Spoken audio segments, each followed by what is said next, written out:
What up, YouTube? So I want to give a shout out to Mormozine. I was hanging out with him on Crystal's stream last night. He paid me some money to do a video review. Oh, what's this? Oh, you better not be late for your own stream and show up with a drink, Cobra, you fucker. Shout out to Jerry Blake, who said if you can finish this entire bottle of Fletchman's and mix it, drink it all on stream, I'll give you $100. And I'm like, okay. Let's see if he's legit. Because I'm a man of my word. He said you have to open it on stream and drink the entire thing. So this I can do. This isn't gonna kill me. Trust me. This I got the liver of a fucking rock star. This isn't gonna kill me. So cheers to Jerry Blake. It's after 5 o'clock. Listen to it.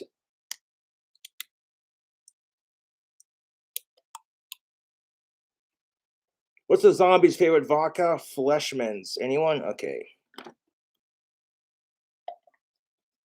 So thank you, Jerry Blake, for your generosity. I could certainly use a drink. It's after 5 o'clock. So we're gonna be drinking Mountain Dew and Fleshman's vodka. We'll call it a green zombie. How's that sound?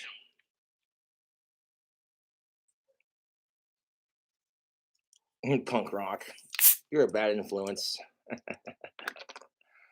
Yeah.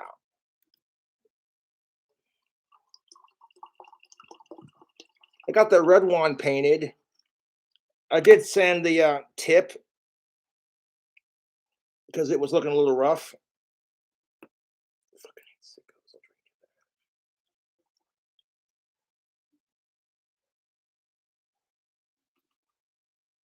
Oh.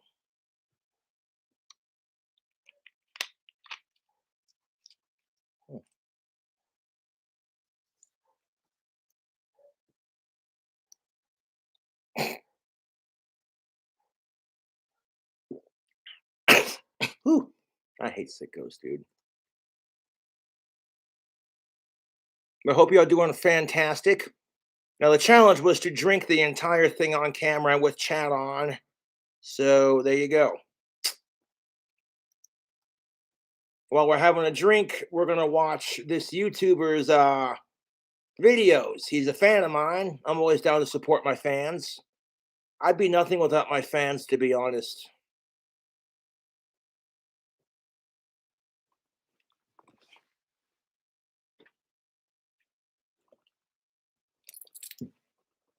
We gotta put on the Aussie shades, man. Fuck it. Which these do transition in the sunlight. The only thing I don't like about my prescription glasses is that bridge right there. These are the closest thing they had to Aussie shades when I got them at Walmart, mind you. If I had a pair like this that were green, like lightly tinted green, and then got super dark green in the sunlight, I had my prescription, I'd be set. So, how to make money with art cards? I would suggest Etsy, my friend. That's what I'm doing with mine. Turn your low energy into big fitness energy in 2023. Join Planet Fitness for $1 down, $10 a month. Oof, Lindsay Lohan in that Planet Fitness commercial be like, bam! Hello, friend Mormo here, the horror host who loves to learn and Be sure to check out my buddy's YouTube channel and subscribe to it. He's a fan of my videos. It'd help him out, you know what I'm saying? It's the Autistic Aussie. Check out that tactical soap. Coupon code King Cobra. Get yourself some of that deodorant, their body butter, their God of War beard oil, and their amazing soap and cologne.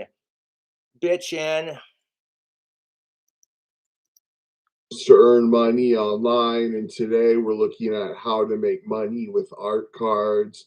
And this is something I'm really interested in. Now, before I start painting my wands, I inspect them with each stage. You know what I'm saying?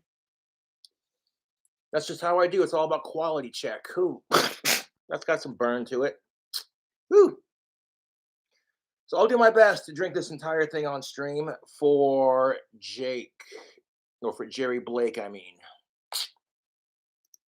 I used to collect art cards when I was young. My first drug dealer was really into art cards. Yeah, I could tell you're from that generation. And I remember me and my friends would get high and look at all of the art cards and stuff. And High on what, good sir? Acid or shrooms? I like acid, but I haven't done it in a long time. You gotta give your brain a break from doing hardcore psychedelics like that. Otherwise, you could totally fucking fry yourself. Pro tip, you don't want to do that.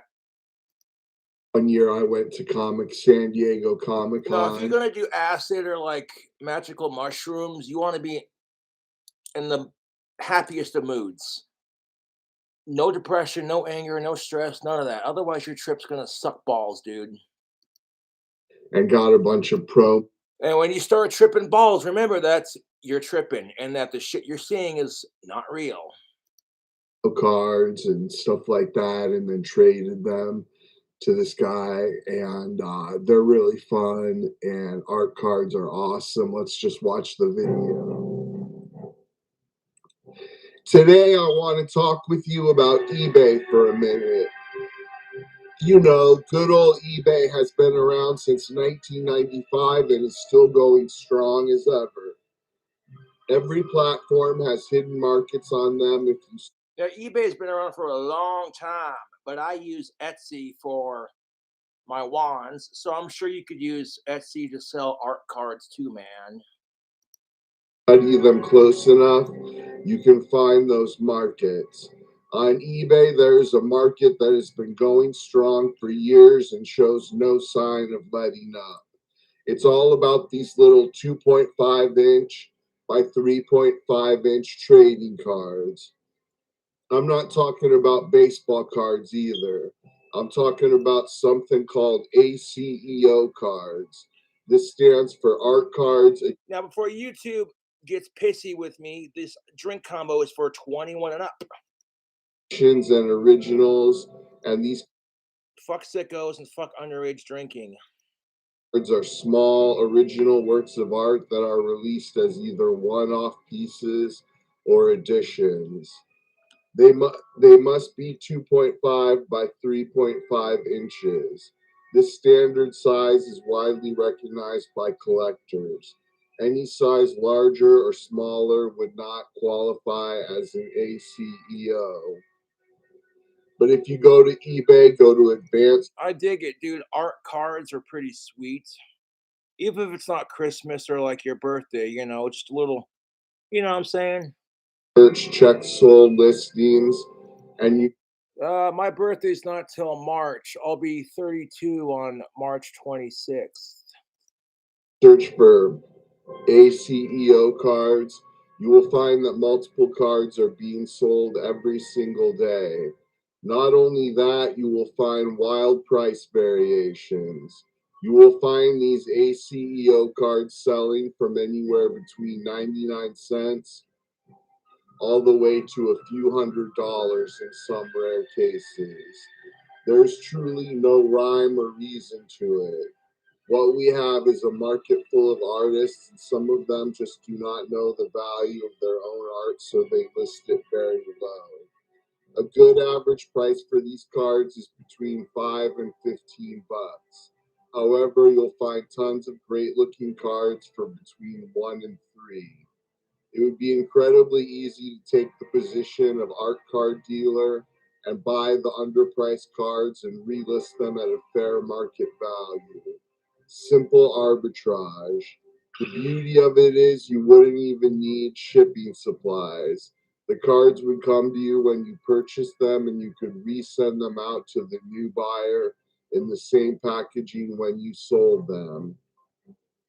This is minimal effort, minimal investment, and maximum return on investment.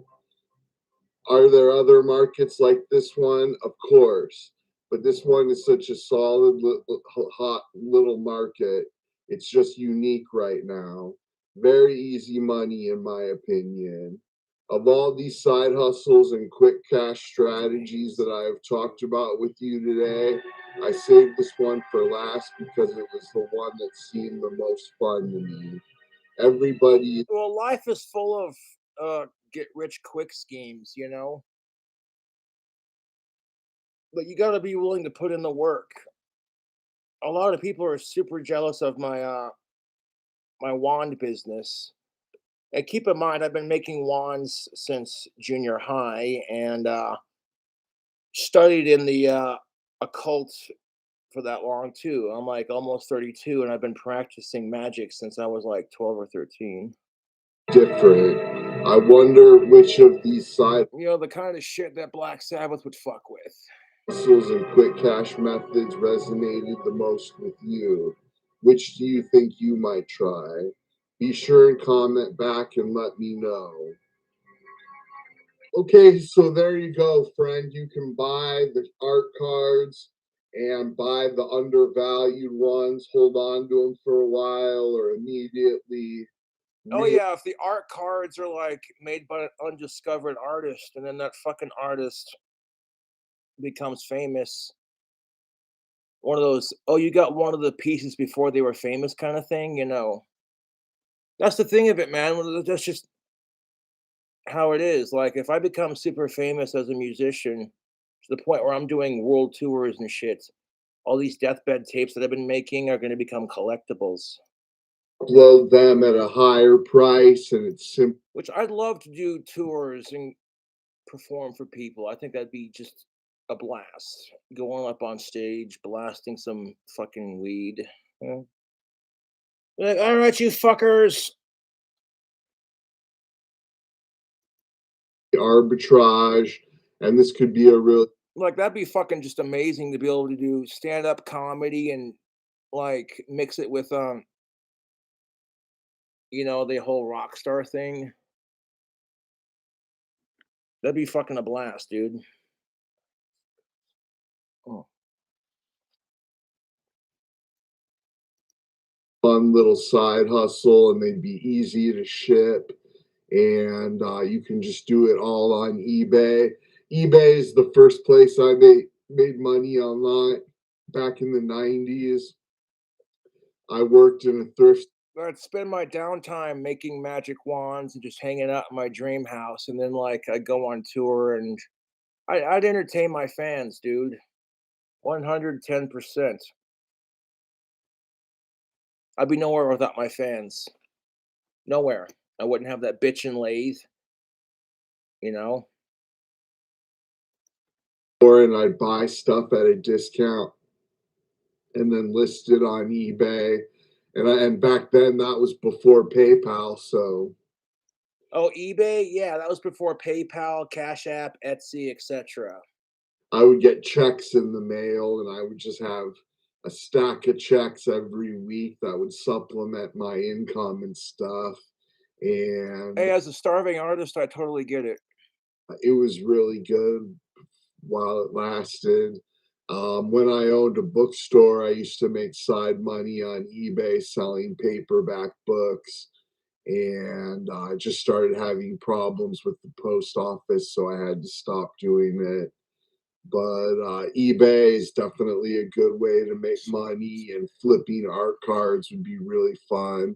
Like, how fun would it be to be an art dealer and have an art business and everything?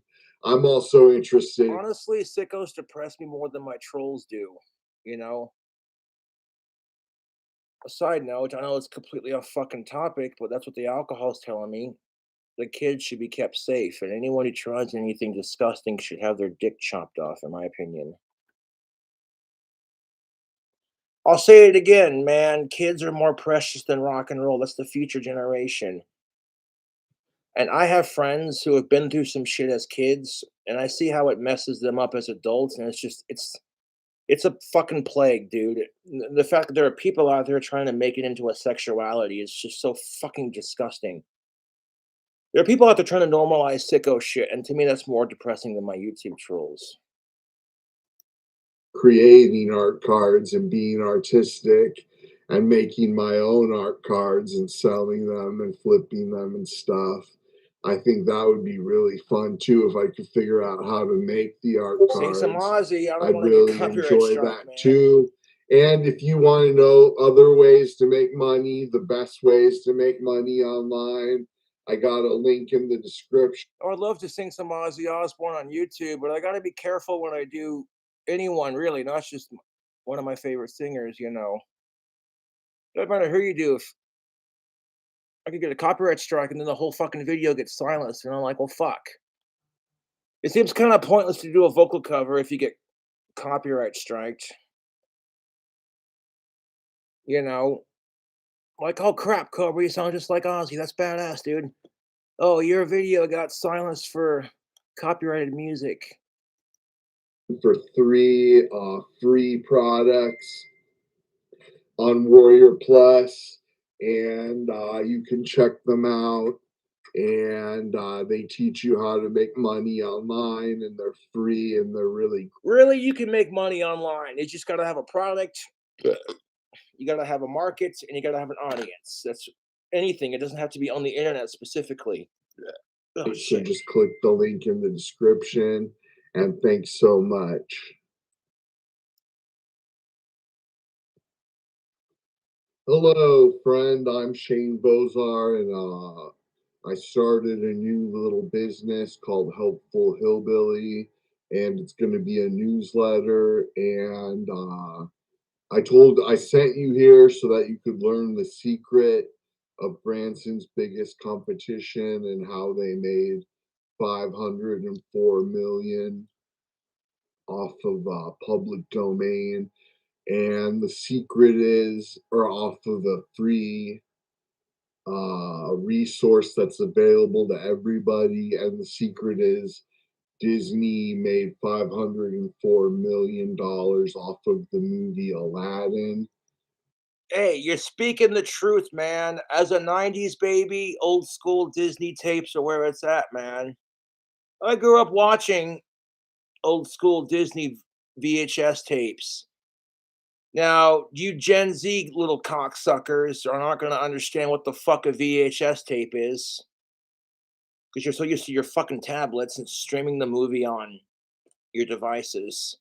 I'm not trying to sound like an old fart before my time, but back in the fucking day, you had this thing called a VCR player, and you had to manually rewind it by pushing a button. No, if Gen Z got a hold of a VHS tape, they wouldn't know how to fucking use it. They'd be like, "How do you charge it?"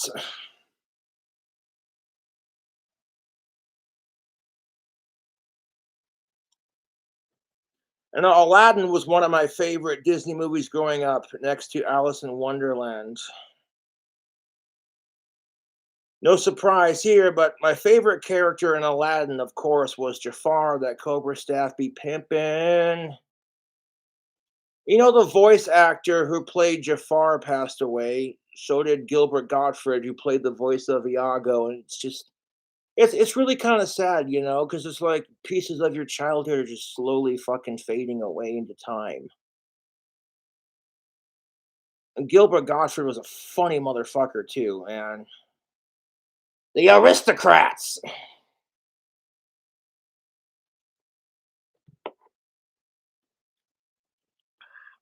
One of the reasons why I don't talk shit on Jewish people is because a couple of my favorite celebrities are fucking Jewish. You know what I'm saying? Bernie Sanders, Gene Simmons, Gilbert Gottfried, Bob Saget, Larry King. You know, they call me Doctor Love. You can't beat the taste of cherry Dr Pepper. Trust me, I'm a doctor.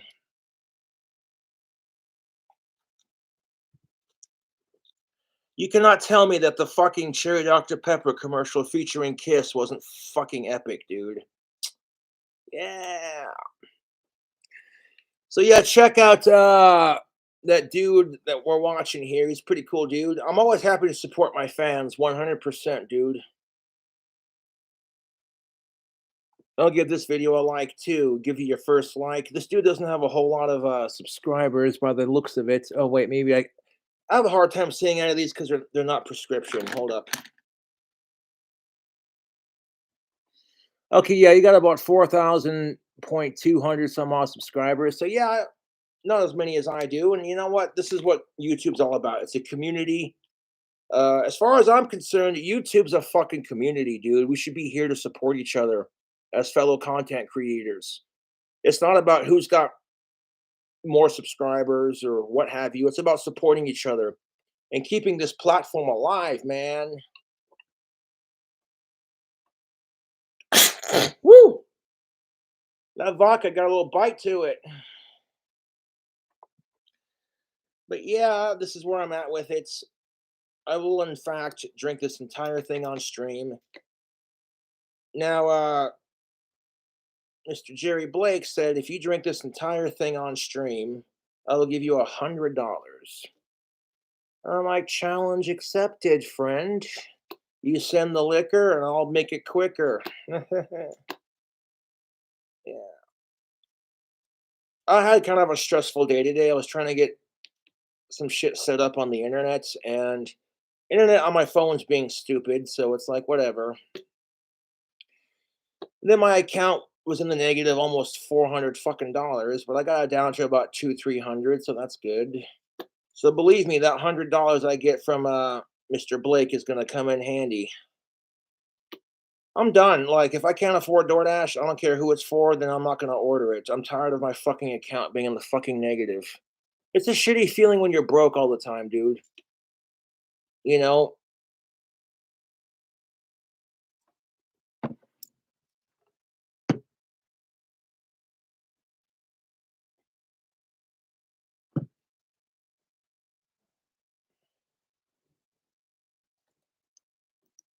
The story of Aladdin is in the public domain, and People are like, what's your success story to YouTube? What's your secret to being so popular on YouTube?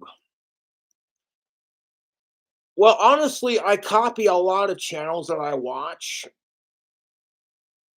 I see a lot of cooking videos. I see like healthy junk food doing crazy recipes. I see people like Dame Drops doing food reviews. I see Hitchcock 45 with his shooting videos. So I try to take a little bit of everything from the channels that I like to watch on YouTube and kind of make it my own, you know. Do not mind me. I'm pretty much ignoring chat so I can focus on the video. It's not e-begging when you're offering a business exchange. You call me an e-beggar, it shows that you're fucking jealous, to be honest.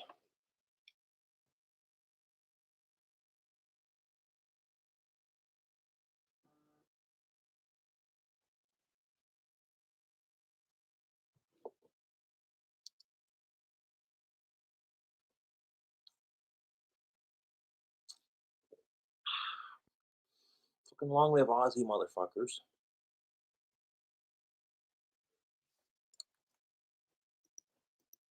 that anybody can use the story and the But character. here's the thing of it, YouTube. If you want to make a successful career on the internet, I've got almost 50,000 subscribers on the internet. You have to work at it, man. My biggest challenge becoming a famous YouTuber is that my content is not very family friendly. I bitch about sickos. I fucking slam alcohol. I bitch about our society. I bitch about women and men treating each other like shit. You know, so some of the content that I produce is not for kids, you know? And that's a tough market to get into. You know, if you make more kid friendly videos, you tend to get more views. So I do occasionally post a kid friendly video on my channel because it's good for the views. But I got to stay true to myself on YouTube, you know. Kids should not be watching my YouTube channel. I cuss like a sailor. I advertise tobacco, alcohol, and marijuana.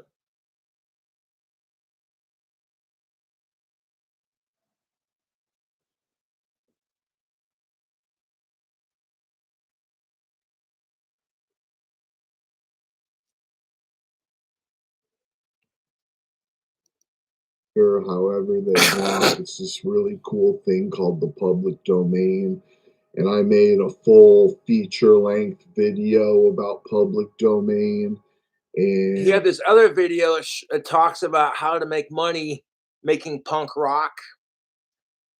And yeah, man, you just got to find the websites to list your music.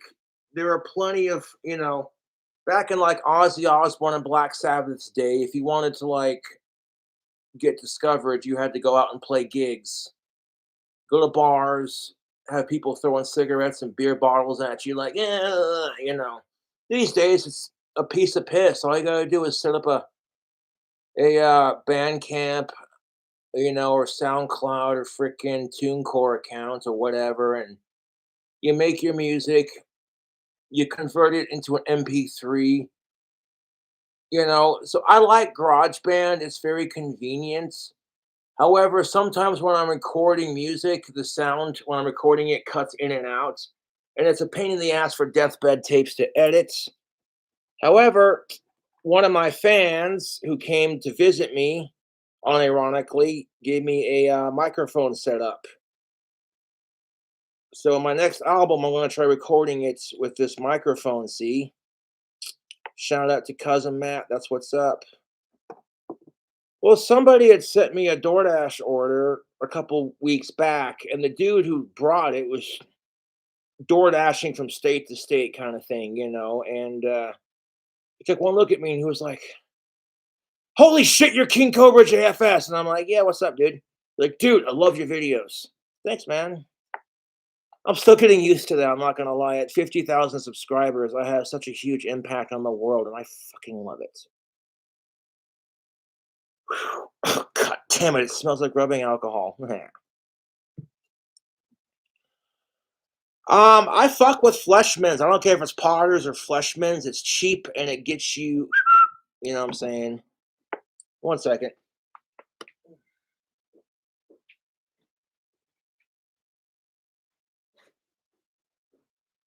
Check out that sexiness.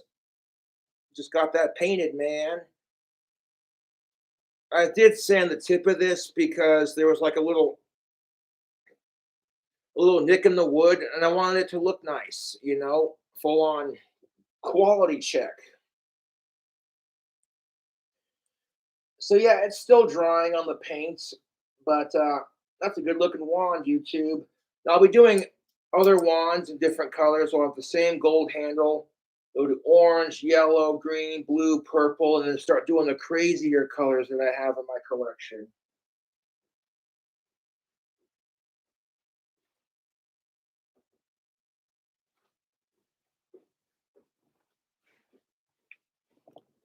So if you want to get into like the music industry, you're not going to get discovered right away unless you're really fucking good. You got to put effort into it, dude. I mean, yeah, I think I don't know. It depends on who you talk to because there's so many SoundCloud musicians out there. And music is constantly growing and expanding into like unique sounds. The majority of the music you hear on Deathbed Tapes is classified as experimental noise. People are going, "Okay, Cobra, what influences your sound?" Danny Filth, Cradle of Filth, and Ozzy Osbourne, and like Hammerfall. Taking the genres of music that I personally love to listen to and combining it into my own unique sound. If I had to like label my sound, it's satanic goth power metal, black metal mix. But that's just a mouthful to say, so of course people just prefer to call it avant-grande metal because that just sounds more sophisticated and and fucking wider variety of it. I could currently say that we have generations of British music that just kicks ass. It starts off with the Beatles, and then we got Black Sabbath, and then we got Cradle of Filth. You see what I'm saying? Those are like fucking decades of just, you know what I'm saying? Awesome British music.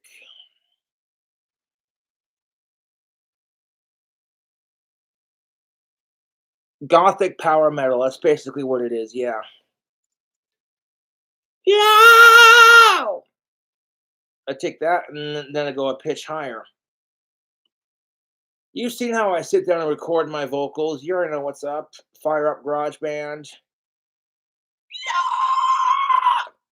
Ooh, that was a little raspy without warming up.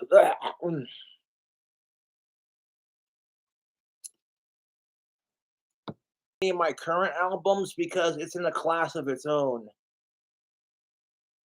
I don't necessarily worship Satan so much as I idolize him. There's a difference. Me and Satan are, you know what I'm saying? And Satan's not really a bad guy. He's just misunderstood. There are plenty of fucking assholes who ruin it for Jesus, so you can't let the fucking assholes ruin it for Satanism.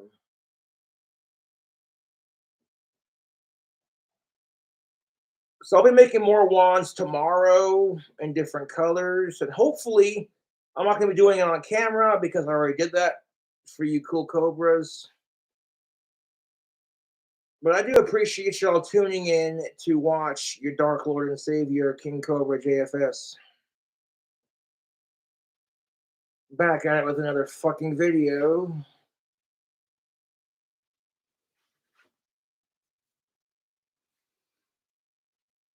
It's kind of funny how things happen because when I was a kid, I discovered Cradle of Filth while looking up ghost videos on Google Video.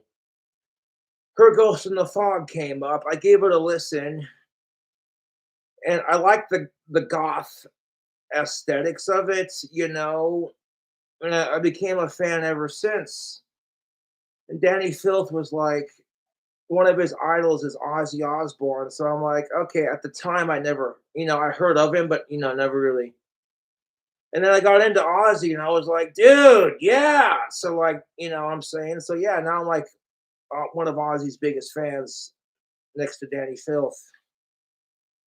And Ozzy's a huge fan of the Beatles, dude. And I'm like, okay, you know what? If Ozzy Osbourne likes the Beatles, I'll give him a chance.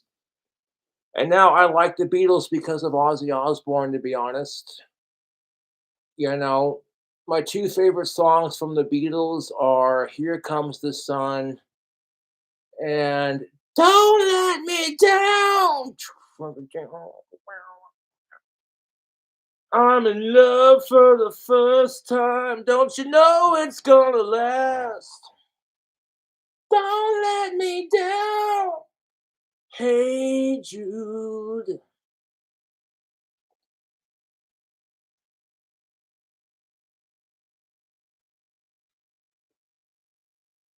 Don't make it bad.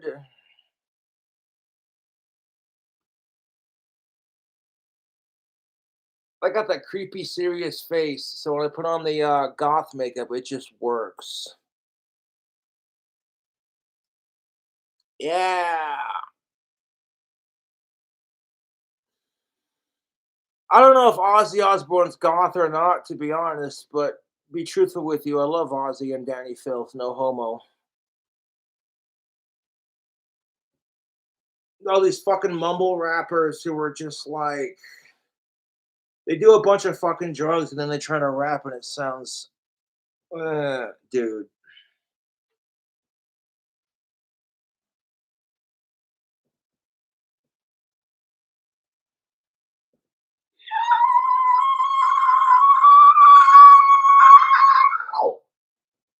Okay, that wasn't as bad, but I could hear the hints of raspiness in it.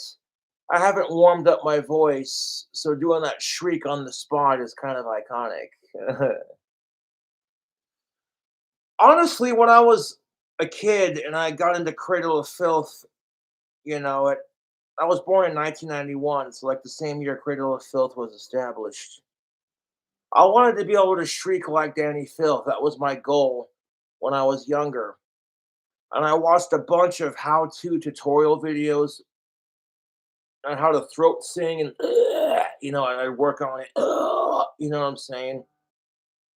And I would spend hours in my parents' basement jamming Cradle of Filth and singing along to the songs and trying to find that sweet spot. I remember the day when I belted out a pretty decent Danny Phil shriek for the first time. I was spurging out hard. I was like, "Yeah!" I saw Danny Filth gave me another shout out. I thought that was pretty fucking sweet. I was like, "Yeah!" I can guarantee you that both of my idols have definitely heard of me. Oh.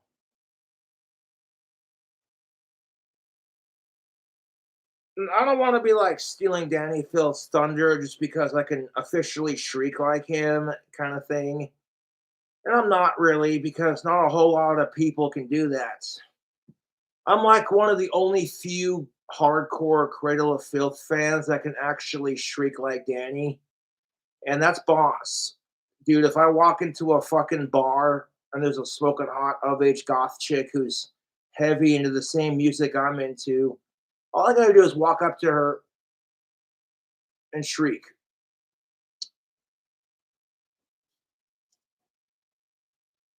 Oh, dude, my fucking parents hated listening to Cradle, me listening to Cradle, dude.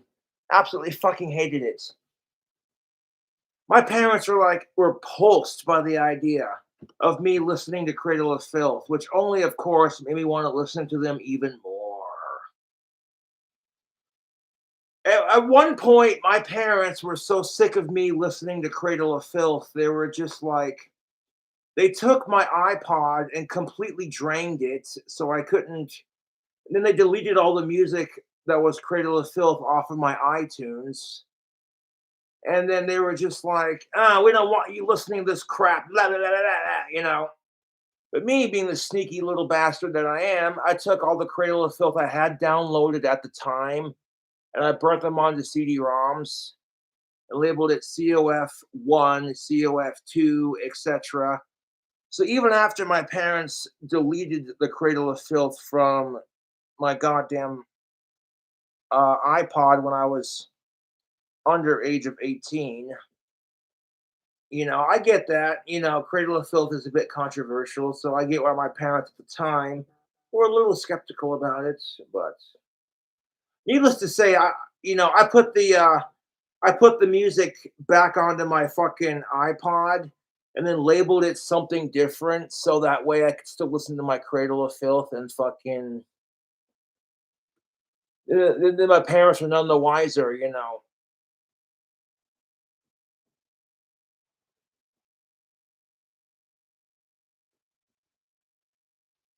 I love my Jesus is a cunt t-shirt. That shit makes me laugh.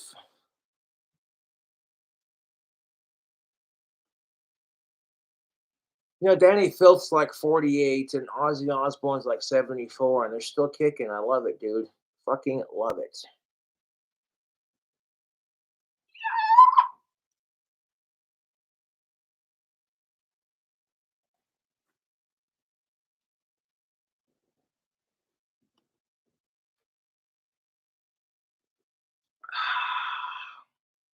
People are like, you should start your own band. I'm like, I'd be down to start my own band. However, fucking finding people to play with can be hard and like scheduling and coming up with a name.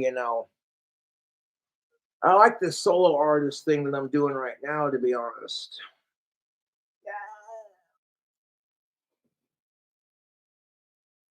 Appreciate you all tuning in to watch the stream.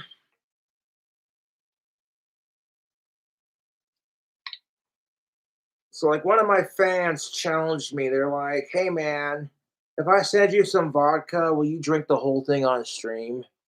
I'll give you $100 to do it." I'm like, "Yeah, I'll give it the old college try." To polish this entire fucker off. And to be fair, it's after 5 o'clock, so hey. It's not an excuse. To be honest, you don't live my life. You don't know what the fuck I go through, what the fuck I've seen.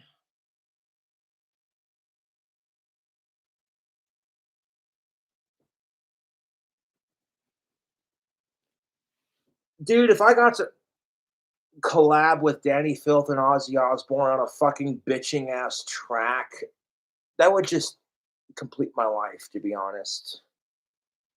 It would too, because like Holy fuck, it'd be epic. You have my vocals, Danny Filth's vocals, and Ozzy Osbourne's vocals all layered together into this Ava Grande masterpiece.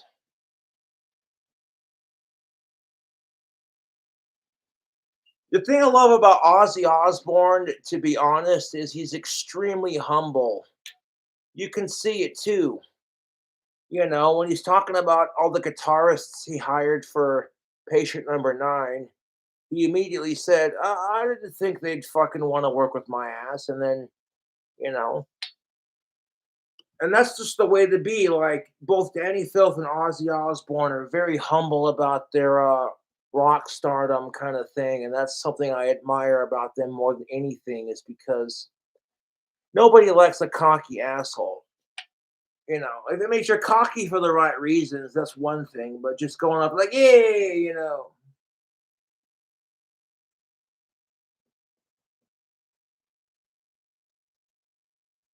I think the funniest Danny Filth shout out I got was from one of my trolls. One of my trolls was like, I'm so desperate for hating Cobra. I'm going to pay Danny Filth to shout out King Cobra and tell him to brush his teeth and tell him to quit being gay with Alex and shit like that. And I just laughed. Me and Campbell were both laughing our fucking asses off at that. And to be fair, Alex Campbell wasn't complaining about that shout out either, because Alex Campbell was like, hey, you know how Alex Campbell swings? I'm sorry, but it was kind of funny because Alex Campbell was like, Danny Filth is hot and I appreciate the shout out kind of thing. And I'm over here like, how do you not know who he is? Especially when fucking you're supposed to be one of my best mates. And your boy Cobra is super heavy into Cradle. Like, what? And you can admit that your idols are sexy without it having to do with your sexuality. That's all I'm saying.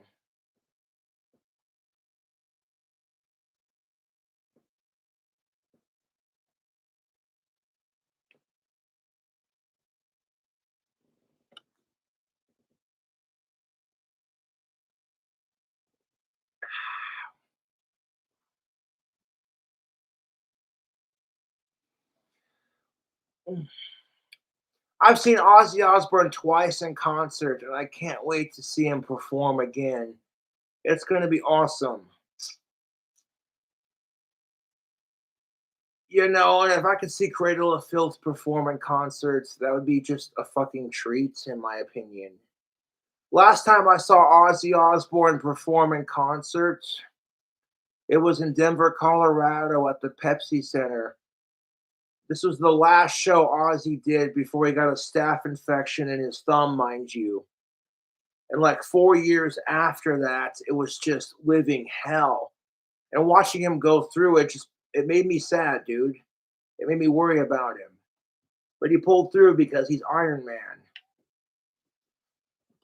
And here's the thing of it, this fucking new trend on TikTok where you tell people that celebrities they like have died is fucking disgusting. Like, you know what I'm saying? Like, okay, if you're like, okay, let's just say you're a Justin Bieber fan, whatever. Who cares? Okay, you walk up to somebody who really likes that. Keep it PC here. I don't particularly care for that person because Justin Bieber spits on his fans, and to me, that his music sucks. On top of it, I'm just like, oh, dude. I would never spit on my fans, even if they asked me to do it. I'm like, you don't spit on somebody. That's just rude. But could you imagine, and that's what people are doing. They're going up to people and being like, hey, your favorite celebrity died, and filming it just for a reaction for TikTok. And I'm like, people are so fucking desperate for clout. It's fucking disgusting.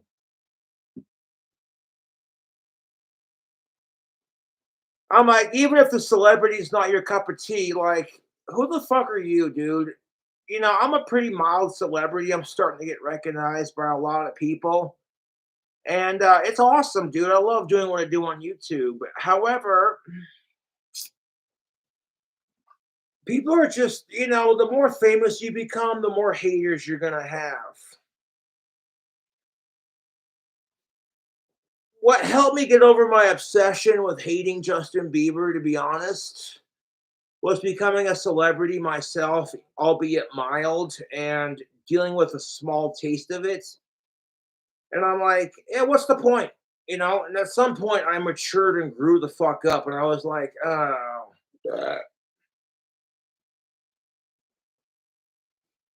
I'm like sitting here going, oh, dude,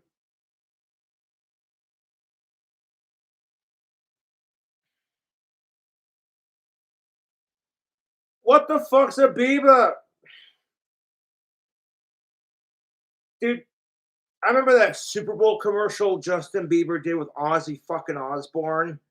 And I was like, oh, come on, Ozzy. You don't gotta sell out to fuck with that little Canadian cunt. It's Bieber, 6G Fever. And I'm like, oh, there's only one cure for Bieber fever. It's good weed and some Pink Floyd and a comfortable mattress room. A nice, quiet, padded cell to get drunk and stoned and some actual decent music. And back in the day, people were like, "Oh, you're so jealous of him," blah blah blah. And I'm like, screw that. I want to prove them wrong. That one, I'm not jealous, and two, I can make better music and get discovered doing it. And at this point, it's like I am discovered to a point. I got my own underground record label with Deathbed Tapes, and it fucking kicks ass.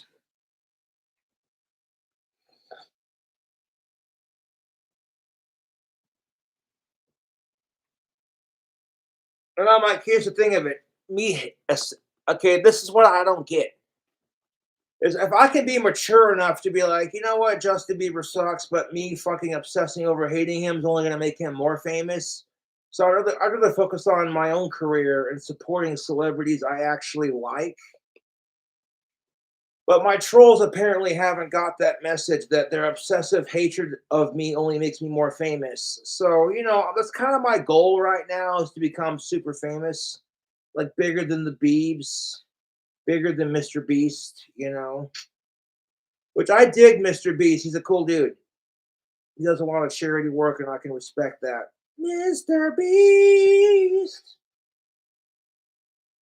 I want to send Mr. Beast some of my tactical soap and see how Of course, with that kind of fucking money, power, and fame, he don't need it. Giving Mr. Beast tactical soap would be just like super unfair because it's like, okay, he's got all this fucking money, all this fucking fame, all these subscribers. I can't imagine what Mr. Beast goes through in his private life, to be honest. It's not about kissing his ass, it's about respecting him as a fellow YouTuber. Because we've all done that. We've all been through you get a small amount of fame and you're gonna have haters, dude. And it's like some of Mr. Beast's videos are fucking wild, dude. You see him doing reactions to like stunt videos where some dude's riding a BMX bike down the Red Bull ramp and it's like,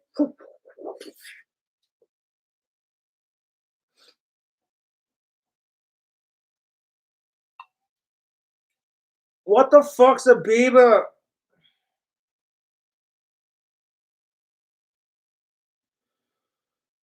Ah, dude. I mean, Canada has some pretty sweet Canadians, like Jim Carrey. They're about to catch a bad apple every now and then.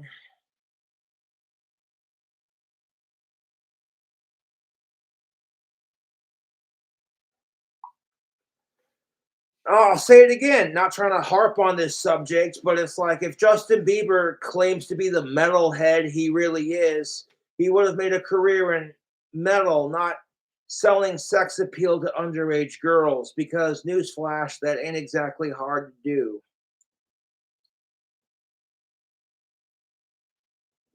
I may not particularly care for Justin Bieber, but you don't see me obsessively calling him a pedophile because he makes music for underage girls.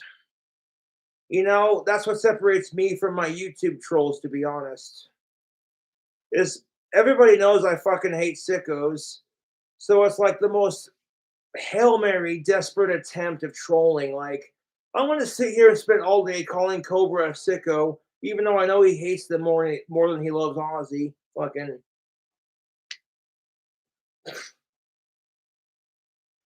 at some point, it's like, hey man, I'm getting free alcohol from my fucking fans. I get the generous occasional donation. My fans are sending me cool things like that wood lathe and the shop vacuum to vacuum it up, kind of thing.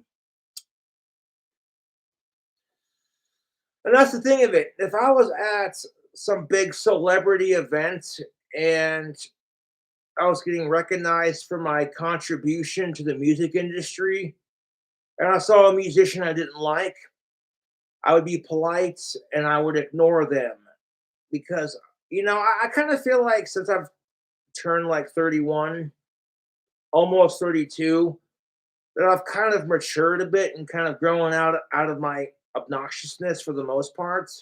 I don't know.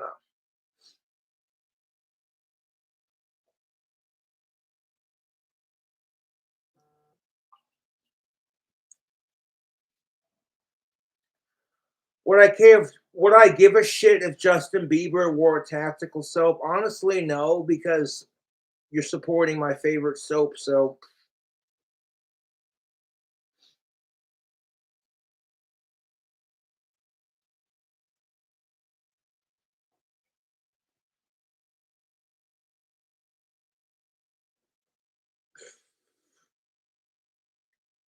you can check out that soap coupon code King Cobra, 15% off, all that good shit. You know why I have a Harlem of fangirls as established via Crystal Roberts' stream? It's because despite being rejected by every chick that I've liked since the fourth grade, I still try. I'm unapologetically myself. I'm not going to change my goth look for anyone or anything. If you don't like it, then fuck off. You know what I'm saying? That's honestly how I feel. And it's that raw alpha male confidence. And I'm like, I don't care if I got a little bit of a gut. I don't care if my fucking hair is thinning. I still try, dude. I still got confidence. And that's the kind of alpha male confidence you gotta have, fellas. Fuck what the fuck his name fucking is. Fucking, I forget his. What the fuck's his name? That's good fucking drink. I'm having a brain fart. Hold up. It's not.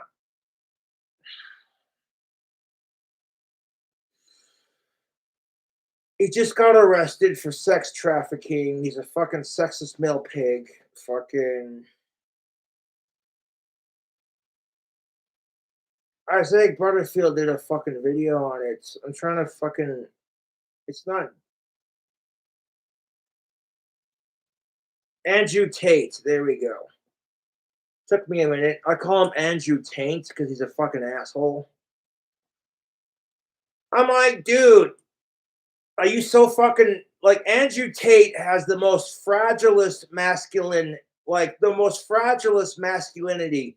You're gonna let some little autistic chick fucking trigger you into making a video response?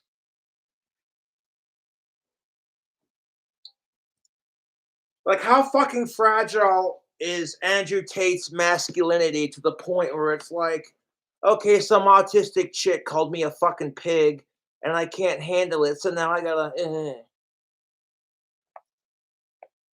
Admittedly, when I heard about the chick that was giving Andrew Tate shit, I didn't recognize her at first, but then I was like, hey, wait a minute, this chick looks familiar. And then when I paused the video, I'm like, oh, that's the how dare you chick that Terrence Pop fucking uses. How dare you?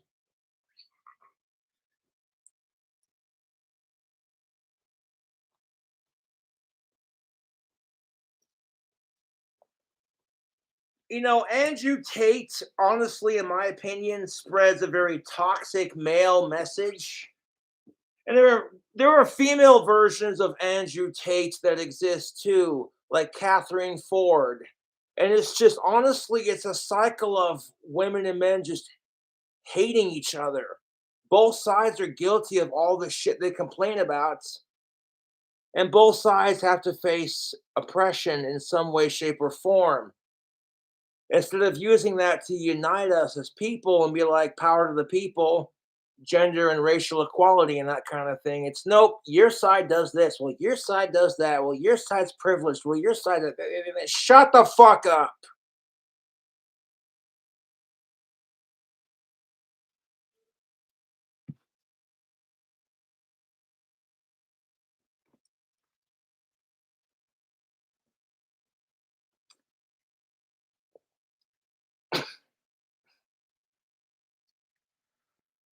Ah.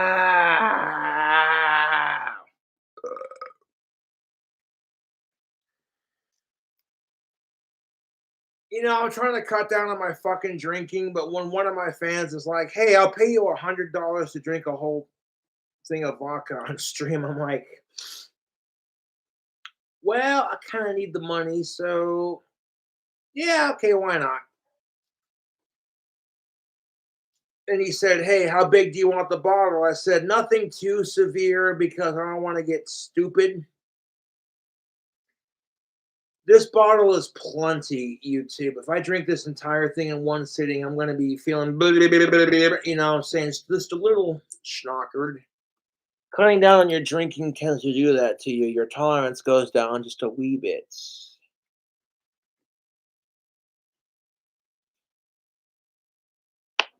Fucking hate sickos.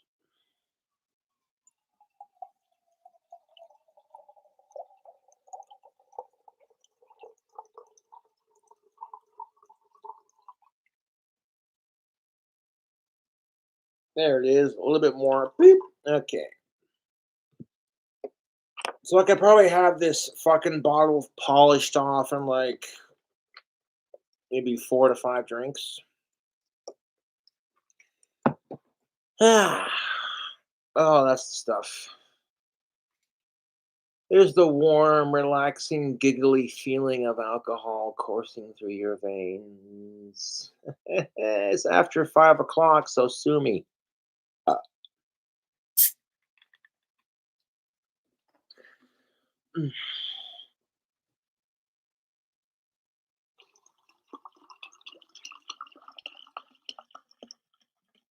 Drink combos! Which a drink combo is basically slang for a combination or a mixture or a mixed drink. It's just a different way of saying the same thing, like mixed drink kind of thing. Remember that Danny Phil shout out? He was like, drink combos, right. I was busy entertaining my family for the New Year's and I'm a bit hungover at the moment. You know what's really great for fucking hangovers? Cannabis. Sprite soda pop or another shot. I found that those tend to work the best. In my experience with heavy drinking, what works best for a hangover is Sprite soda pop and or cannabis.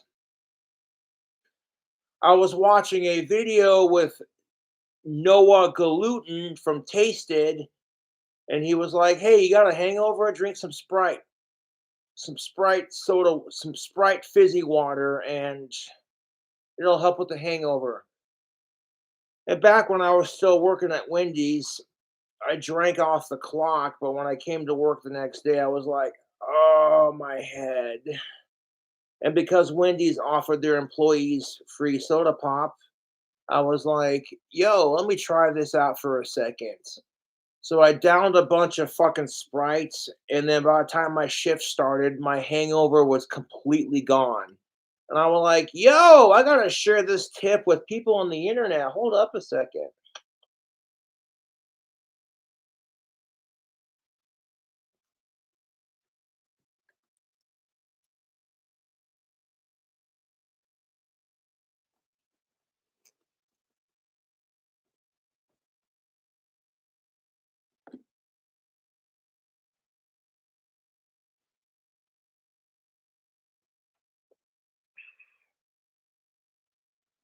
Ugh, my teeth are disgusting. I need to take better care of them. I know.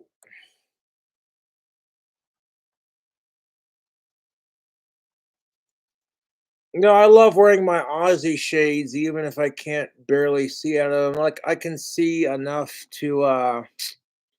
Hey GMT, thank you for plugging my PayPal. I appreciate it. Well, now when I do these streams, it's not about the money. It's about entertaining my fans.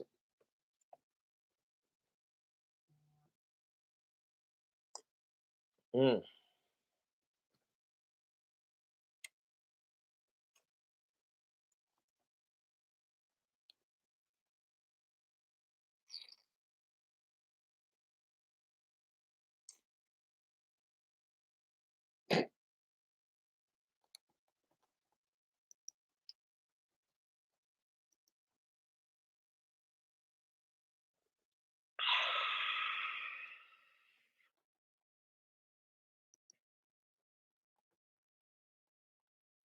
Oh, hey, one of my favorite harp players is live. Fucking seriously cute Asian chick. I'm like, yo, Emily, how you doing?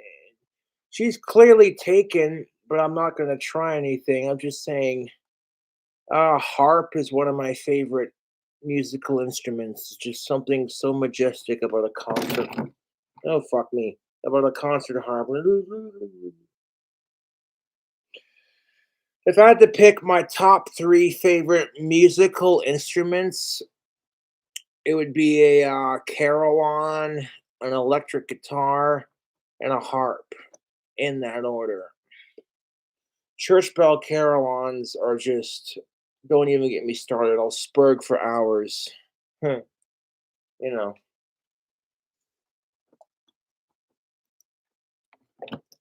Someone took the song Iron Man by Black Sabbath and Ozzy Osbourne and played it on a carillon, and when I heard it, I was like, yes. They couldn't do the string bend at the opening, so they had to like play the two bells at the you know. When you just like you either go up here on your stock and you're like boom.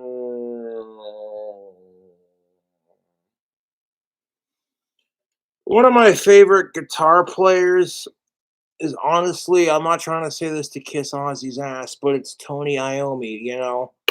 What inspires me about Tony Iommi is he lost his fingertips right here on his right hand. And Tony Iommi plays his guitar this way, where like his picking hand with his pick is his left, and then you know what I'm saying? He frets with his right hand. And could you imagine that day when he lost his fingertips? He was like, "Fuck, dude! If I lost my fingertips and I couldn't play guitar, I would be fucking miserable." And Tony Iommi says, "I'm not gonna let that stop me from enjoying my craft." He fucking whittled out some fucking fingertips, and he's like, "Fuck this shit! I'm still gonna keep playing." And to me, that's inspirational. To be honest, that's really inspirational. It's like, okay, so your trolls are assholes. So you got Asperger's. Big whoop. Big fucking whoop. Prove them wrong, man. Show them how fast you can shred. You know? It's like, am I going to invest my personal time into harassing my trolls in real life the same way they do me? You're like, okay, everybody, I want the personal cell phone numbers of all my trolls so I can spend all day harassing them. Fuck that. I'd rather put my energy into my music. And it's just like with the whole hating Justin Bieber thing. Am I going to waste my goddamn time harassing my trolls back twice as hard? I'm like, "Nah, I'll let my fans do that for me." Uh,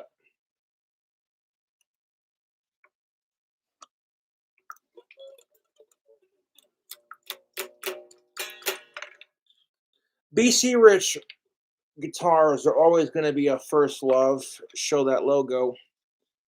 Because when I was a kid, getting into, like, Ozzy Osbourne and Cradle of Filth and all that sort of thing, I wanted to get an electric guitar. So one day, I'm at my dad's job, looking up guitars on the internet. And I stumbled across the BC Rich Bronze Warlock Series guitar from way back in the day that has like the skulls right here and like one or two pick. You know the one I'm talking about. And I had a paper route in Valley City, North Dakota for the Times Record. That's what's up. And I delivered papers. I would get a paycheck every month. It wasn't like 1 to 2 weeks. You know, that was my first job. And once I got the hang of it, dude, customers loved me. I went out of my way to help my elderly, I had customers who were senior citizens, and I didn't want them to have to bend over to pick up their paper. That's just, ugh, dude. You get to that age where you're just like, I don't want to bend over. Do I have to? Eh. And I'm the kind of guy that's just like, hey, man, if I can make it so you don't have to bend over to get your paper, sweet. And that little extra detail that I put into my job, people appreciated that. And I literally saved up all my paychecks until I got the guitar. I paid $177.77 plus $20 shipping and handling. And I remember when I smashed that guitar on my YouTube channel. God, I wish I wouldn't have done that. That was my first electric, dude. Fuck off. But I still have a small chunk of it laying around here somewhere, so there's that at least. Cobra, you're gonna turn on the fucking amplifier or quit teasing us.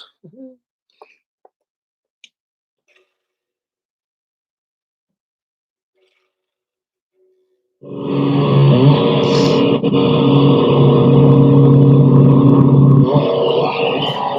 think that's loud enough for the video.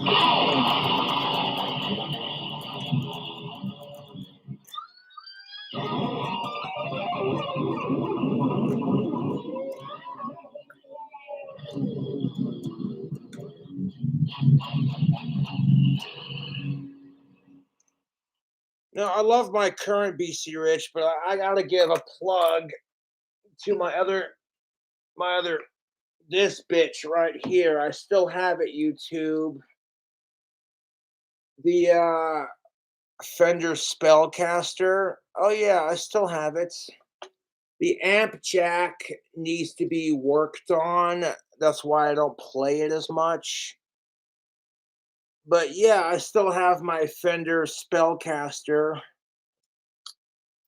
We got Cradle of Filth and Ozzy Osbourne right there on the guitar, plus like 3 stickers from some really hot of age goth chick. And on the back, it's got an Anxiety Wars sticker right there. And then this custom made whammy bar that I did myself with the skulls. You see that? You see that? Of course, if you've been following King Cobra for a hot minute, you already know this guitar very well. And the custom made whammy bar with the skulls and the chains. Oh, sorry, gorgeous. Now, I ordered this whammy bar with the skulls on it, and the skulls came all the way down to like here, but it didn't fit my my Spellcaster. So then I went to the Rockstar Music Store here in town, and they hooked it up after I paid them with a jet black whammy bar that actually fit my Starcaster beautifully. It's a cheaper knockoff of your Stratocaster, but it works. And I was like, okay, how do I take the old whammy bar with the skulls and then put it on the new one? And I figured it out. I was able to save like the top 2 skulls from that whammy bar and like stick it like the skulls right there from the old whammy bar, the top 2 from the old one, right there on the new one. And then when I like used Gorilla Glue, clear drying Gorilla Glue to glue it to the whammy bar, it had this humongous gap between the skulls, and then like here, there was like nothing there. And I'm like, that looks fucking hideous in my opinion. So I took like this silver chain and I wrapped it around underneath the bottom skull to give this whammy bar some depth. And you might see like the chain kind of dangling right there. That's all right. That's all right. Like literally, this whammy bar is just one of a kind. This is, you know, this is the only guitar in existence. And I took my wood engraver and I carved Spellcaster into the side. It's a cheap Fender Starcaster, and I custom made the fuck out of it. And I like how like the word spellcaster, the S on the word spell formed like a scythe kind of to go with like the skulls right here. And I tried to carve a satanic pentagram at the end of it right here, but my carving skills were honestly not the best. I mean, it's there, you can see it, but yeah, you know, barely there kind of thing. That's not honestly not looking back on it now, not the prettiest carving job, but that's what makes it raw YouTube. So like this will be in my collection for ages. I'm never gonna let go of any of my guitars. This one was given to me by homeboy Scotty. It started off originally as black and silver, but then I taped it off and made it black and green. So yeah, I like to custom make my own guitars. It's kind of cool, dude. Check this out. It's this fucking Fender Spellcaster. Yeah, dude.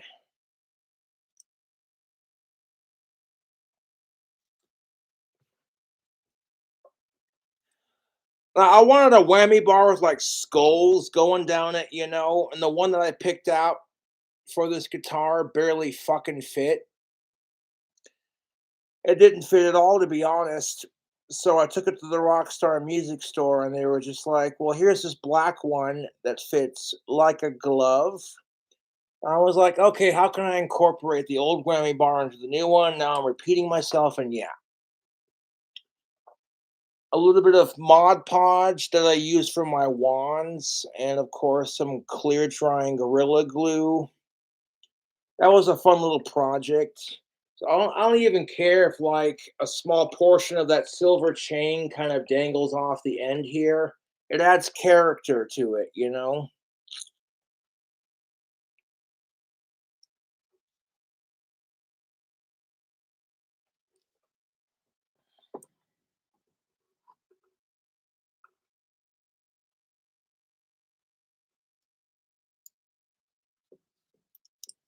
It's a little dusty because I haven't played it in a long time. But dude, I love my guitars. I do, I do.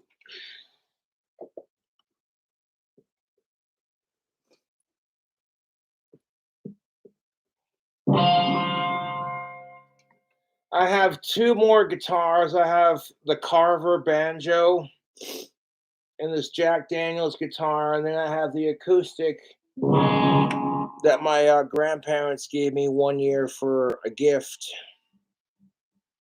So yeah, I got like one, two, three, four, five different string instruments. So I got my banjo, I got my Jack Daniels guitar with the whammy bar, got my Spellcaster, and then of course my acoustic.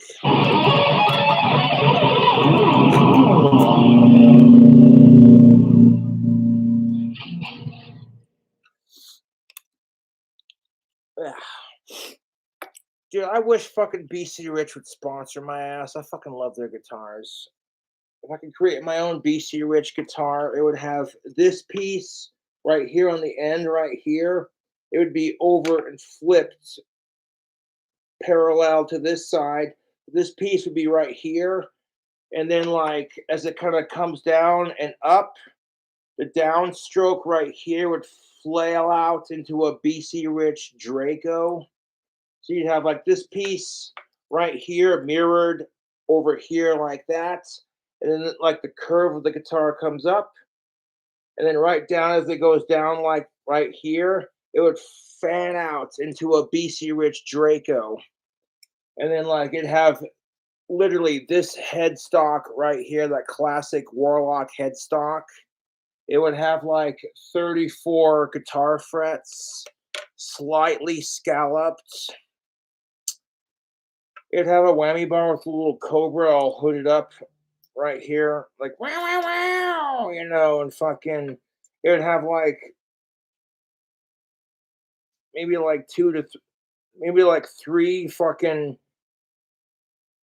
pickups, one for light distortion, one for like super heavy distortion, and then like one for like a nice clean sound. And it would be like 12 strings, so you could do gent with it. And you can do gent guitar playing with the 6 string. Don't let anyone fool you.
Ugh. You can't tell me though. The sound of a BC Rich Warlock Revenge series guitar plugged into a Fender Mustang amp with built-in effects. I have this amplifier for my guitar. It's a Fender Mustang amp with built-in effects. People are like, "What's your get up, dude?" Ugh. This big old behemoth right here.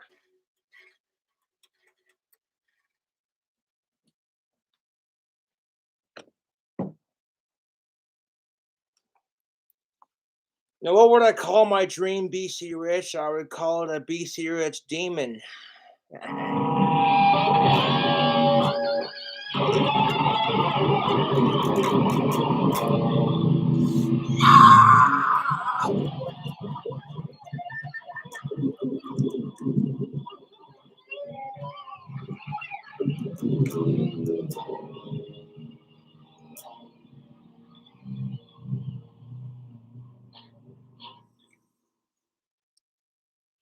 Sorry, I get a little bit passionate about playing guitar. Like I could sit here on YouTube for hours and shred guitar. I really could, you know. Just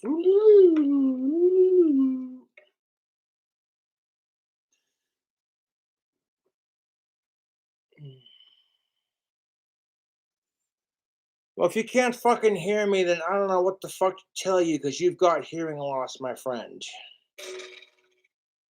Because I've got this fucking guitar amp turned up as loud as I want it to go with like the treble. When you're recording a fucking YouTube video and you have like the guitar playing, if it's too fucking loud, the sound with the amplifier being underneath my computer will reverberate and you'll get that noise. Like, are you playing on subwoofers? Like, nope, he's just got the amplifier turned up too loud. Is there really such a thing as having it turned up too loud? All jokes aside, yes, there is. If you're recording a YouTube video or recording a track on GarageBand, the guitar amp was turned up too loud. The feedback causes the guitar to go woo, woo, woo, woo, woo, woo when you record it. And I try to minimize that with my sound, personally speaking. A little bit of it occasionally doesn't hurt, especially if like you're blasting my music on subwoofers and then all of a sudden, you know what I'm saying? It kind of gives it a more alternative sound. But if it's that's all you hear through the entire album, and it's just like no, no, like 95% of At the Gates of Hell, the actual song is just me soloing and going fucking nuts on the guitar. And I was like stoned and drunk when I did that, so there you go. And I was like, yeah, I don't need weed or alcohol to record a solid guitar lick, but it's just something about marijuana when you smoke it, it like you relax, you're in touch with yourself kind of thing. And then you start shredding, and it's just like, yeah, dude, you don't even give a dude, when you're stoned as fuck, you don't give a fuck how it sounds. Just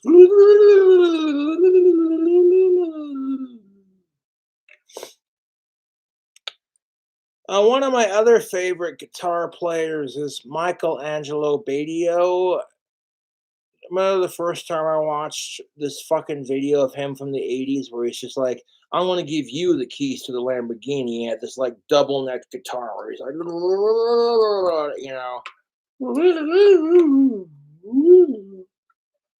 It's like the kind of playing that gets your ear going, ah.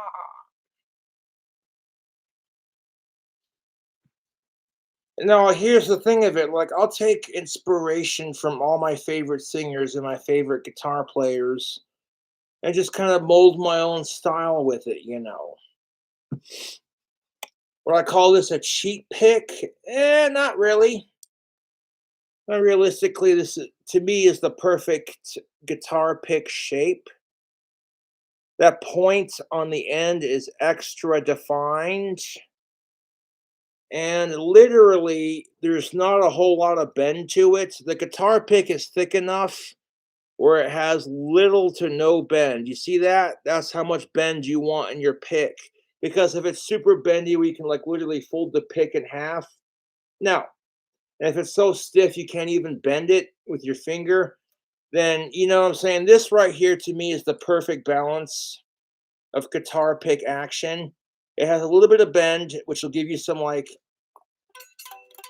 when you go to like sweep pick and like shred and shit, a little bit of bend will give you that like people will use an extra bendy pick when they want to sweep lightning fast.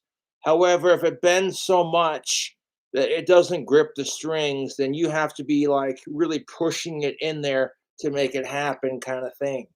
The nice thing about this guitar pick is that there's a little bit of bend, but immediately see that? Boop. See that? You bend it, boop, it immediately pops back up. This to me has the perfect amount of bend and the perfect shape. Now making that pick extra pointy is going to make it easier for you to sweep, but that doesn't necessarily. So yes, I would call this a cheat pick, but it only gets you so far. If you're like fretting is off kilter, then yeah.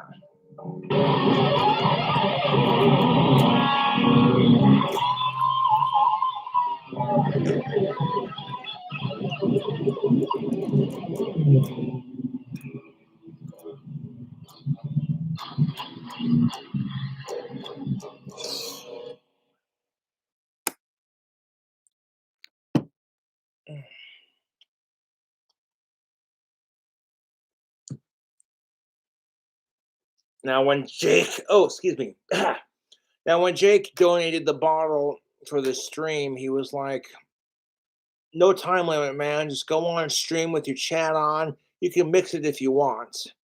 I said, "Okay, man, cool." Ugh. I haven't had a fucking drink all day, dude.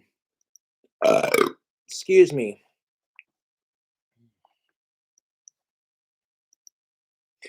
But now that's after 5 o'clock,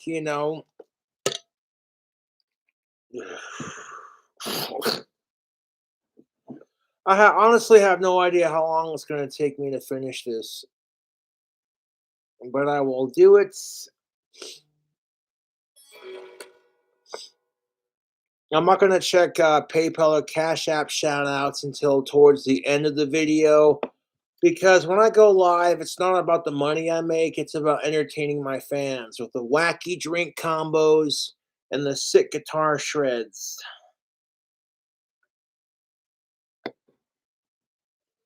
Like, could you imagine a whammy bar just sitting right here and with the cobra head kind of facing out like that, all hooded up? Wow, wow, you know. There's a couple of female guitar players I'm subscribed to on YouTube, and I forget the name of this fucking. There's so many hot female guitar players on YouTube, but this is one who's sponsored by the brand she loves most. And I'm like, that's kind of the goal, isn't it? You know, to get sponsored by BC Rich like Larry King. Yeah.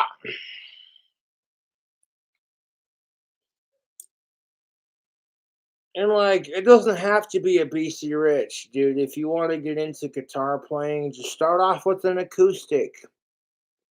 You want to be able to get lightning fast at guitar playing, and everyone wants their first guitar to be an electric because of this.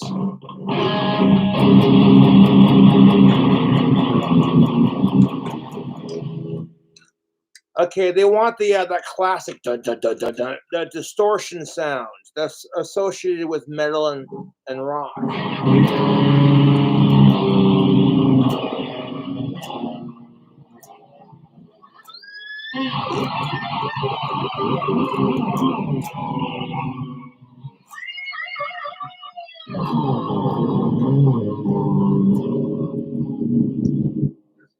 However, if I want to see some magic happen, that sounds like your stereotypical BC Rich Warlock, yes? Watch what fucking happens.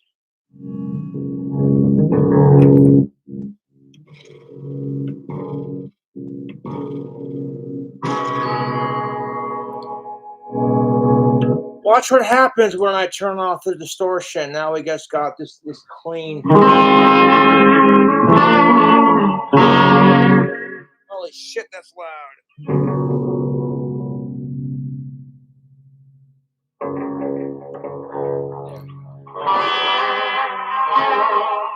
That's loud enough to pick up on the video. There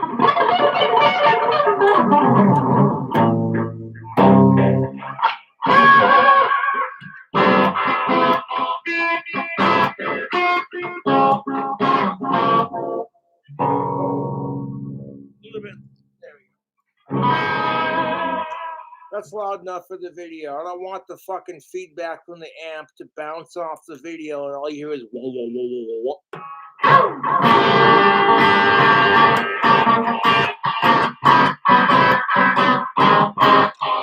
Turn off the echo just a little bit. Beep.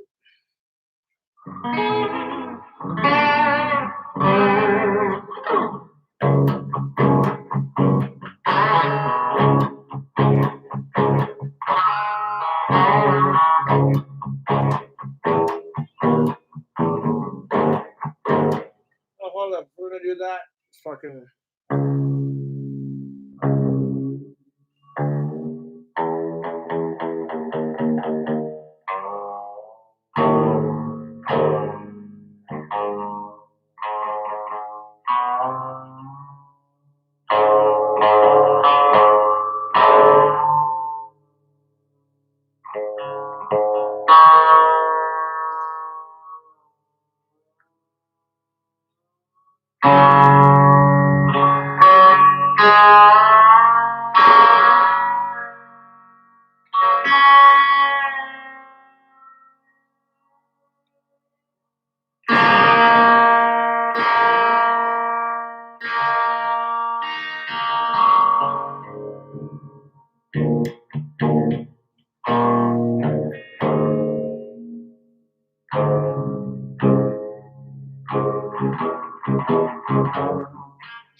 when you're doing that like clean sound, you can make it sound more bluesy and less, you know, the original metal, so to speak.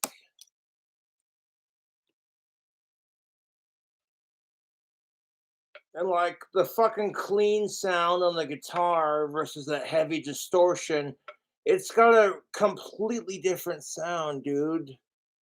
And that's kind of the cool thing about guitar and just how universal it really is. Mm. I get a little bit tipsy and my inner Ozzy comes out. Don't mind me.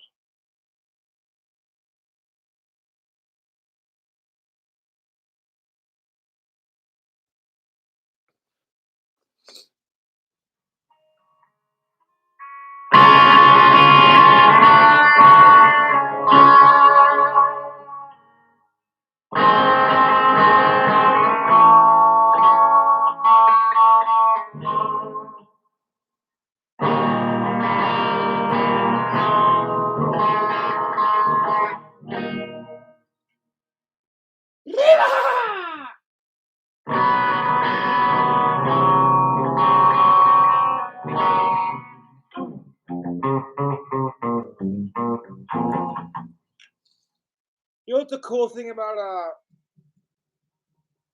dude, I love playing guitar. Hold up, I'm on a brain. I'm having an autistic brain fart. Okay, Crazy Train and Crazy on You.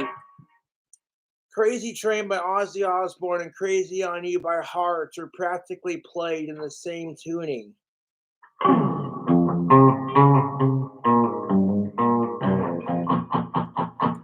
Get your Crazy Train and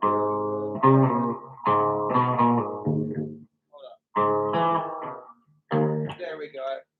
Took me a minute to remember how to play that. I was like, I learned the main riff. Fucking give me a second.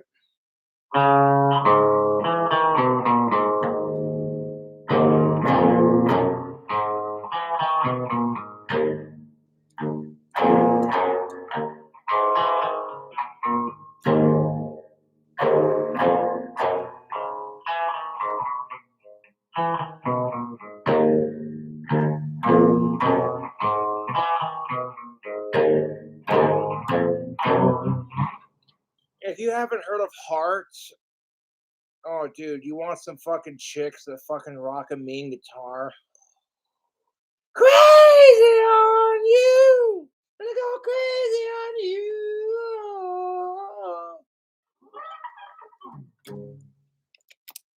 No, I have the guitar turned down just slightly. It's not fully turned up to fucking here versus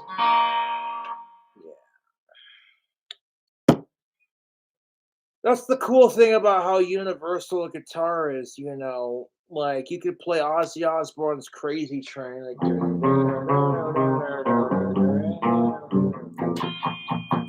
and then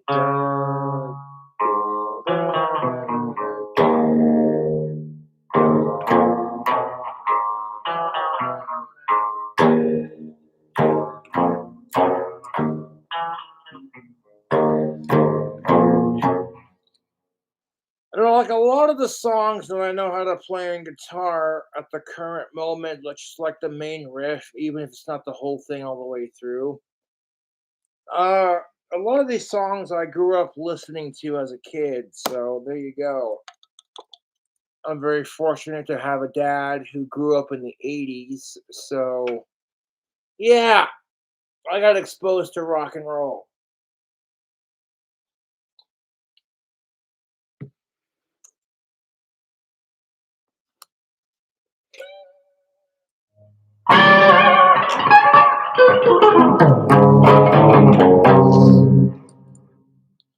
Now, when I turn the distortion off and I'm not using distortion to hide my shitty guitar playing, you can hear when I have it on clean the individual notes being struck. For me personally, compared to when I first started playing, I've actually gotten a fucking bazillion times better. I'm like, am I going to spend all day hating on celebrities I don't like or obsessing over my trolls? I'm like, no, fuck that. I'd rather spend my life getting better at something I actually enjoy doing, like making magic wands or shredding guitar.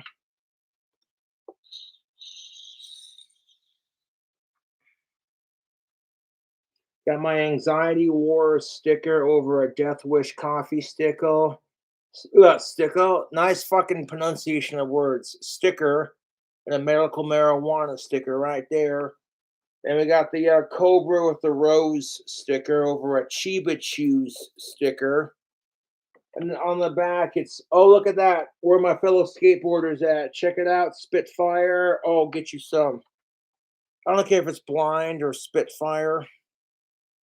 I like them both. When I was a kid, I honestly wanted a blind Iron Cross mid-complete blind skateboard. I seen it on the internet, and I was just like, oh, that is just, mwah. Where are my skateboarding nerds at? That's what's up. Excuse me. However, I did get a customized skateboard from Evil Twin Skateboards over in Valley City. I still have that skateboard. That's what the fuck is up. I was like, hey man, I want my initials on one side, and then I want King Cobra on the other side, and then I want some disgusting rotted corpse fucking face in the middle of it, you know, black metal as shit. And they're like, it turned out so fucking good. They were just like, hey man, can we use these for Halloween t-shirts? And I said, yeah, dude, 100%.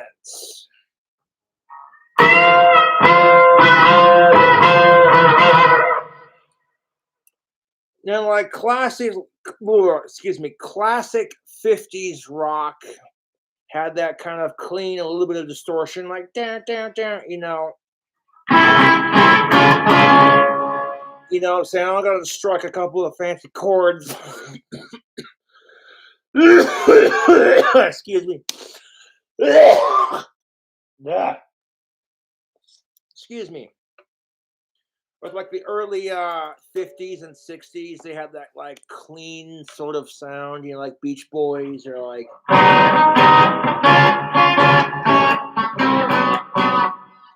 Even if I'm not playing like songs specifically, you recognize the sound, that clean. And then people are like, that's not heavy enough, god damn it. And then people started stabbing their fucking amplifiers to give it that sound. I actually looked up the history of how distortion on amplifiers became to be a thing. A lot of the guitar amps would offer this clean, you know, that particular clean, kind of jazzy, sort of bluesy sound. And distortion was never even heard of. So a lot of musicians from that time would take like a knife and just stab the fuck out of their amp. And then it caused their amp to break and then make this dun, dun, dun, dun, dun, dun, dun sort of sound that we're familiar with today when it comes to like rock and heavy metal.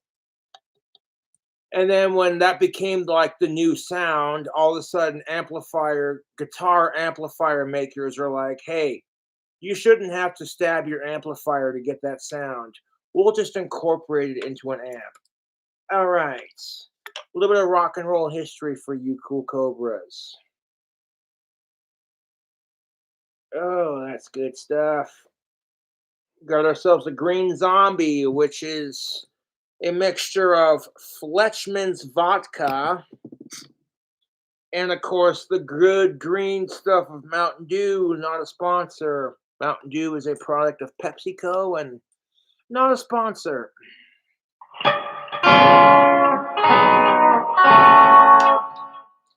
That classic, clean, bluesy sort of sound, you know, that's what you associate with like that 50s rock, classic, clean, bluesy sort of sound.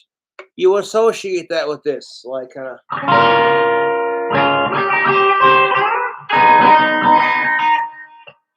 I can make up a fucking song on the spot right now. Check this out.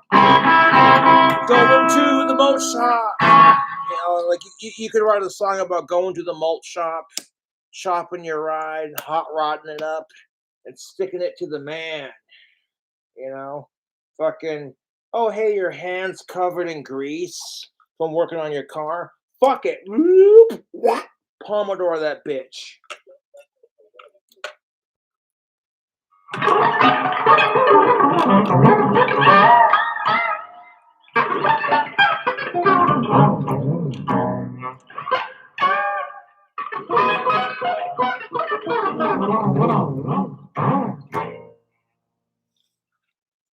The thing about using distortion on your guitar playing, and this is why a lot of people love using heavy metal distortion, is because you can hide your shitty guitar playing through like some really good distortion.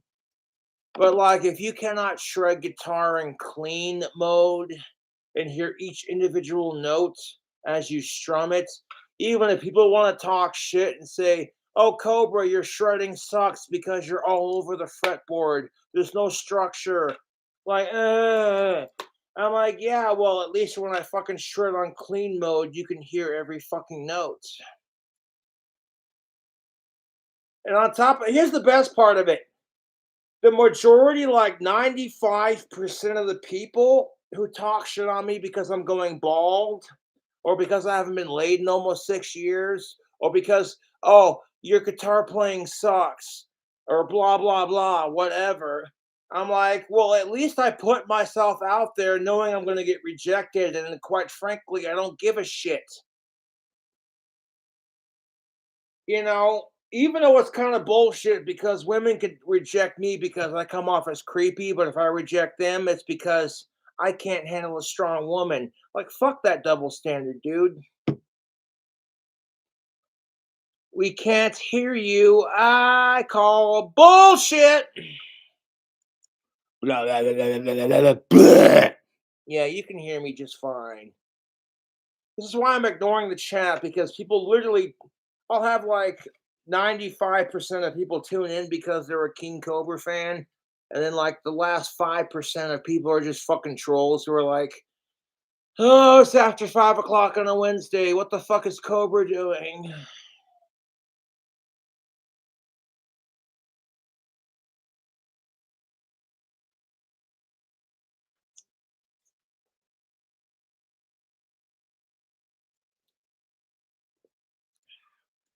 Rocking them Aussie shades, the Lemmy Killmeister sideburns.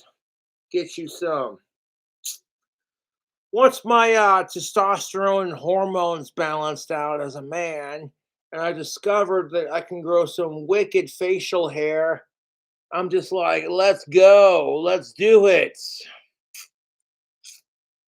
Got a mustache, a little bit of a, the fuck are these things called? I call them a clit tickler. And then the goatee, the goat, satanic. You know, being as Jafar is like my favorite Disney villain, I'm like, I want to grow a goatee out just like that. So I kind of got a Jafar goatee going. The only thing I didn't like about Jafar as a character was when he touched Jasmine without consent.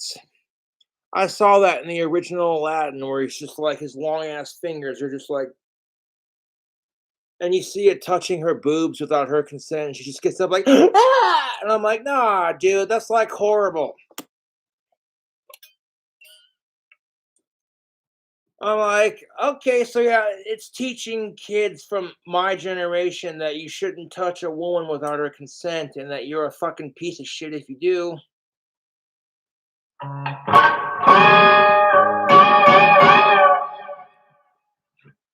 A little bit of echo right there, and another like that.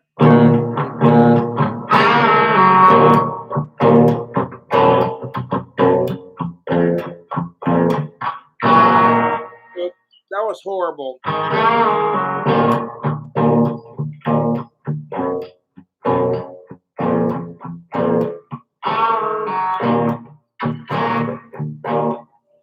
That's a very classic bluesy sort of guitar riff. You throw your electric guitar on, just unlike free of distortion, back in the good old days kind of thing. You want to take these two strings, one right there, one right there. When you strum it, pull off and bend it. You strum it, finger it, push it up, and let go. Like that. And then you slap an E minor on there.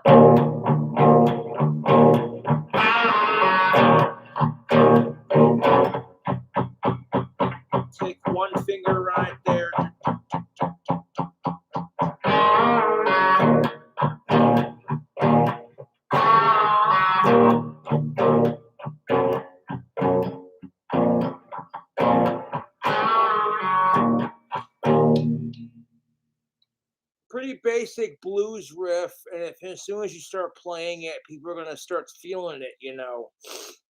And the thing of it is, you wouldn't have Ozzy Osbourne or the Beatles or Cradle of Filth if you didn't have the blues. So it's all about musical appreciation, YouTube. All these fucking wankers who are raving about Harry Styles. I'm like, I'm more of a fan of Harry Potter. Thank you very much. I'm like, do you think you'd have Harry Styles if you didn't have Ozzy Osbourne and Cradle of Filth? The answer is no. Harry Styles can fuck off. Like, sorry, man. Harry Styles can fuck off. Who wants to act like he's the first man to wear a dress? I'm like, sorry, but Caitlyn Jenner beat you to it, and that's not transphobic. That's the truth. No, I'm not gonna get. I totally support trans people, but I'm not gonna get into that right now. I'm not gonna ruin that with politics. I totally support trans people, but I'm not gonna ruin this fucking video with my personal 2 cents on politics regarding this issue. Because a lot of people would agree with me, and a lot of people would be like, "Oh my God, Cobra, you're a fucking asshole." And it's like, really? I think with logic and my natural male thinking brain. Oh, speaking of, check out this T-shirt, this Transylvania T-shirt. That's pretty fucking sweet because my parents totally got this from Dracula's castle when they visited Transylvania. Uh, so don't mind me being like, oh, look out. Okay. Blah, blah, blah, blah, blah. Don't even say that.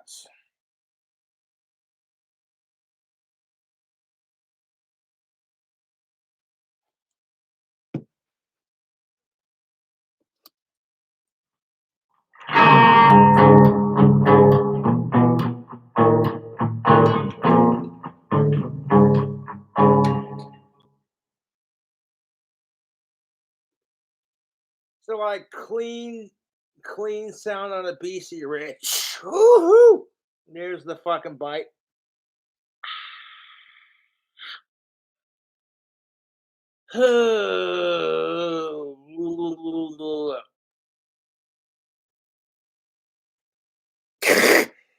Exhumed visions, you smartass.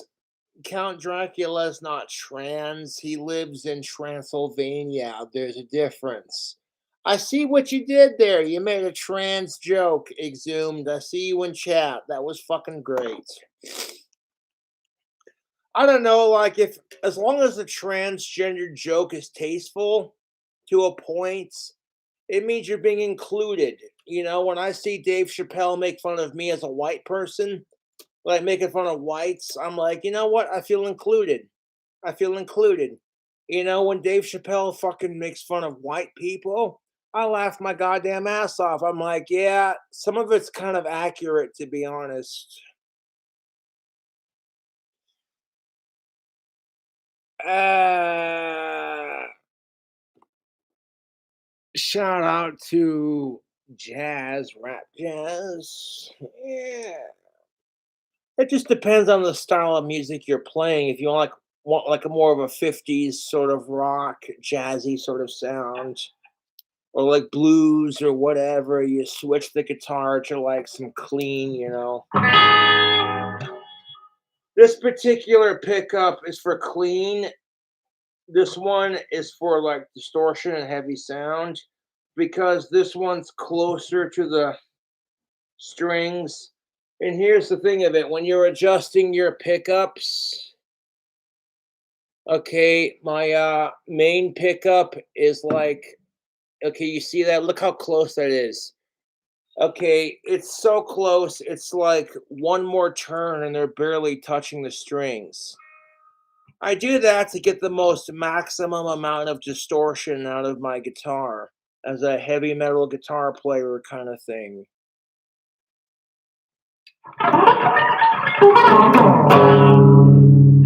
But when you go to fucking shred like some like clean sounding guitar where it's like it don't even sound like some like fucking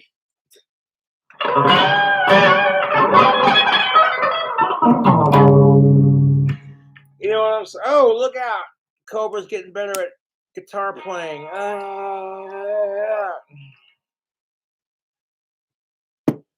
People are like, filthy! And I'm like, I know, right? Danny Phelps said it best. Stay filthy. People look at you like you're a goth, burned out hippie who needs to fucking take a shower. It's like, well,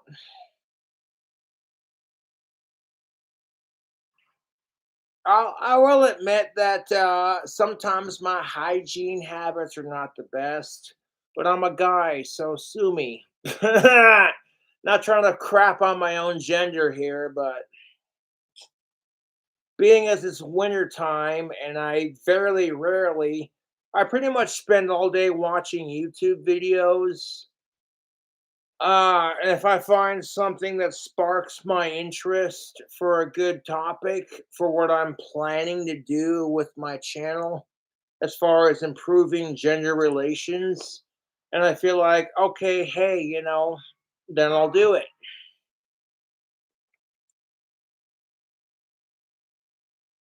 No, goddamn, dude. This here vodka is, whew, it's doing what it's supposed to do. Fleshman's vodka mixed with Mountain Dew. We're calling that a green zombie. And it's not bad, dude. It's not bad at all. It's fucking after 5 o'clock. It's like 7:23 from what I can see from my. Nope, 7:32. Okay, I did like look at that real closely.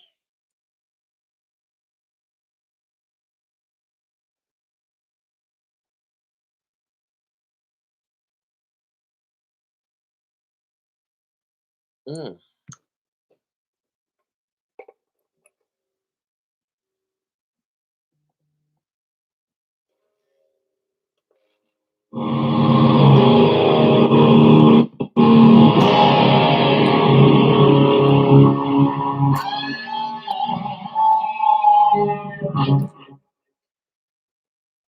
Oops. Did I take the clean sound off and put distortion back on? Aren't I a naughty bastard? And like turn the knob over here to give it sort of like a different echo, and then like the knob over here to give it extra echo to give it that sound.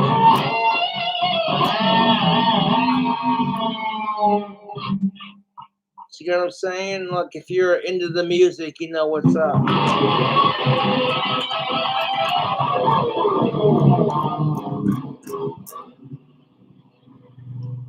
Oh yeah. All I know is that whenever I'm stressed out about some shit, I don't need alcohol to relieve my stress. I don't even need cannabis to relieve my stress. If anything, carve a couple wands out, shred some guitar, and I feel better about myself. Even if I live in a world where I can't control all the bullshit that's happening and I just want to make the world a better fucking place, you know? It's like, okay, if you want to be trans, that's your thing. You do it up, but there's got to be a fucking line that we shouldn't cross. And we can't have that conversation without someone calling you a fucking gay phobe or some kind of transphobe. And it's like, you're so quick to call someone an anti LGBTQ piece of shit that you refuse to listen to logic. And it's like you could have people who are on the same side as you, but you refuse to listen to them because they dare speak out against, like, oh, hey, this person over here wants to chop their dick off and turn their ball sack into a fake pussy. That's what they do. They'll take your penis and they'll chop the head off and then slice the sleeve in half and then they'll turn it inside out. And then they take your testicles and then they rip it out. And then they use your empty ball sack to form the pussy lips. And that's how they fucking make a transgendered woman's pussy. And they literally have to have, for the next 6 months after that surgery, they have to have a thing inside their fake vagina that keeps it from like getting infected and like healing over. And so for like the next 6 months after getting that fucking surgery, they have some bullshit inserted inside of them that keeps the wound from them slicing everything open and stitching it back together open. And so that by the time that 6 months is done, you keep it clean, you keep it sterile. You know what I'm saying? And it's like, that's got to be some kind of hell, dude. I cannot begin to imagine what trans people go through. Me personally, I love being a male. I love having testosterone, and I'm proud of the dick I got between my legs. So I can't begin to imagine what that's like.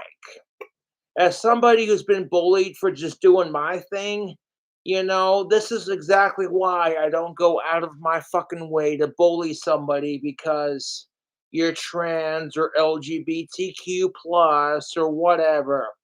This is what I've been saying on my fucking YouTube channel. As long as you're not a sicko, who gives a shit? You want to judge somebody for anything else outside of that? Go fuck yourself.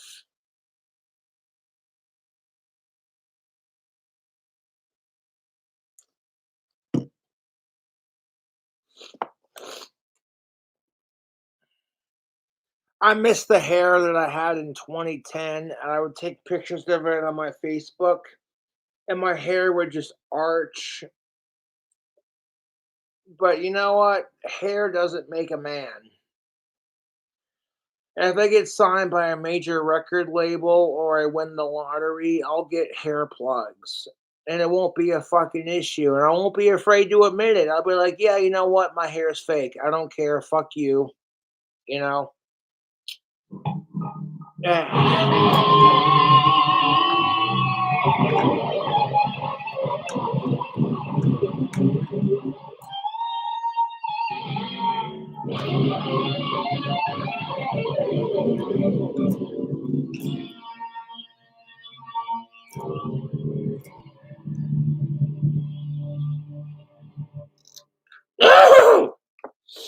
I don't even, you get to the point where you're a little bit, you know what I'm saying? And you don't even care if it sounds good. You're just like, ooh, distortion. Okay, easy does it. Easy does it.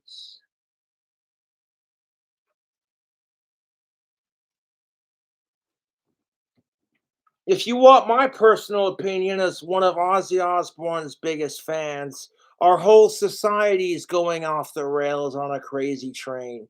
And it's beyond crazy train. It's just flat fucking mental.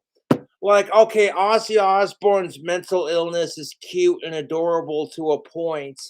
But beyond that, you see the way our society's acting, and you're just like, okay, that's not cute.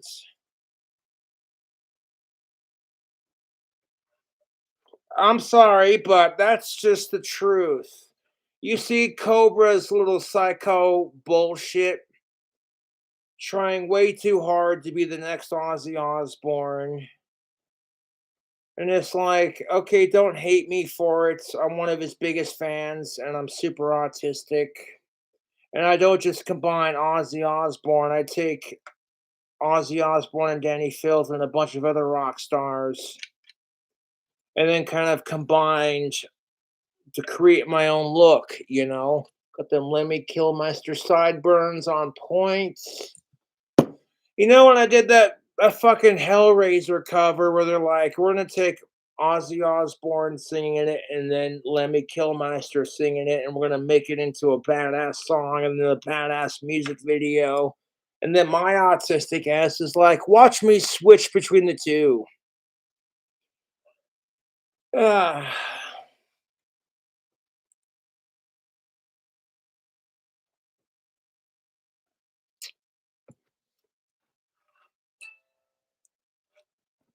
We're gonna we're gonna continue the dream because that's what it's all about.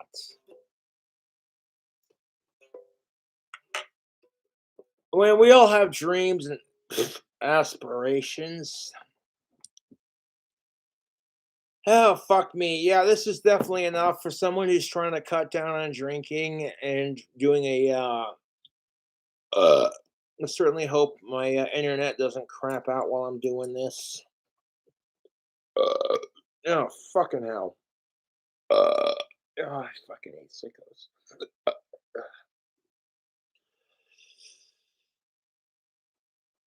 Yeah.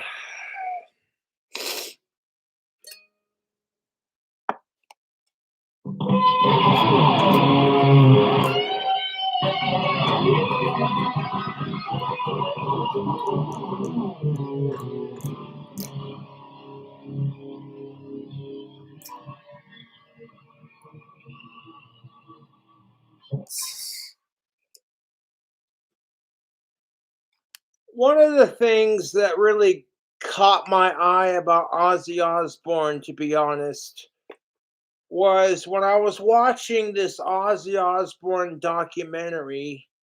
One of these really famous musicians literally said, in this industry, you see a lot of people trying to out serious each other and try to outdo each other and try to out evil each other. And it's all a gimmick and it's all just this some stage performance persona bullshit. And Ozzy Osbourne's in the middle of it, just smiling, and it's infectious like that. Ozzy Osbourne's like, I don't gotta fucking try this hard to stay relevant. It's like, okay, so now you got these fucking people who are like, okay, Ozzy Osbourne snorted ants and bit the head off a bat. So now you gotta compete with that. And it's like, dude, you don't gotta compete with that. Just fucking make your music. Stage antics are fun, but like, you start competing with people over it. All of a sudden, it's like at some point you're gonna be like, what am I doing with my life? Because this is some messed up shit. At some point you get to the point where it's like you got to outdo the last rock star that fucking challenged you, and it becomes this pissing contest kind of thing. And I'm over here like, no, fuck that. Okay, just make the music, and if you have crazy stage antics, cool, man. If not, that's cool too.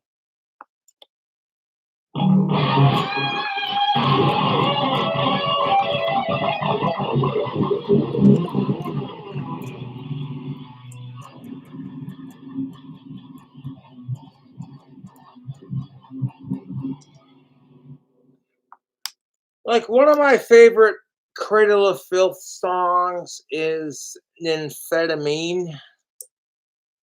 And I love the song Nymphetamine by Cradle of Filth. It's a great song to fuck chicks too. Next to I'm Here for You by Ozzy Osbourne, there's a couple of songs that I pick from my idols to fuck chicks too, and it works. However, I learned through some YouTube searching that amphetamine is played in drop C.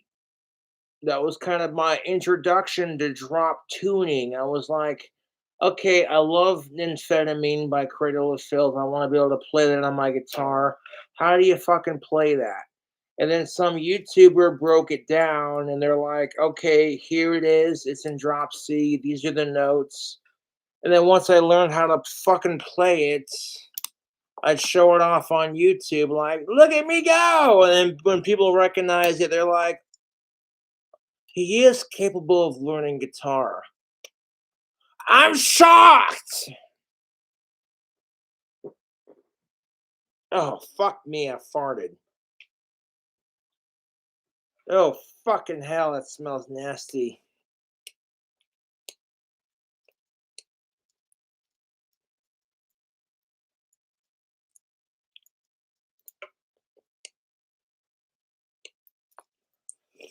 Oh, fucking hell.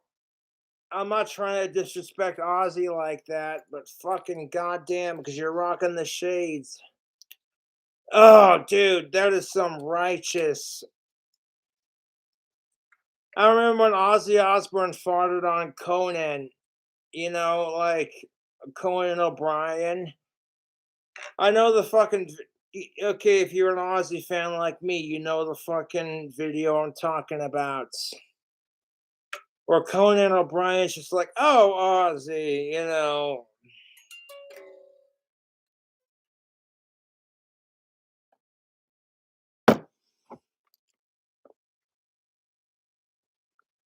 Life is too short to not laugh at farting. That's what I'm saying. Okay. I know farting is gross to a point, but everyone farts, so you might as well laugh at it. What kind of prude sits there and says, oh my God, you farted, you disgusting piece of shit? I'm like, there are people out there who are virtual signaling how horrible they really are.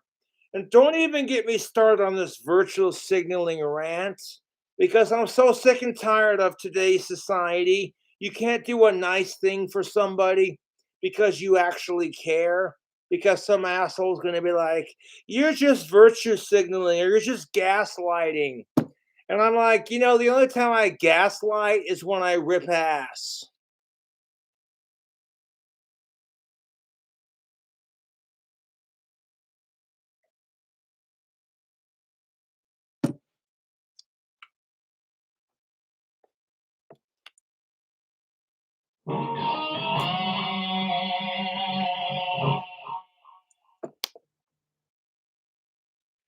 It's like if Wayne's World went goth. Wayne's World, Wayne's World, Wayne's World, swing. It's like if Wayne's World became obsessed with Ozzy Osbourne and had more of a goth influence. You get the King Cobra JFS show.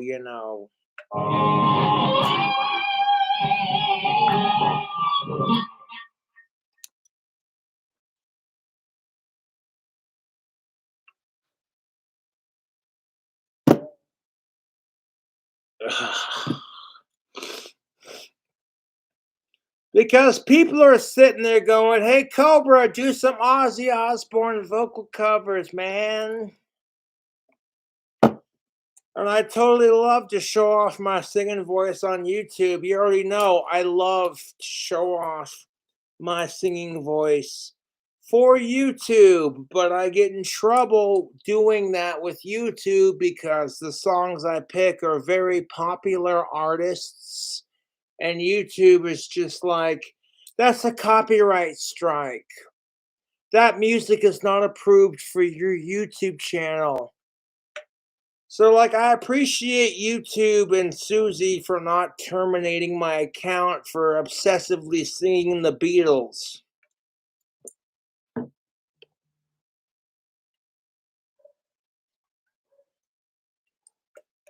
The best part about living up at the best part about living up where I live is this apartment complex is very dog friendly. So if I go out for a cigarette or if I go outside to paint one of my wands, my neighbors will come out and walk their dogs to take a shit. And it's beautiful how dog friendly the apartment complex I live in really is. It's beautiful in my personal opinion because my last apartment that I lived in prior to this bitchin' one bedroom,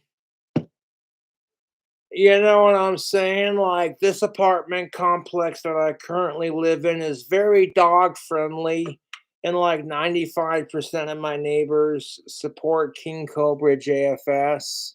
So the trolls harassing my apartment, it's not mine personally, it's just where I live. Y'all are wasting your time. And furthermore, how would it feel if my YouTube trolls decided, oh, hey, we're sick of Cobra, but then, like, all out of nowhere, my fans were like, hey, we're going to give King Cobra's trolls what they've been given him only twice as bad. Y'all couldn't handle it. Now, I'm not asking my YouTube fans to break the law just to fucking harass my YouTube trolls back. But at the same time, give them hell, man. I don't even care if Ozzy Osbourne signs my ass. Y'all gonna harass Ozzy and Sharon because I'm a huge Ozzy fan. It just shows you how pathetic my trolls are.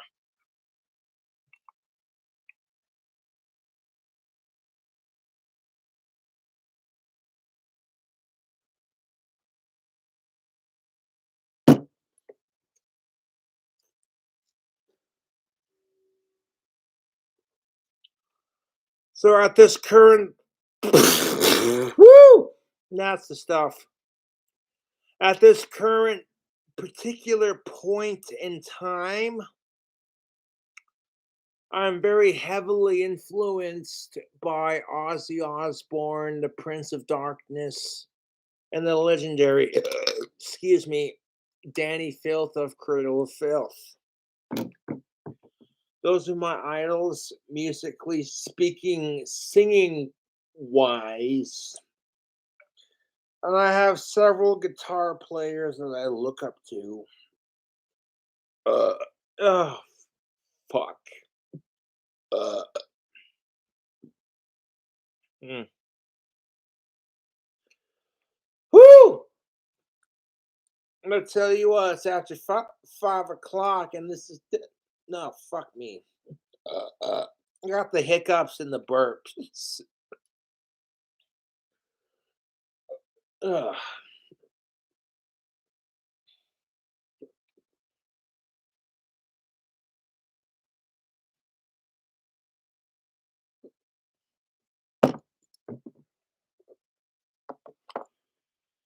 I'm like, oh hey, look at me. I play guitar.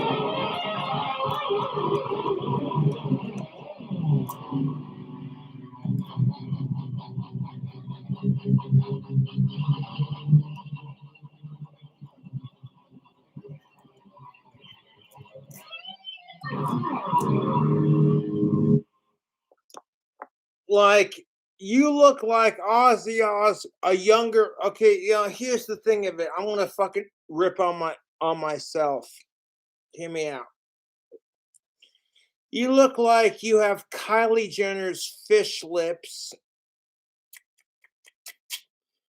with like a little bit of Ozzy Osbourne influence. Like it wouldn't surprise me if I was like Ozzy Osbourne's 18th cousin because of the fact that I'm 80% British according to ancestry.com.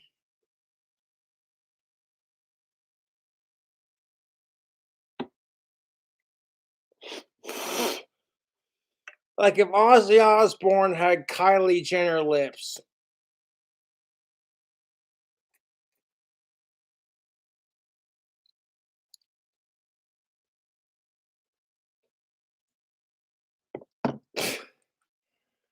I'm sorry, I can't take this video seriously when I know all the fucking haters are gonna fucking flip out.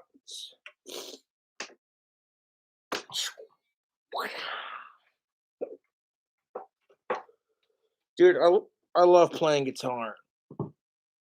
Turn it off. 1 second.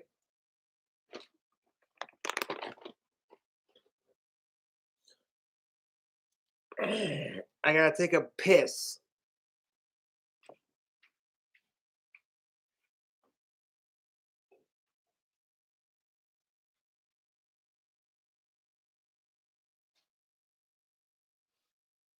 This is what the fans want. They want the alcoholic piss.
Ah,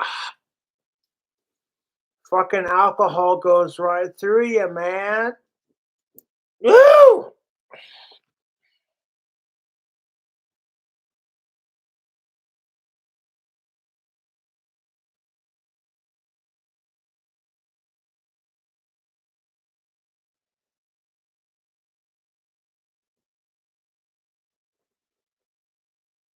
It's empty. We can fix that.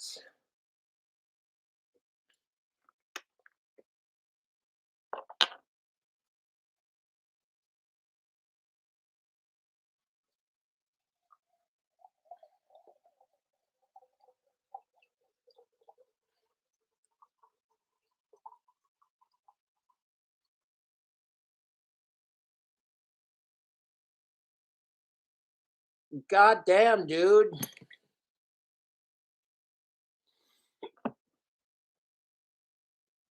I had a fan who literally bought me alcohol. They're like, I'll give you $100 if you finish this bottle on stream. And I was like, challenge accepted.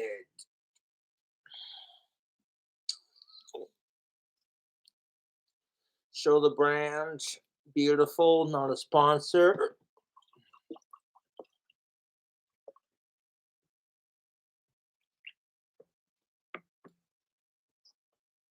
Got some Fleischmann's vodka,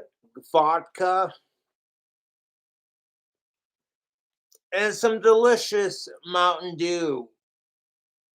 It's kind of okay. I'm not trying to be a dick, but it's kind of an American sort of thing when you're just like Mountain Dew. That's like one of America's top favorite soda pops, and I'm here for it. I can hear the carbonation inside the bottle.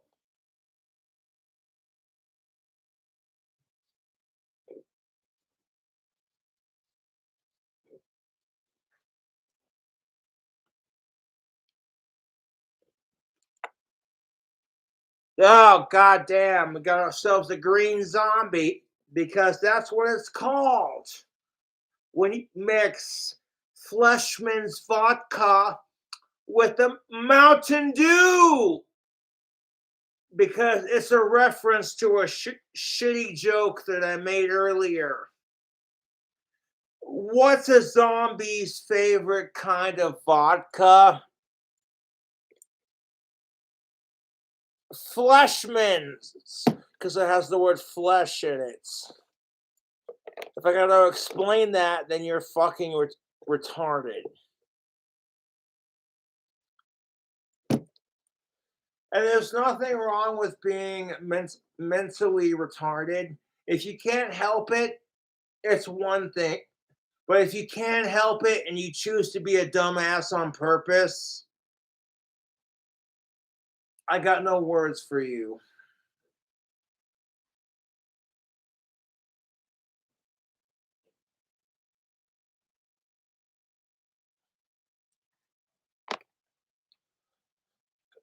I'm sorry, but I throw on my Ozzy Osbourne shades and my goth makeup and I feel complete. I'm not just saying this to kiss Ozzy Osbourne's ass, because quite frankly, I get sick and tired of that being the narrative. That I can't support Ozzy Osbourne as one of his biggest fans without it being like, oh, you're just kissing his ass because you want to get signed. And it's like, fuck you. I already got a record deal. You don't have to sign me if you don't want to. And furthermore, it's up to his wife because she's the one that fucking owns the record deal, you know.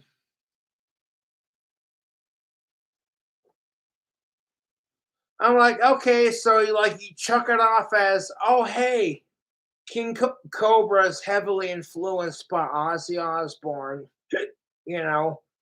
It's exactly my point. When you hear all these people who are like, hey, man, Ozzy Osbourne has inspired a lot of musicians to keep doing their thing. And that, personally speaking, King Cobra is nothing special. Just because I got 50,000 subscribers damn near, personally speaking, it's awesome. Like my personal goals for becoming as famous as Ozzy Osbourne someday. Ooh, hiccups. It's a start in the right direction when you got people who are like, okay, why the fuck does King Cobra JFS have 50,000 subscribers? Oh shit, excuse me. What the fuck makes him so special?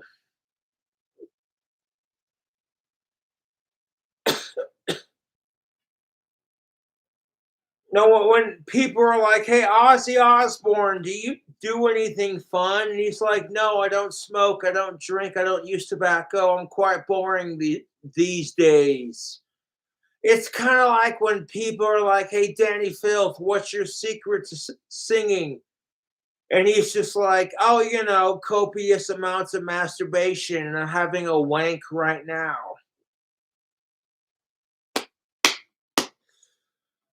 I'm like, you know what? No, no, no, no, no, no. The way I look at it, if I would still support Ozzy Osbourne, regardless if he's sober or not, you know, a lot of my fans want to see me clean up my act. And I'm over here like, even I personally feel like I drink too much sometimes. So it's like, hey, you know what? You have a small amount to your name. Oh my fucking god, who the fuck? I don't want to cause any fucking drama for the record.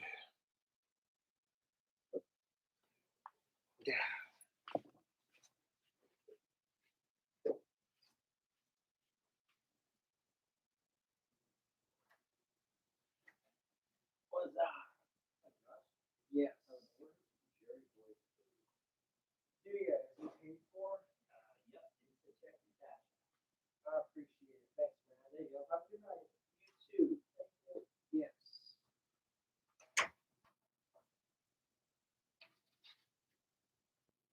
Goddamn, Jerry Blake. That's what's up. Fucking Jerry Blake was just like, hey, man, check your Cash App. Here's a free delivery. They got me an order of some Pizza Hut, fucking Little Caesars, actually, cheese sticks. I'm a little bit tipsy, so I'm getting my pizza chains mixed up. But on some serious shit, we got some Little Caesars cheese sticks. These smell incredible. I want to have me one. Thank you, Jerry Blake, for sending me the Little Caesars.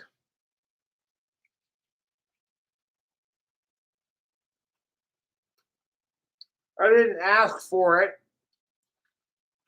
Oh, YouTube. Oh, I've never tried. Mm.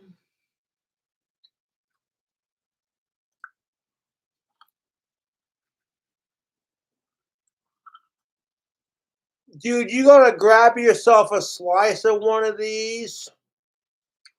Okay, like Little Caesars is not a sponsor. This is free advertisement. I hear someone knocking at my door, and I think to myself, oh crap, what the fucking shit have I done today? Like, what the fuck have I done? Okay, hold up. We gotta do a fucking break action of this fucking goodness. Well, I appreciate your generosity, Mr. Jake, but I will check PayPal and Cash App at the end of my video because it's not about the donations or the alcohol or the food hacks. It's about entertaining my fans.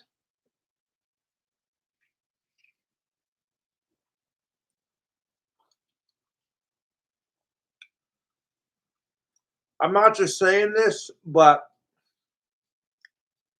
Little C's. Little Caesars. Oh, you gotta get you some of that.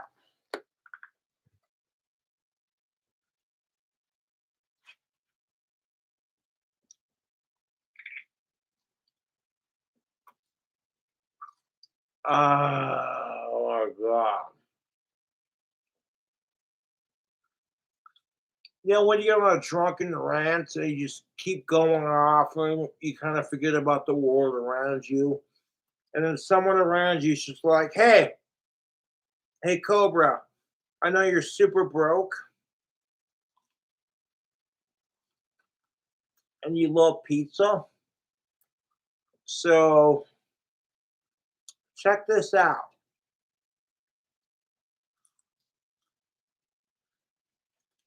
Little Caesars bread crust action. This is a pizza chain that's really popular in the United States.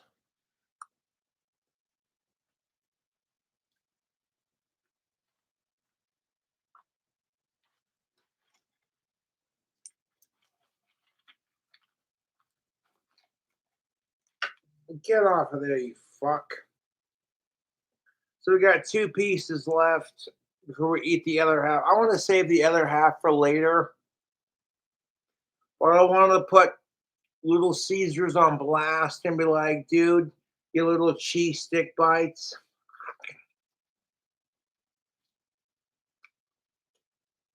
Cobra seal of approval, dude.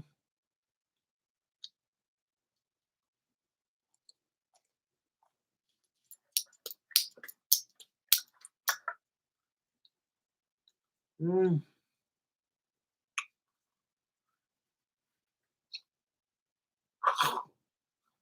Ooh, excuse me. I tried to swallow the pizza stick too quickly. Like I said in my wand making video, sometimes you gotta slow down and appreciate your craft.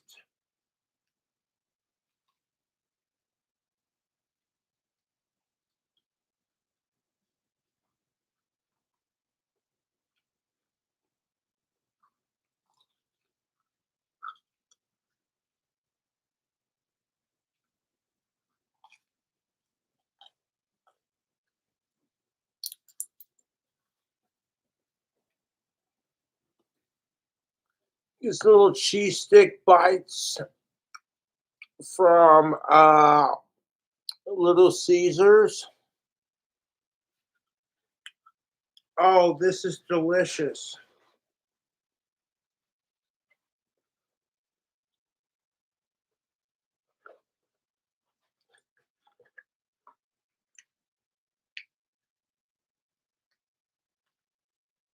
Get the fuck out of there with that.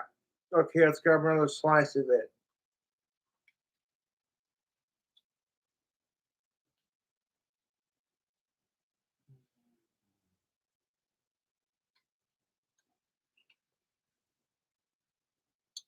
YouTube.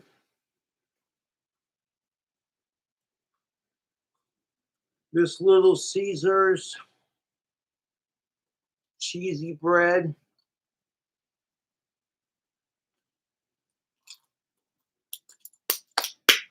It don't even need sauce. Like if I had a sauce to dip it in, I'd probably dip it in like some garlic butter, some marinara. But honestly, I don't care. Okay, the fan Jake, you've done more than enough, dude. I did not expect you to send me free Little Caesars on top of it. I'm like, Jesus fucking Christ. This dude is sending me fucking free alcohol in a 2 liter to wash it down with. I'm sitting here slamming it on YouTube.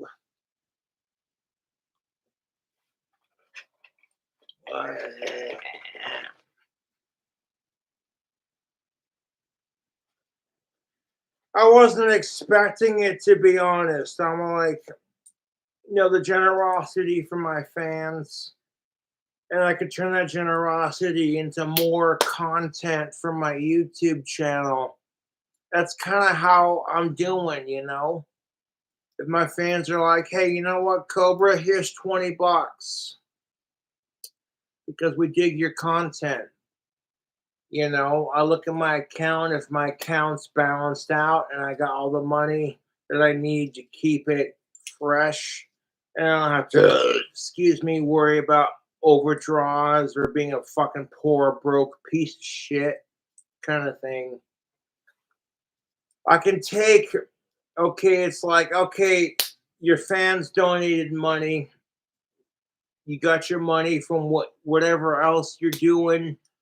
It doesn't have to pertain to your fans. People are buying your t-shirts, buying your tactical soap. And people are just digging your vibe in general. Like, who am I to argue? I'm thinking, honestly, I thought to myself, oh God, it's going to be a fucking troll. When I answered the door, they were just like, oh, hey, Cobra. Jake says, check out your Cash App. Here's a free Little Caesars fucking treat for your sick entertainment. Okay, these little cheese sticks bites. I got about 4 left. I'm gonna have one more because I can. Okay, YouTube, let's just pull it apart for that sexy foodie action. Oh, oh, get off of there. Get off of there, you fuck. Okay, there we go. Now we got the bread and the cheese and the seasoning. Okay, that doesn't look right when you do it like that. Like, hey, have some Little Caesars. That doesn't look appropriate. I'm sorry. No, I'm not sorry because Little Caesars is the shit.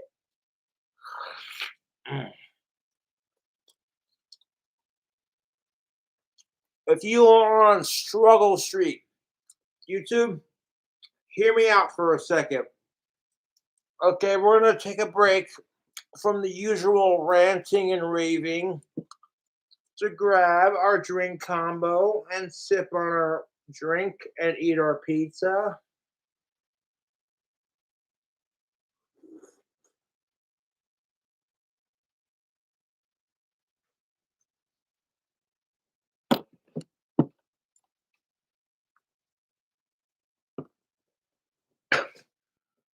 Now that Fleshman's vodka with the Mountain Dew has definitely got a nice burn to it. However, you're not going to see like challenges like this too terribly often. Because when I started cutting down on my drinking prior to tonight, I honestly felt better about it. All the people who are like, hey man, you'll feel better about cutting down on your drinking, trust me. And then when you're an irritable drunk, you're just like, nah, bullshit. But then when you actually go through it, you're like, yeah, I see what they're talking about.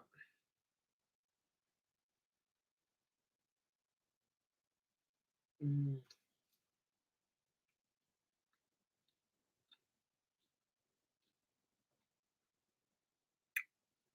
Now, honestly, it looks a lot better for me personally if it's just like that one tiny bottle of vodka versus, you know what I'm saying? Like Cobra's doing a video with drink combos and like is already had. Ah, excuse me, fucking ridiculous.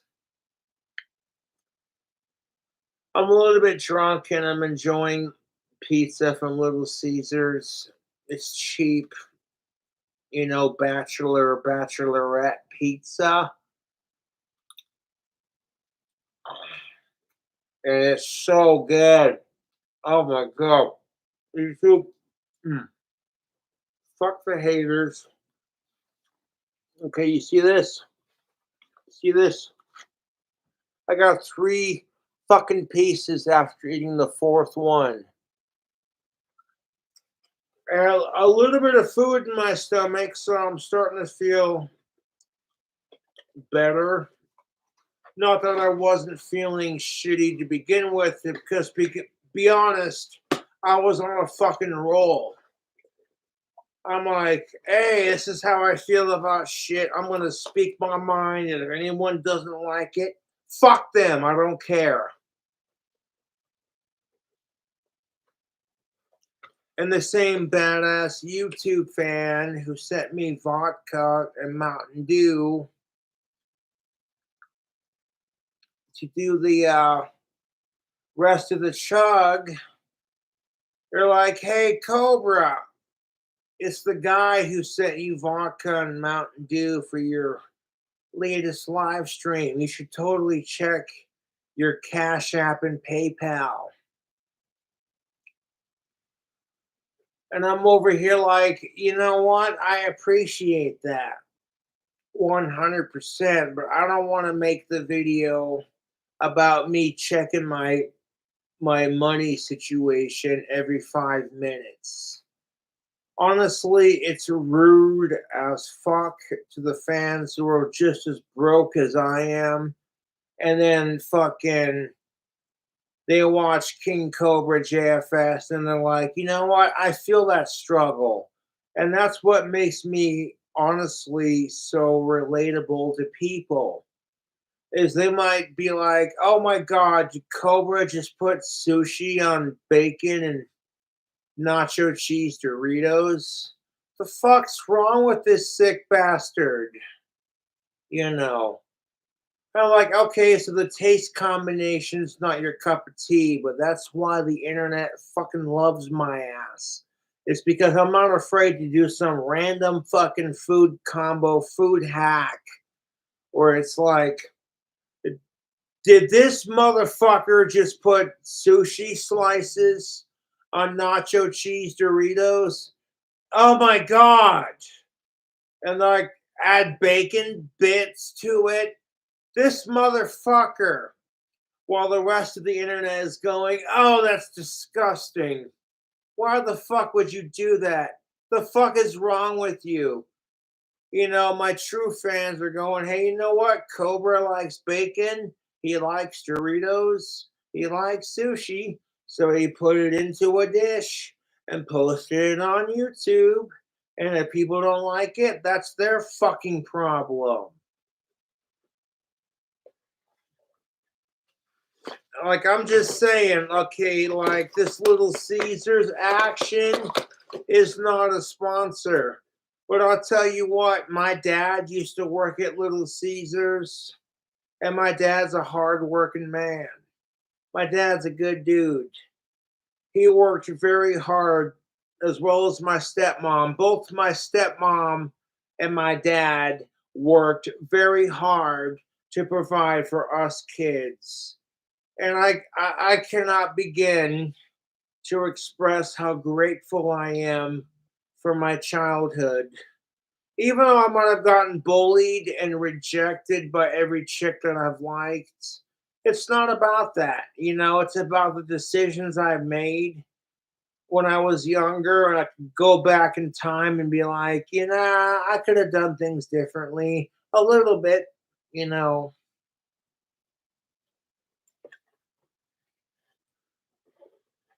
And I'm like, you know what? Fucking Little Caesars, little cheese crust bites, whatever the fuck this is, lunch combo. Okay, these are fucking delicious. It don't even need sauce. Like, I feel like if I were to order these and I had some like garlic dipping butter, it would be a bonus. Like, oh, okay, these are good without sauce. Okay, you want the that's just kind of how I do, you know. When I order like Pizza Hut or Domino's or Little Caesars or whatever, or order some like garlic butter to go with it, kind of thing, you know, to flavor it extra, make it extra unhealthy, which automatically makes it extra tasty. And it's just like at some point you have to be like, okay, you know what? Stop making it about how unhealthy and how many calories you can stuff into your throats. And be like, if it tastes good without the extras, then fucking go with it, dude. And I'm telling you right now, okay, this Little Caesars, not a sponsor, but these cheese bites, cheese sticks, whatever the fuck this is, it tastes good without the sauce, dude. I don't gotta order whoever ordered this. Okay, Jake, thank you. Because you're adding fucking content with layers of content. And it's just like, dude, I'm not even stoned. I'm a little bit tipsy, but I'm not even stoned off some good weed. Ugh. And I tried a couple bites of these bastards, and I'm like, okay, that's good. Little Caesars is cheap. You don't got to spend an arm and a leg to enjoy some good food. You get over your snobby attitude if it's gonna cost a minimum of $100 before you review it. Fuck that shit. You get over that snobby attitude and be like, hey man, it's life. We all struggling to feed ourselves. Honestly, the only thing that makes me feel bad about my donations that I get from YouTube, and let me take a huge drink of this potion before I do it. I know people are like, hey, Cobra, check. Okay, so we got that Fleischmann's vodka and some Mountain Dew. The fan who sent it's like, what do you want for a chaser? And I'm like, dude, I want some Mountain Dew. And they sent it to me.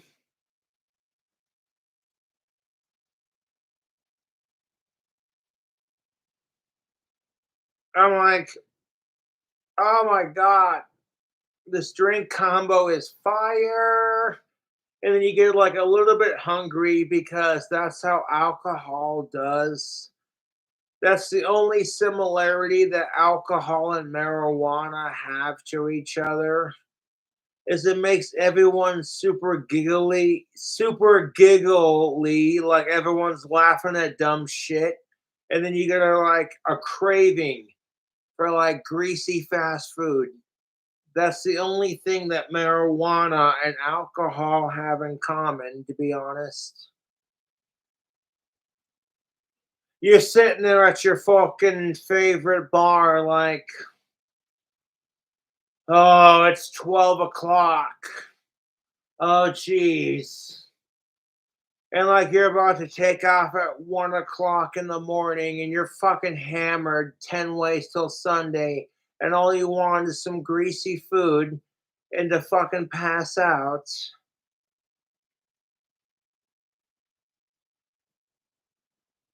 You can't tell me that that's exactly how it is, dude. As somebody who has been to the bar, I know what it's like. You get super wasted on your own dime. And then when you're like drunk enough, you're like stumbling just a little bit. And like a little bit of stumble goes a long way. You're sitting there like, aha. And people are like, hey man, you should sit down and drink some water. And then you sit down and drink some water. And then you start feeling good. You're like, damn, I'm hydrated and feeling drunk and high right now. And that's the fucking fix of alcohol that makes people alcoholics, you know?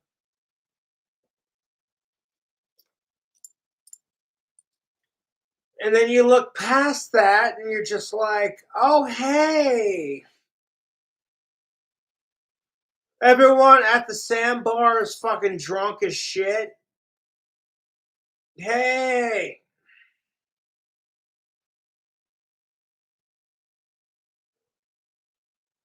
like, hey,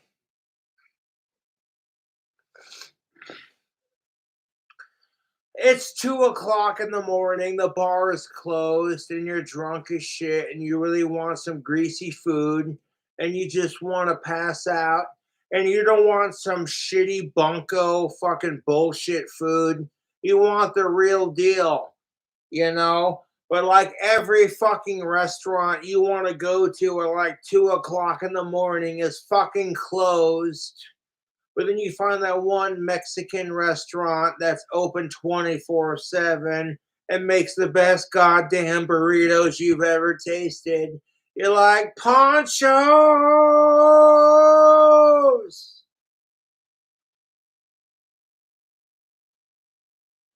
I can't tell you how many times I've been fucking absolutely stoned and shit faced. I'm at a bar, like I'll sit there, okay, and smoke a bunch of weed and then get fucking super fucking stoned. And I'm like, okay, I'm feeling pretty fucking stoned. Then I'll go to a bar and drink a bunch of alcohol until I'm like shit faced. To the point where all I want to do is masturbate, fucking pass out, and eat some delicious, greasy food, not necessarily in that order. And I'm not trying to fucking crap on anyone. This is just speaking from my experience as a male. Like, okay, I can't get laid because a lot of women want me and a lot of women think I'm a scumbag. So I'm like, what do you do? Just fucking wait patiently and keep doing your thing, you know?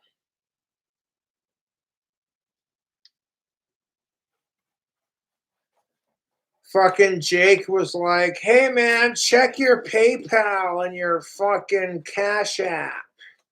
See, when I go live, it's not about checking my money situation. It's about entertaining my fans. Okay, like one of my fans sent me some delicious Little Caesars, and I can try an item I've never tried before, review it on YouTube. I'm giving these Little Caesars cheesy little breadstick bites, whatever the fuck these are called, the Cobra seal of approval. Mm. Dude, mixing cheese with bread can't fail.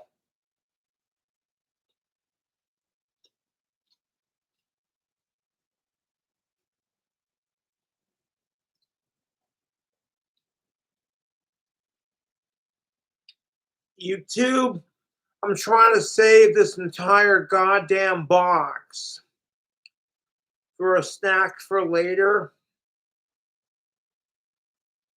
But Little Caesars, you are doing some serious voodoo hex magic with these little cheese sticks.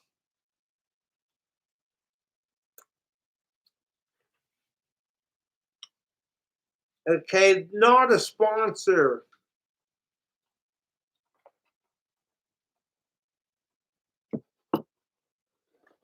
Like, dude, I've got like 2 little slices left.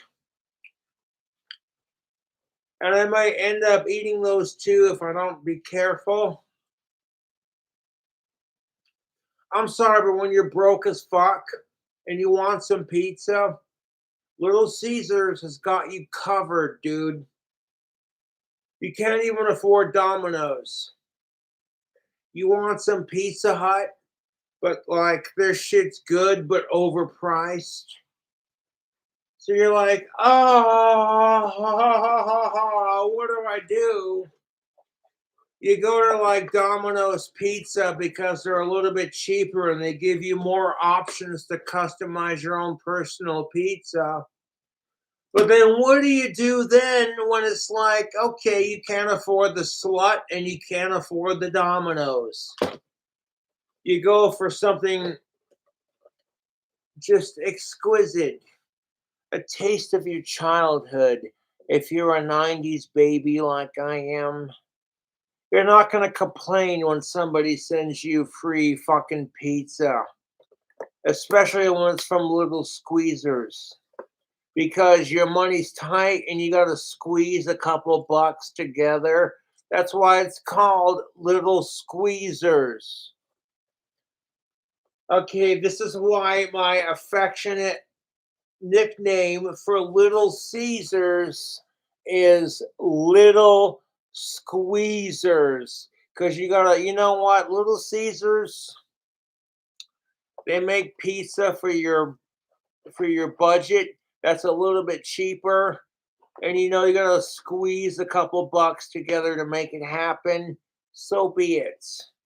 Worth every penny. Because this right here, delicious. I got like 2 slices left. And I'm over here like, okay, I got to stop eating these and save these for later. And because the fan who donated this generous donation of booze, I will check my Cash App and my PayPal just for you. Oh, fuck me. Uh,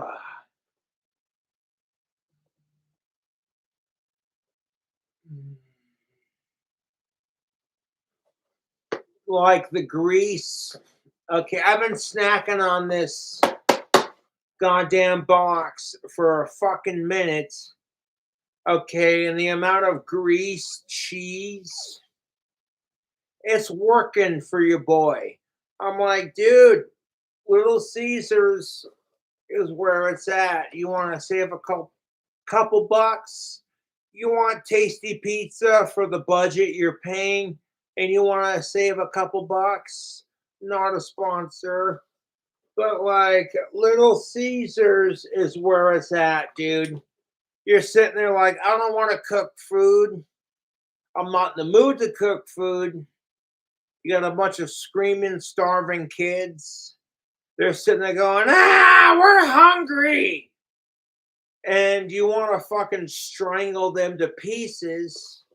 But you're like, no, no, no, no, no, no. Instead of strangling them, let's just order some delicious Little Caesars pizza. What do you want? I want a vegetable. Okay, what do you want? I want a meat lovers. Okay, what do you want? I want breadsticks. Okay. So you got 3 different people. One wants vegetable, one wants meat, and one motherfucker wants the cheese sticks. Okay, you want to talk about crazy bread? People are fucking crazy in the head. So it's like, what the fuck are you supposed to do when you got 3 kids who all want the same thing, but they all want something different too? Okay, you go to fucking Little Caesars, and it's like, okay, Susie wants an all vegetable pizza. Here you go, vegetable lovers. But Johnny, he wants a meat lovers. So he gets the meat lovers. All the meat's on it. He's feeling, but like the youngest of your family is just like, I don't want pizza. I just want some cheesy sticks. Oh, okay. You see what I'm saying? So the youngest The youngest of your family gets a taste of these little bastards right here. I'm telling you right now, Little Caesars is not a sponsor, but you know what? They make good pizza for your fucking wallets. You're on the budget. You don't want to feed your kids. You want to feed yourself. And you're struggling as a broke ass motherfucker. And you just want some food for a cheaper price. I'm like, you know what? You cannot go wrong with Little Caesars. Okay? I cannot tell you how many fucking times I've been craving pizza. And I can't afford Domino's or Pizza Slut. I mean, Pizza Hut, excuse me. And they're just like, oh, you want pizza, but you can't afford it?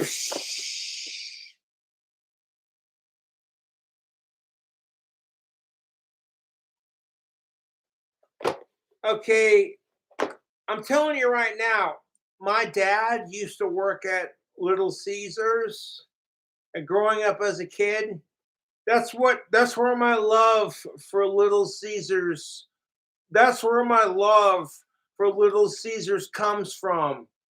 You know, it's from my dad working an honest, hard job, making Little Caesars pizza from 9 to 5. He'd come home and he'd be like, okay, who's hungry?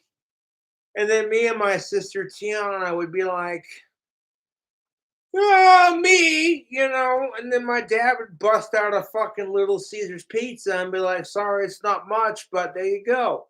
And I'm just so grateful for my childhood, YouTube. Even if I've gotten bullied my entire life, even if I've been rejected by every chick I've liked since the 4th grade, you know, that's the only thing I have to complain about my childhood. Then honestly, my childhood wasn't that bad.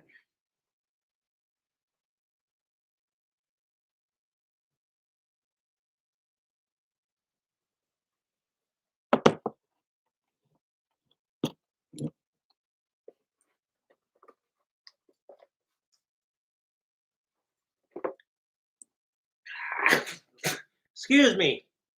Whew! Ah, that's what's left. Jake said, no time limit. Here's a bottle. Do your thing.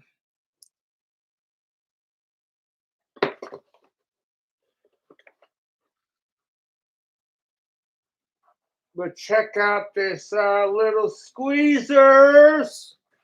When your money is tight and you got to squeeze a couple of bucks to make a pizza happen, Little Caesars has got you covered. A lot of people will fucking dog on Little Caesars for being cheap, and I'm over here like, you know what? You don't gotta enjoy some bougie 5-star restaurant to eat. If you can't enjoy a little bit of Little Caesars and be like, I'm full, I'm content, that's tasty, then your taste is too bougie. I'm sorry, but that's the goddamn truth.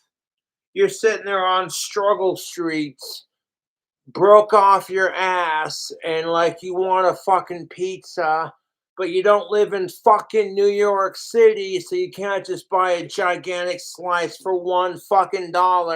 You're stuck in like the middle of Wisconsin or what the fuck ever, you know, and you're just like, hey man, my family's hungry. I want a fucking pizza, but I can't afford the big boys. Okay, Little Caesars, you're budget friendly and you taste good. That's honestly the King Cobra JFS official seal of approval on Little Caesars pizza. Okay, y'all are cheap, you're budget friendly, and despite being budget friendly, y'all taste good.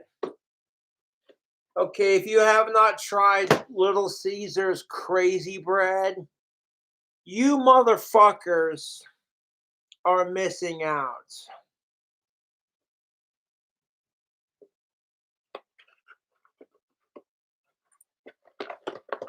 Okay, like Little Caesars is kind of an American staple. Although it would be super cool if like Little Caesars expanded to the UK and all over the world. You know what I'm saying? Like I'm telling you right now, we all have that moment where you're just like, I want some pizza, but I can't afford it. So you go to the grocery store and you buy a frozen pizza, or like some generosity comes your way and you're just like, okay, you know what I'm saying? Your boy Cobra loves his pizza. And shout out to Alicia Rodi. You get it. Yeah. Okay. You know, you're having a bad day and fucking you want some pizza. You're craving it. You know what I'm saying? Like, it doesn't, if you're one of those people who can't enjoy pizza because it's not bougie enough, go fuck yourself, dude. There's a single parent who's out there right now. Right now, there is a single parent who's out there right fucking now who's got like 3 kids. All of them want pepperoni pizza and they're super hungry. So instead of paying like 20, 30, $40 for one delicious pizza, you pay like $10 for 2 pepperoni pizzas. You know, like okay, $5, $6. So maybe it's 11, $12 because the price has gone up. I don't care. If you're paying like $12 for 2 basic pepperoni pizzas to keep your family fed versus the same price you get one pizza from a more popular fast food chain, that's all I'm saying. Like, don't hate on Little Squeezers, dude. Little Caesars is my jam, especially when you ain't got the money to flex on your homies. You're just like, okay, I can't afford Pizza Hut. That shit's overpriced. What about Domino's or anyone else? Nope, can't even, you know. And when you're in that position where you can't even afford Domino's, you're like, well, Pizza Hut and Domino's both make really good pizza, but sometimes your budget is not for that. Sometimes your budget is just like, nah, I can't afford this and I'm trying to save money kind of thing. So you learn to enjoy the simpler things in life. Okay, and like sincerely, Little Caesars is not a sponsor. I fuck with Little Caesars because they are delicious and they are cheap. I've grown up eating Little Caesars because my badass dad used to work for them. It was one of the many jobs he's held, kind of thing. And no, my dad worked his ass off in various jobs so I could grow up and become a famous YouTuber. So I'll never forget that. You know what I'm kind of getting at, kind of thing. Dude, I've only got like 2 pieces left, and I could easily eat these right now, but I want to save the experience. Let me drink some more alcohol, and I may end up fucking finishing that.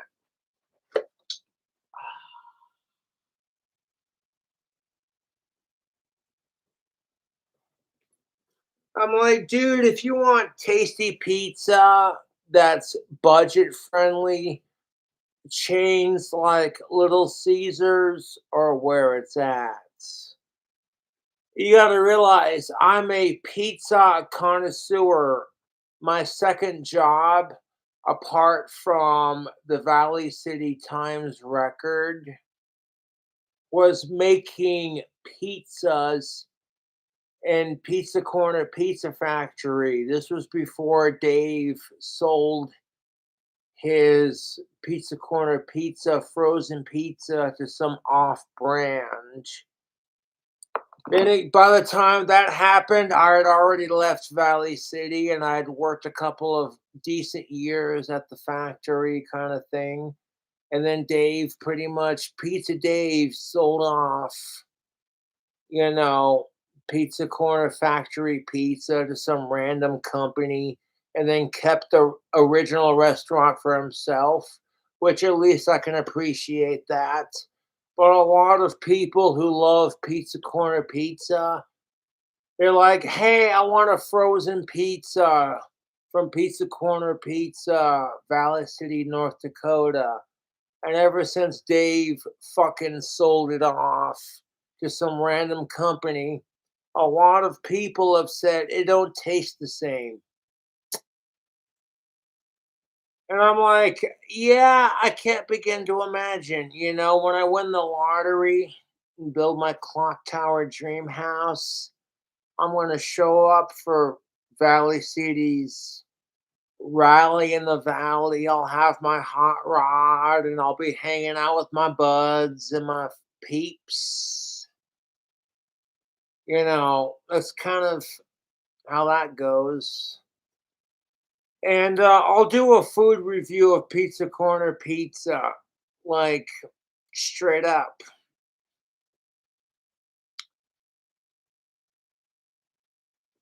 Okay, if I could go to Pizza Corner Pizza right now and order a pizza, I would order a pizza with all the meats, every single stinking meat topping that Pizza Corner offered, including shrimp, extra cheese, and onions and bacon. And I'd have them bake the fuck out of it and then cut it like they normally cut a Pizza Corner pizza, which is in like little serving squares. I'm sorry, but I'm having a nostalgia moment. When I was a kid, you know, growing up in Valley City, like, oh, dude, Pizza Corner pizza is where it's at. You like that mom and pop shop vibe where it's a small town, locally owned restaurants. You know the feeling I'm jiving at? Those fucking restaurants kick ass. It's not some fucking sellout corporate food chain like McDonald's or Burger King. It's a locally owned shop. And those kind of restaurants, in my opinion, they make better fucking food than the local fast food chains. So, like, say Valley City gets a Wendy's and a McDonald's and a Burger King and whatever else. It's not going to taste as good as Dave's Pizza Corner Pizza. That's just how I see it. And if you grew up with me going to high school, whatever, and you want to disagree with me, that's your choice.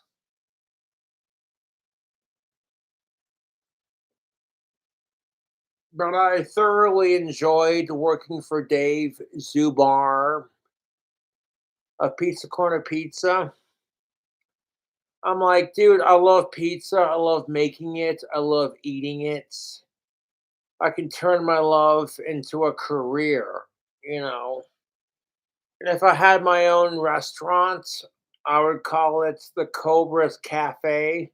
Take a bite out of your hunger. I would serve homemade pizza, bacon cheeseburgers and burgers, homemade fries, homemade cheese sticks, and wings to start off. And then once my restaurant expanded, I would open up to doing pastas and ribs. And oh man, okay, the my restaurant would be so fucking clean. The health inspector would be like, dude, you're being anal as shit. You get an A plus plus plus. And then I offer them a free meal after inspecting me. And they're like, oh, dude, the food's so good. you'd pass out in your car after having a food gasm. You're like, I went to the Cobra's Cafe and had a homemade pizza and a burger. Holy shit, it's so fucking good that I literally passed out of my car with a boner and fucking food gasm experience. Like, oh, I'm so full. Oh my god, that restaurant was so clean. Ah, and so good. Ah, it's the ultimate trifecta. I'd have a fucking cafe slash bar and grill. The Cobra's Cafe Bar and Grill. Take a bite out of your hunger.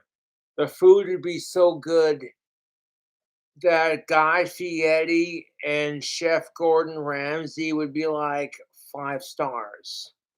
Chef Gordon Ramsay would come into the kitchen and he'd be like, fucking hell, this kitchen is so clean. Even I'm like, that's a bit anal, don't you think? And I'm like, no, no, it's not. Because cleanliness and good food and proper customer support are how you run a good restaurant. When the restaurant is so clean that customers have no complaints. When the food is so good, everyone leaves happy.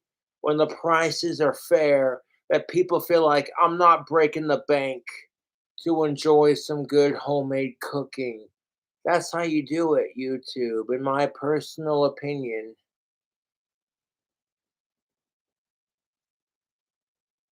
I have no experience on how to run a restaurant, but from my experience of cooking and seeing how other restaurants are ran, I'm like, this is what people want. This is what people crave. An atmosphere. A restaurant so clean, the health inspector would say you're being anal. Uh, Food so fucking good, it would make Chef Gordon Ramsay and Guy Fieri cream their pants. They'd be sitting there going, "Oh fuck me, this is the best goddamn burger I've ever tried." Oh my god. Fuck me, that's a good burger. Like, "Oh, how would you like your burger cooked? Medium rare to well done. Raw, you can go okay, no. Okay, when it comes to burgers, medium rare is how I like my burgers. But some people like it medium well. You know what I'm saying? But personally speaking, the best way to enjoy a cheeseburger is to get it cooked medium rare. Medium rare is how I do it. And I'm not just saying it because that's how I am. I'm a carnivore. I want to taste the grease, the blood, and the suffering in my animal when I eat it.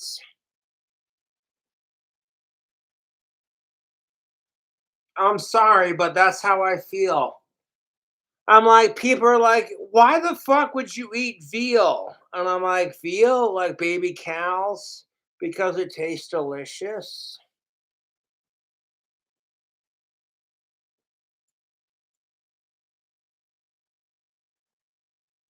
I'm sorry, but like, you ever have meat so fucking tender, you cook it medium rare like you normally would, or to that specification of it's medium rare, enjoy it.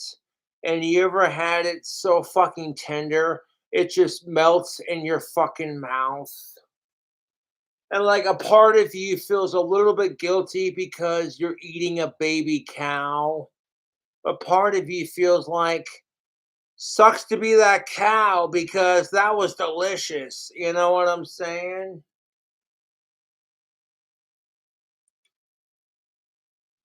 I'm like, you know what? That cow's gonna get fucking slaughtered for dog food anyways. So you're doing a favor. There were several Middle Eastern countries.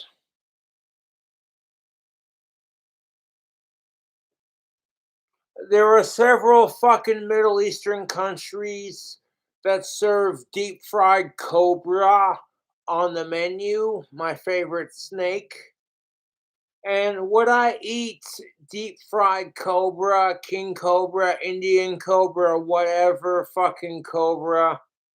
Yes, absolutely. If I was in a Middle Eastern or Asian, Taiwanese type country and king cobra was on the menu and they were like, hey, there were some restaurants that cook an entire king cobra for your feast, and they include a bottle of king cobra blood mixed with a traditional Indonesian vodka.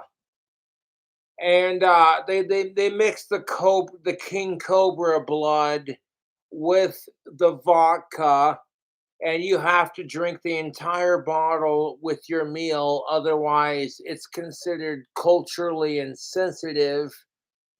And I'm over here like, well, it may take me a hot minute, but I'm totally down.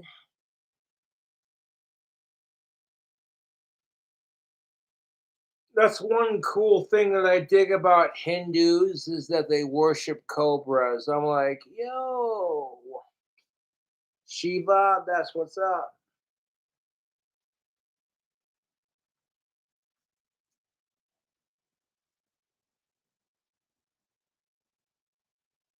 Hmm.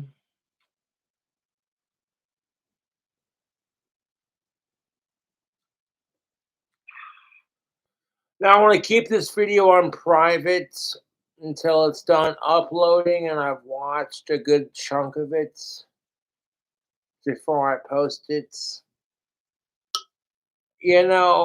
So like so far we've got almost 4 hours of solid YouTube content.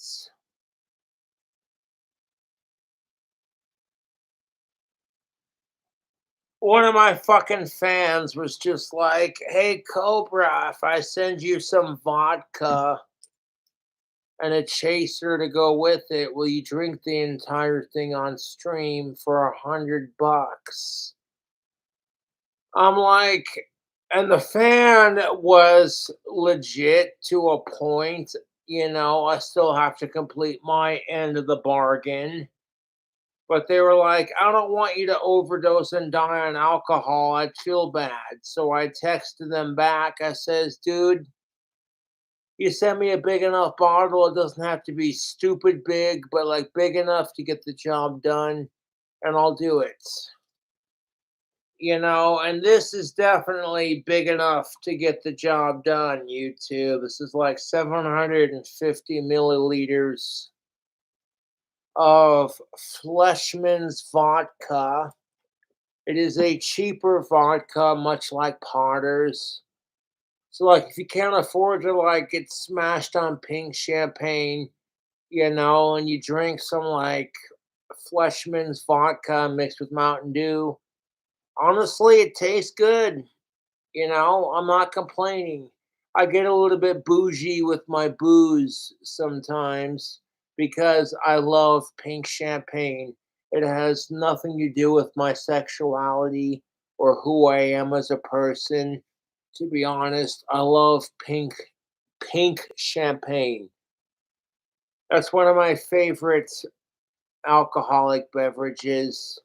You watch The Great Mouse Detective, old school Disney movie, and here's the rats at a party fucking busting out pink champagne and pouring it. So, like, old school Disney movies definitely glorified tobacco and alcohol growing up as a kid. But now that I'm older and much more wiser, today's Disney doesn't do that so much.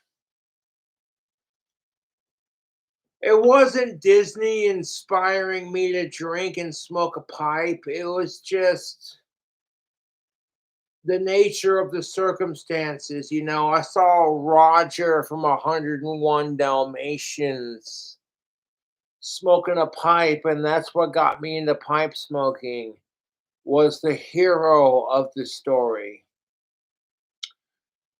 And then once I tried pipe smoking for the first time, sometimes honestly, I prefer smoking a pipe over smoking cigarettes just because I like the taste of pipe tobacco more than I like the taste of cigarettes.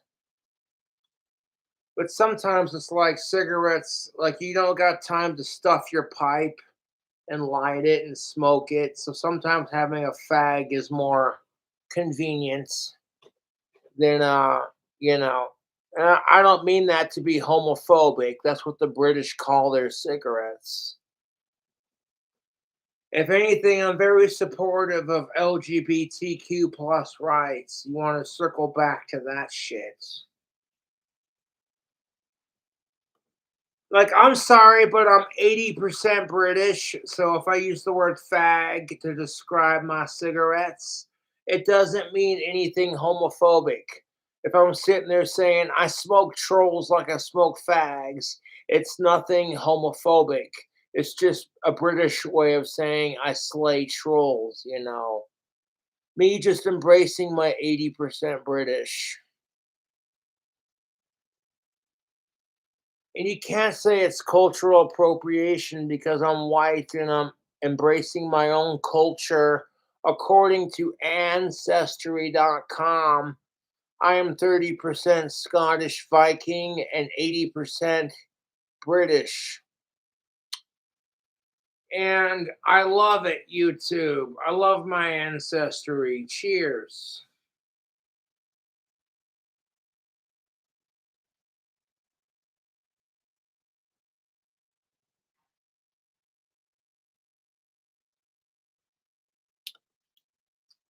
Mm.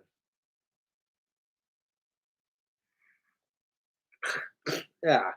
Ah, ugh. Cutting down on my drinking is just like, yeah, it tastes good. This drink combo, the feeling that I'm getting right now, it feels good, but it's just like I don't want to do it, you know? Trying to cut down on my drinking and it honestly, oh fuck. I'm gonna finish this entire bottle because that's what I was paid to do. But like, ugh, dude, when I go to bed tonight, I'm gonna sleep like a baby because of all the alcohol in my system. But then when I wake up, I'm gonna be like, uh, uh, uh. I don't get hangovers that often, to be honest. Even if I do Cobra's tricks of the trade to avoid hangovers. You smoke some marijuana, take another shot, and drink a shit ton of sprites. You ain't gonna have a hangover. I'll tell you that right now. You don't need aspirin to do it. And this is just speaking from personal experience. Oh my fucking god, the smell of that greasy Little Caesars. Even though I've practically consumed the entire box in one sitting like a fat piece of shit that I am, I'm like, I don't care, dude. Little Caesars is the shit. I'm sorry, I have body image disorder issues. A lot of people are going to tell me things like, it's all in your head, Cobra. You're not fat. And I'm like, you know what? Yes, I am, and I accept it.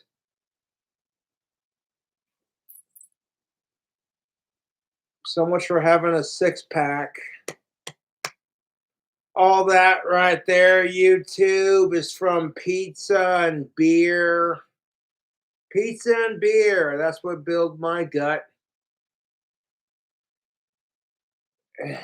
So go ahead, take it in. Take it in. Right there. Look at that. Kind of relax my gut. There we go.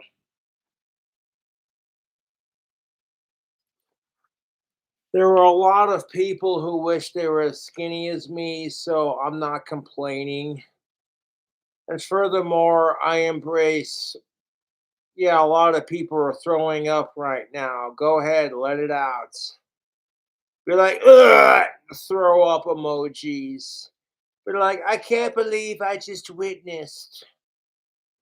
And I'm like, I'm here to say, you know what? I don't care if I got a gut. I don't care if I drink too much. I am sexy as fuck.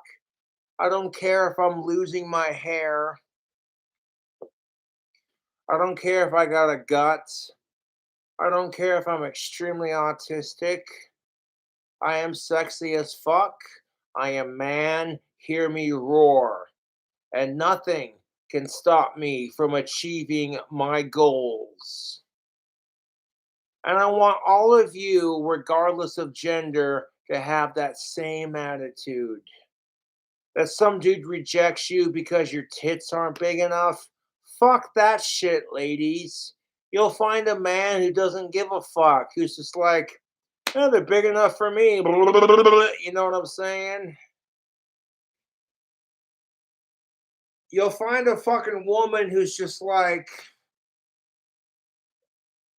your dick's big enough for her and she's happy with it. You know, and that's kind of how dating works. Woo-hoo! Sorry, it's a little late in the evening. I got my goth makeup on. Because normally when I do goth makeup, the bare basics is me putting on my guy liner. And if I really want to get into it, I'll put on some black lipstick and some corpse paint and really get into it. But this is the bare basic of what I do. You know, fucking rock the eyeliner kind of thing.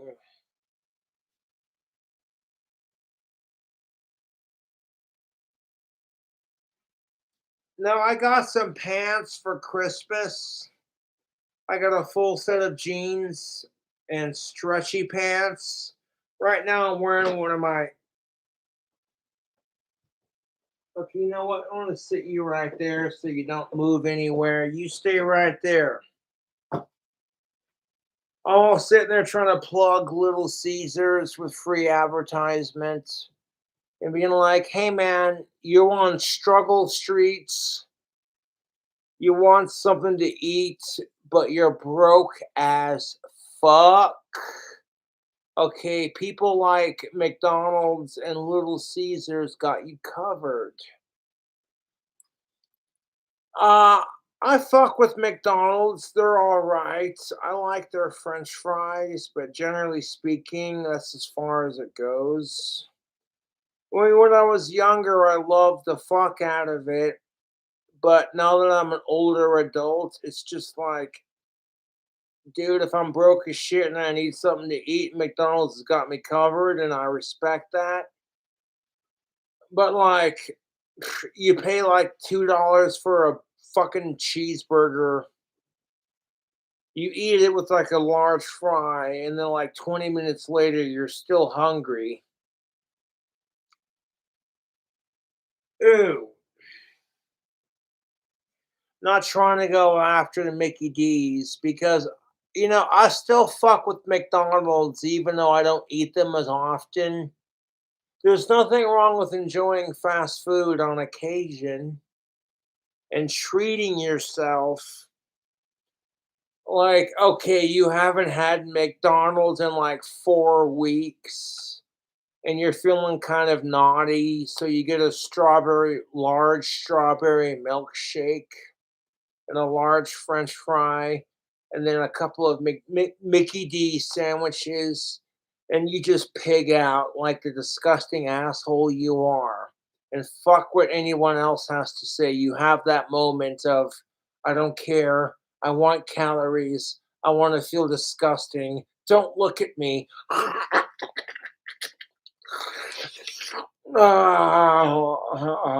You dude.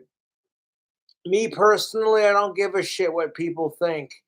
If McDonald's or like any of these fast food restaurants comes out with some crazy new fast food item, and then I see all the fast foodies reviewing them, Dame Drops and Ken Domick and like healthy junk food, etc., Joey's World Tour, report of the week, etc. All the foodies that I watch on YouTube review it. I'm like, yeah, you know what? I might have to give this a try.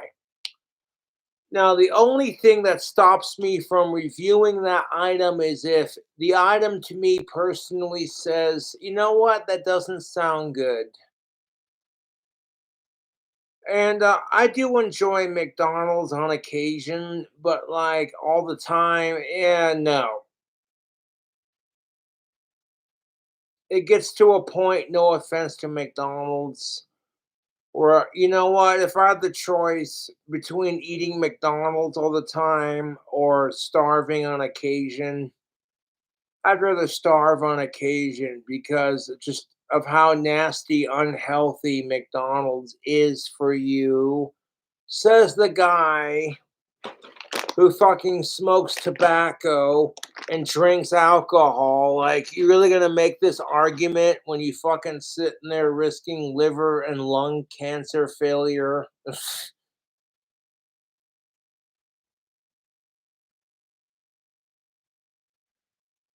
And I'm not worried about any of it, to be honest, because I smoke marijuana. That shit prevents diabetes and lung cancer. So if you monitorize how much of it you eat and you smoke more weed than you do eating McDonald's, you'll be a lot healthier and a lot happier mentally. It's just extremely hypocritical to have a society be like, oh, well, if you're depressed, here's the antidepressant. Side effects may include thoughts of suicide, but don't you dare smoke marijuana for your depression. Otherwise, you're a fucking druggy, burnout piece of shit. And I'm over here like, fuck your hypocrisy and suck my dick.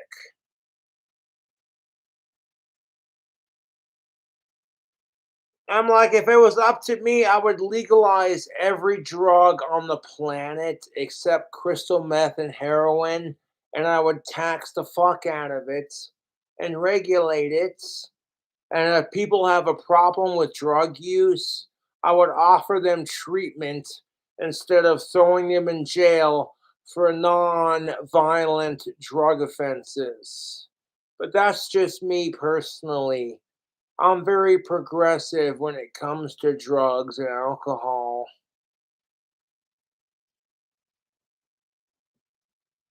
I would legalize prostitution on top of it for 21 and up, both to receive it and to get it.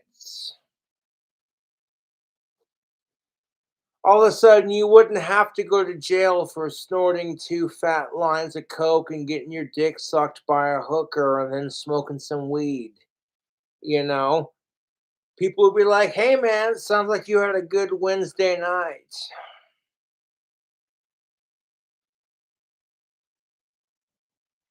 That's kind of bullshit when our politicians get caught with cocaine and marijuana and hookers.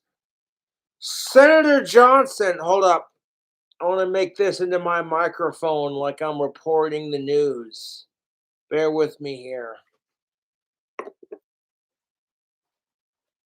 Senator Johnson, you got caught with 2 grams of cocaine, a fucking quad of weed, and 4 hookers. How do you plead? It's all fake news. It's all fake news done by the other side. I swear to God. And it's like, you know what? Human beings crave sex, drugs, and a good time and just want to be accepted.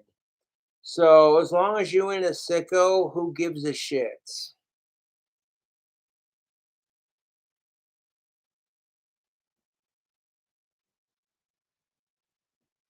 Like, you want to fucking judge somebody because they're black and then they smoke crack?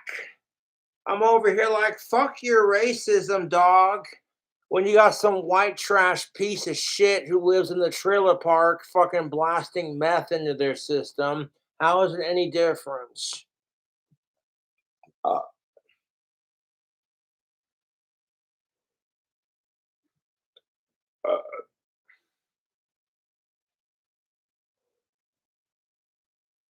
Woo! I'm feeling a little obnoxious right now, so don't mind me.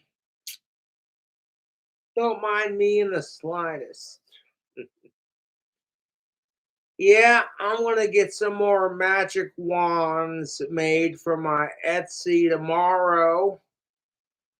It's not about getting my account out of the negative. It's about providing my loyal YouTube fans with a chance to buy an official King Cobra JFS magic wand from the leader of the Cobra cults himself, officially made wand kind of thing. And a lot of people will message me. They're like, how much do you charge for a personal wand? And speaking from a business standpoint, I'm like, a lot more than you can afford. I make a bunch of magic wands for my Etsy and then I list them and first come, first serve. And that keeps the market open and competitive, but also fair. I don't have enough wand wood to complete everyone's personal orders. You know what I'm saying?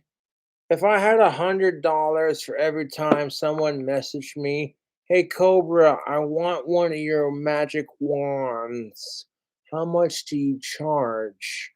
And I'm like, "I appreciate it, but I don't do personal orders very often, if anything once in a while."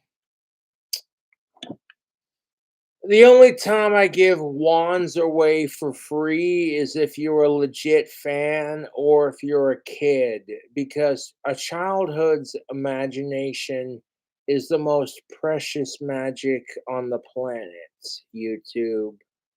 A childhood imagination is more precious than life itself.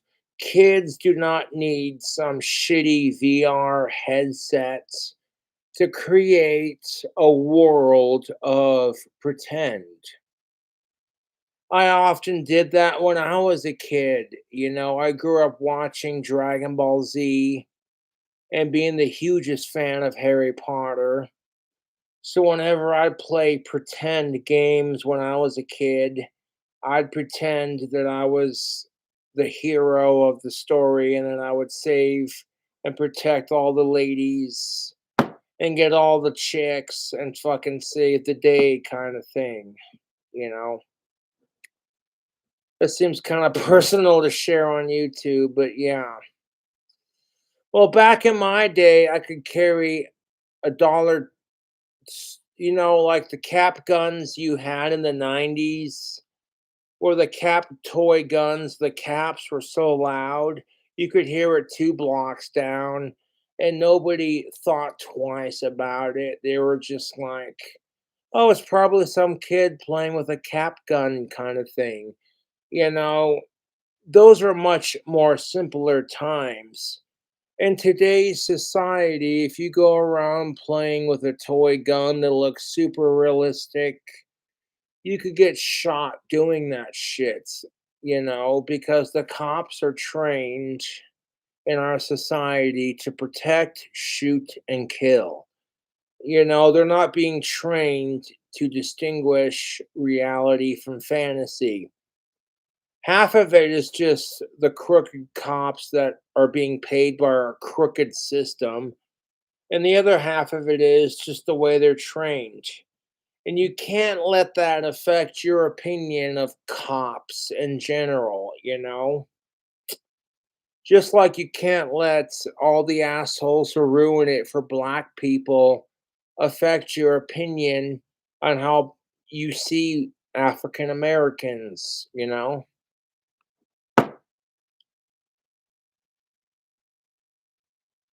I tend to speak the truth when I drink, so don't mind me just kind of going off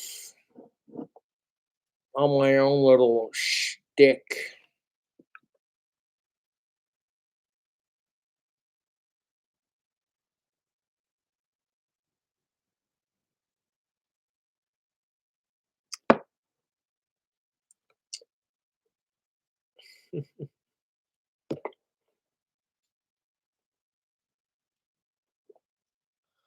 We're all psychotic in our own special way, YouTube.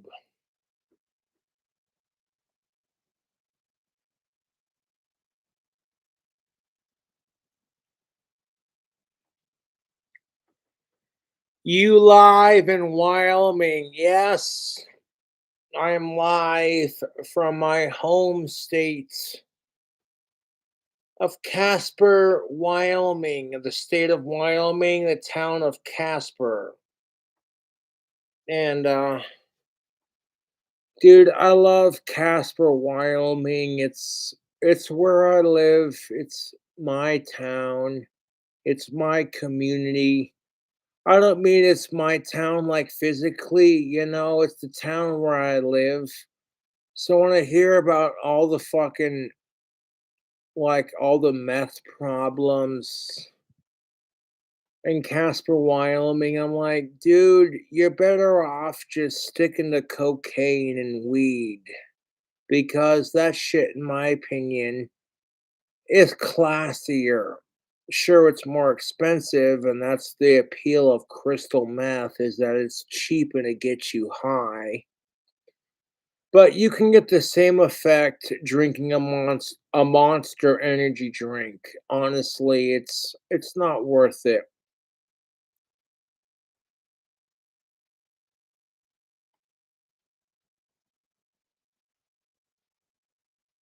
Fucking A, fucking 3 hours. Ozzy Osbourne vocal cover. Last video I saw, YouTube gave me an Ozzy Osbourne interview that I haven't seen yet, so I kind of spurred on my last video, like, "Ooh, an interview I haven't seen yet?" And I watched it on camera, and you watch my entire autistic face just light up because Ozzy Osbourne's on camera and still kicking. Whenever I hear my older friends who were younger than Ozzy Osbourne bitch about how old they are, I'm like, honey, age is only a state of mind. Ozzy Osbourne's 74 years old and he has Parkinson's and he's still kicking ass. Okay, so age is only a state of mind.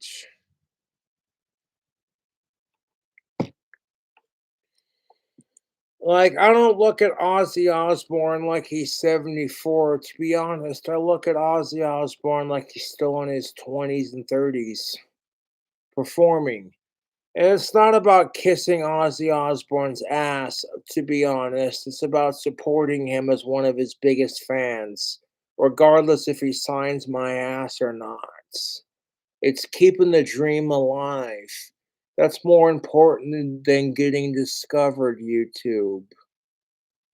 And most people don't get it. They just look at me like, people just look at me like, oh my God, Cobra, you're trying way too hard to be the next Ozzy Osbourne. And you're trying way too hard to get signed by him. It's fucking pathetic. You're such a fucking drunk, alcoholic, loser piece of shit. And I'm over here like, hey, you know what? I'm Ozzy Osbourne's biggest fan. Fucking sue my ass. I love Ozzy Osbourne as much as I love Danny Filth, and that's no homo. So, you know what? Fuck off. I can sit here as a straight man and be like, both of those men are sexy, in my opinion. And it's what I achieved to maintain with my looks as a person. Okay, if you have an idol, you totally get it.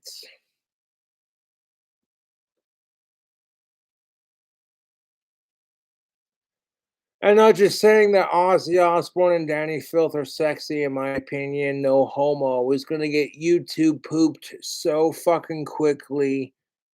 Like, I'm straight for of age women, but I have respect for my idols. If anything, you know how it is when you're like, I dig the way my idols look, and if I could like incorporate that in some way, shape, or form into the way I look, you know, and women do the same thing. But if you accuse a woman of being a lesbian because she says a woman's sexy, you get called a typical male piece of shit.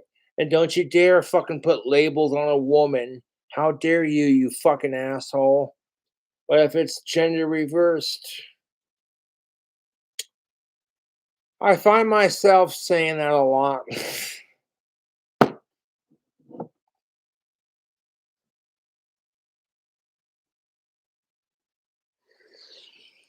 Ah, fuck. Us British people are fucking sexy. Don't hate it, respect it. Respect the empire. That might sound kind of controversial to say, especially in today's society, but respect the fucking monarchy, you fucking assholes, because you wouldn't have today's society if it wouldn't for the British Empire. You want to call me an ass kiss and a fucking traditionalist, whatever the fuck stupid bullshit you want to make up to make me look like the bad guy because I want to take pride in my British Scottish ancestry. Uh, Excuse me.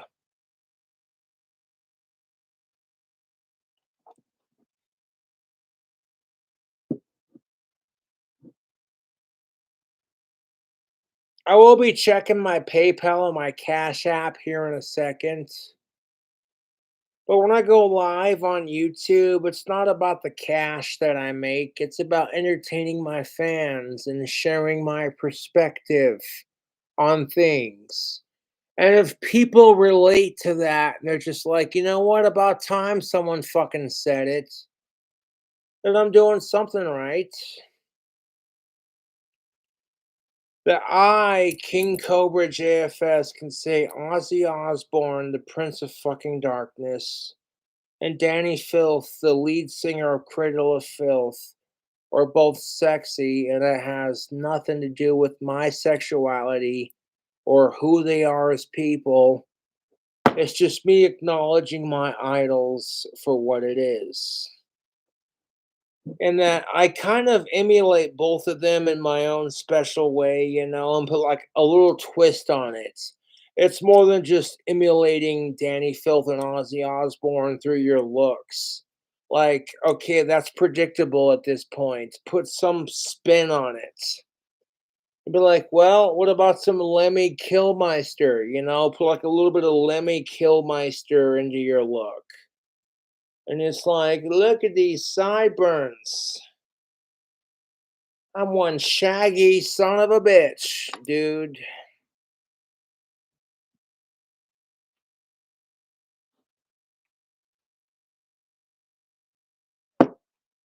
And it's not a matter of boosting anyone's confidence, you know, it's just paying respect to the people who inspire me to keep being awesome, you know?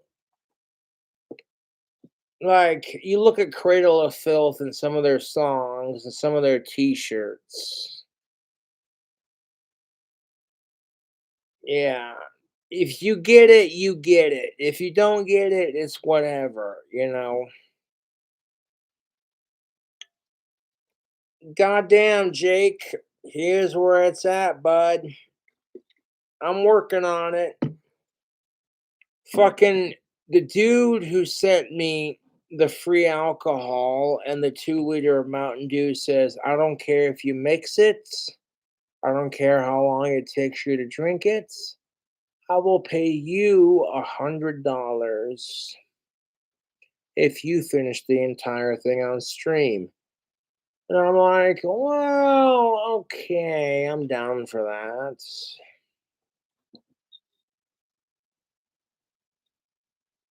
Now I know, like, Jake sent me some free Little Caesars and said, "Hey, asshole, check your Cash App." I'll do that here in a second, but like, it's not about how much money I make on Cash App. It's about supporting my idols and supporting my fans who support me and continuing the legacy of metal and rock and roll, you know. There's times where I don't even have alcohol or weed to take the edge off, and all I have is Ozzy Osbourne's music. And I'll listen to it and maybe hit the cologne a couple times. What's a drug addict's favorite BMX bike? I heard it was Huffy.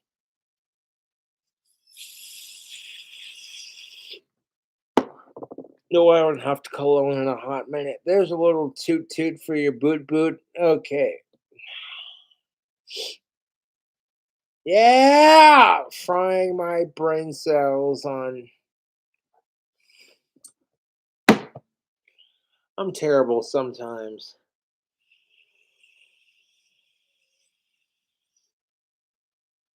Okay, just because you see Cobra doing drugs and alcohol and smoking tobacco, speaking from somebody who's living the lifestyle, you're better off just saying no to it. Sure, it can be fun when you get the exposure and the freedom and the rock star status. But if you're not like King Cobra and you're just doing it because you want to emulate me and you have nothing to contribute to society, then you're just doing drugs and wasting your brain cells for nothing instead of putting it into something useful like being creative, painting a picture, or creating your own music.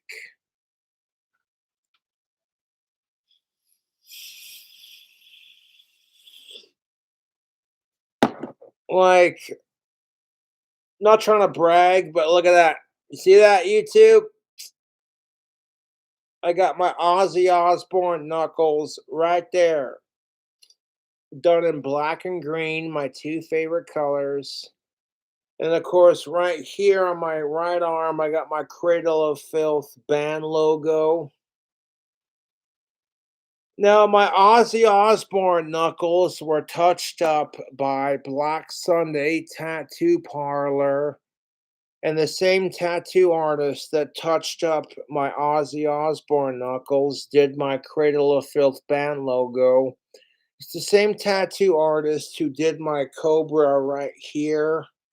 Right now, I'm a little bit tipsy and stoned from doing shit, so I can't remember names, but dude, I'm telling you right now, if you want to get a tattoo, the best place in town to get a tattoo, the best place in Casper, Wyoming to get a tattoo, in my opinion, is Black Sunday Tattoo Parlor over in North Casper. You watched the documentary of Now It's a Party. That was pretty much accurate. Like, I'm sitting there drinking a beer while I'm getting fucking, you know, I'm surprisingly really good when it comes to getting tattoos. I sit perfectly still and I just kind of, eh, I zone out. I don't care if I'm stoned or fucking drunk when I get a tattoo done. The pain doesn't bother me. It doesn't matter how painful it is. I kind of zone out. And I think to myself, okay, this tattoo's going to be fucking sweet when you get it done. I have four tattoos: my Ozzy Osbourne knuckles, my Cobra with the pot leaves, my Cobra Gram, and my Cradle of Filth tattoo right here, which you've all seen. Uh, Most painful tattoo, in my opinion.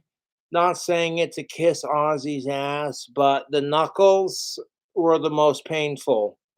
Ozzy Osbourne did his knuckles on the left hand, as far as I know, with the knuckle right here where it's OZZY.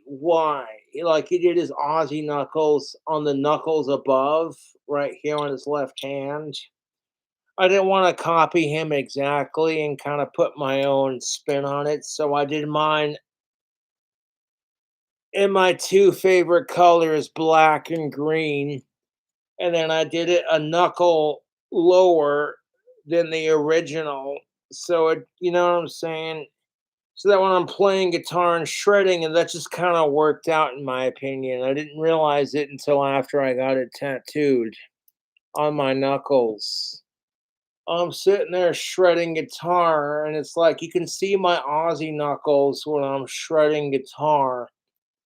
And honestly, I fucking love it. It's like that's a great way to pay tribute to the Prince of Darkness while you're keeping the music alive, man.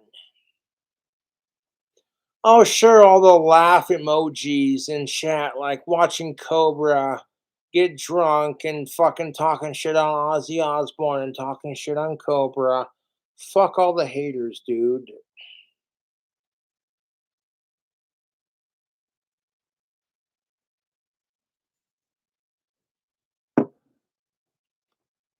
Dude, someone fucking challenged me to drink a whole 750 milliliter of vodka and mix it and drink it on stream. And I got a little too quickly into like getting towards the bottom of the bottle. I got there a little too quickly, so just because it looks better on camera, I'm slowing down my drink. No, excuse me, my drinking. Ooh, it tastes like Little Caesars and alcohol. It tastes like a bachelor lifestyle.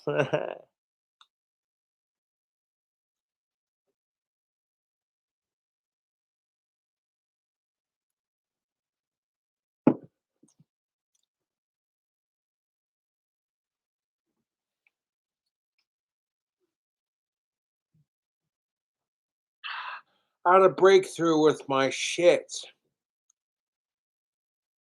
Like, it doesn't matter what the fuck people say about Ozzy Osbourne or Danny Filth in the comment section of your live stream. It's all that matters is what you say, what King Cobra says. You know what I'm saying? It's like if those are my idols, then that's all that matters. Fuck what anybody else has to say about it. I mean, when it comes to singing and like music in general, yes, Ozzy Osbourne and Danny Filth are my idols.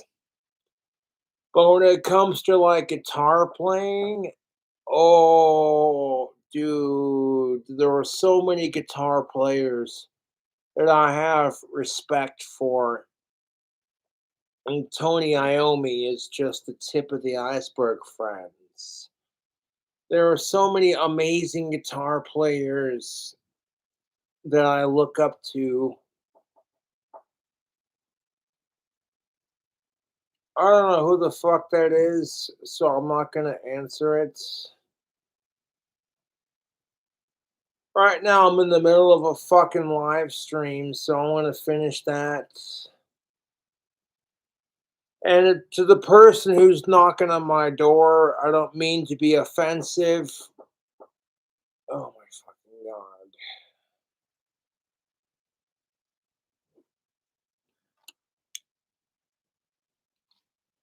Oh, it wouldn't hurt to see who it is.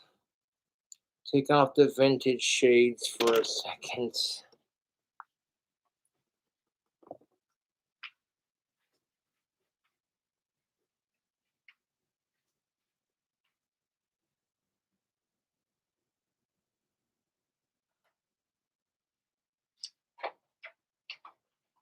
What's up? Oh, I did not order that, but it's paid for. It's not paid for, dude. I'm sorry. My trolls are assholes.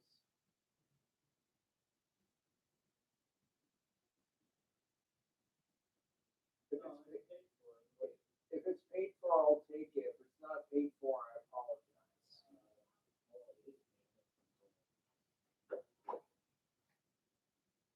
Oh my fucking god, a box full of garlic butter.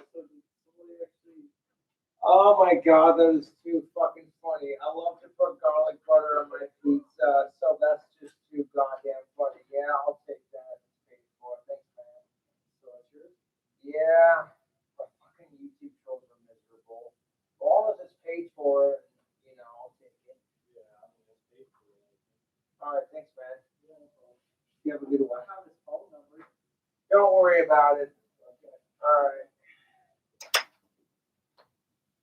Oh my god, I'm so jealous of Cobra because he loves to put garlic butter on his pizza. So we're gonna.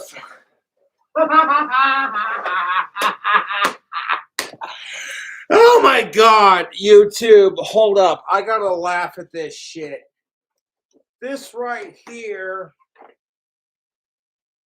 is proof that I rule my trolls' lives. My trolls are so fucking jealous of King Cobra JFS that, oh my god, one of his legit fans sent him a bunch of alcohol to do a fucking video and then sent him some free little squeeze. You know what? Fuck this shit. I want to fucking hold up. Oh, this is too goddamn funny. Oh my god, my trolls are fucking beyond sad. It's like, I'm so jealous of King Cobra, I'm going to send him. And it's like, is this your idea of trolling? I'm going to send Cobra a bunch of garlic butter cups from Domino's. Because Cobra loves pizza and he hates sickos. So let's spend all day calling him a sicko and then fucking send him free garlic butter cups. Because we're fucking losers. Let me just open this up for a second. Hold up, YouTube.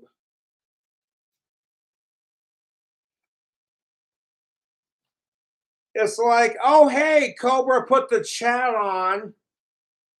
How can we fuck with Cobra today? Here's a bunch of free garlic cups. Here's a bunch of free garlic cups. They've been paid for. Oh, because Cobra likes smearing garlic butter all over his pizza. This will be hilarious. And Cobra's over here like, yeah, man.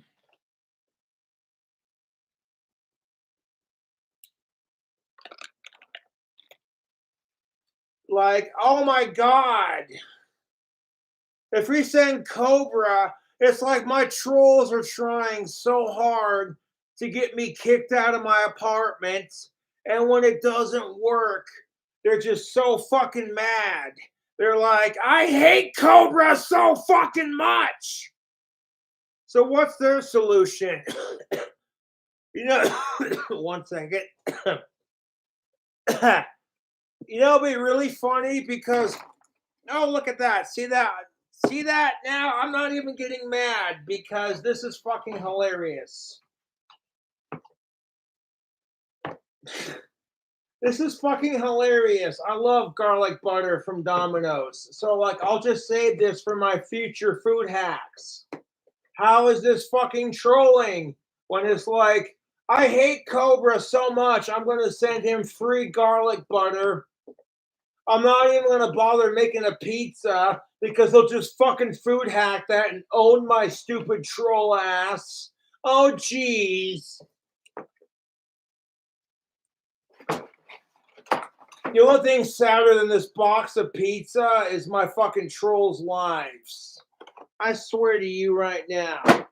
It's like, oh my god, Cobra loves putting garlic butter on his pizza. So, you know, it'd be really funny if we said screw him and we sent him a bunch of free garlic cups.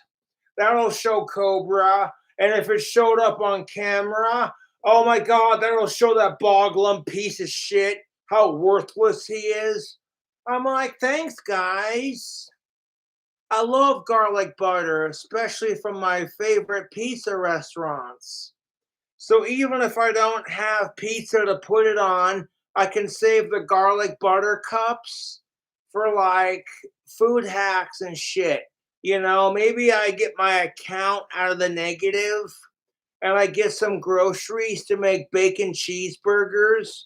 I can put that garlic butter on a bacon cheeseburger and like food hack it, you know? So like they're trying to send the fucking free buttercups to fuck with me, but I'm over here like, thanks, man. It's free food.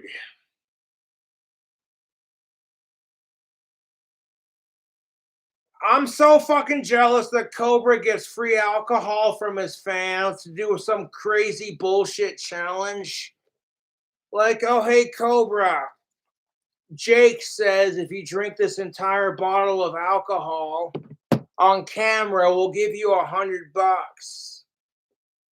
And my trolls are so fucking jealous of that kind of loyalty. They're like, okay, hey, I get to make $100 drinking alcohol while no one else does, like I do. Well, you know what? That's cool. I'll fuck with it. Oh, hey, Cobra, we know you're a fat, autistic, alcoholic piece of shit who loves smothering his fucking shitty pizza and garlic butter. So, you know what we're gonna do? Oh, please enlighten me. We're gonna fucking send you a fucking box full of Domino's fucking garlic dip cups. That'll show Cobra. And I'm over here like, thanks, man. That'll put some great flavor into my next food hack. Meanwhile, I've got like 2 pieces of like the little squeezers left. I'm sitting here like, dude, this is supposed to troll me? I'm like, you don't see me sending my trolls free food. How is this trolling? You know what's really fucking sad? That the fucking drunk, autistic, alcoholic piece of shit has to fucking explain this crap to you fucking simpletons. You don't see me giving my trolls money just to be like, you better quit trolling King Cobra JFS. Here's $1. You better not watch my videos. You don't see me doing that crap. Fuck you. If anything, I'm like, hey, you want to watch King Cobra's videos? Have at it, Haas. It's not like people are holding a magic wand to your fucking head, threatening Avada Kedavra or the Cruciatus curse. Like, so help me God, you better fucking watch Cobra's videos or you're getting the Cruciatus curse. Like, fuck you, dude. And furthermore, this is supposed to fucking troll me into quitting YouTube. I'm over here like, dude, I love Domino's garlic butter. I could use that shit in my next food hack. So thanks for the extra butter cups. And thanks for watching my YouTube video. You don't have to donate money, but it's greatly appreciated. Y'all donating money and garlic butter cups to my cause. I feel so loved and appreciated.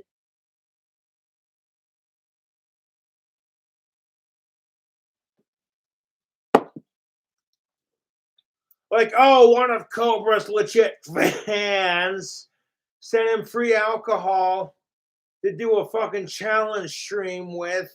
You know, it'd be really funny. Yeah, what would be really funny is if we took and the same dude who sent me the free alcohol sent me some free Little Caesars to munch out on, and my fucking trolls are so fucking jealous that they think, oh, you know, it'd be really funny if we made fun of Cobra by sending him a bunch of free garlic butter cups.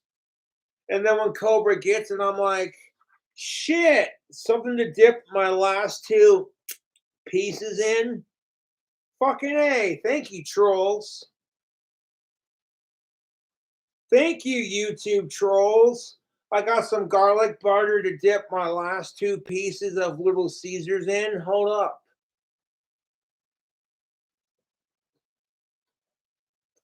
I'm like, you know what? If my YouTube trolls were molested by their parents as kids, taking it out on Cobra is not going to erase their fucked up childhood. You might want to get some help for that.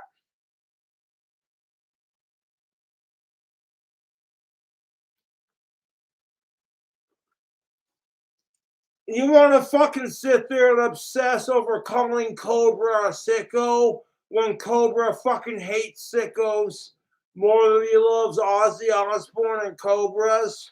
You're fucking with the wrong person, dude. I want to turn your insults around on you.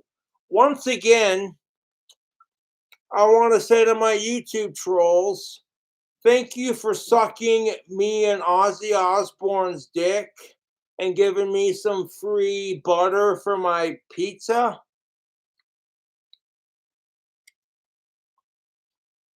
Oh my God. Like this Little Caesars was so fucking good, it didn't even need sauce. And then a bunch of my trolls are like, yeah, you know, it'd be funny. We know where Cobra lives. Let's send him some fucking free sauce. That'll show him. And it's like, show me what?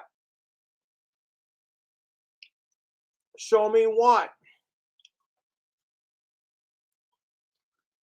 The only thing sadder than my YouTube trolls are kids who get raped by pedophiles. That's the only thing that's sadder than my YouTube trolls.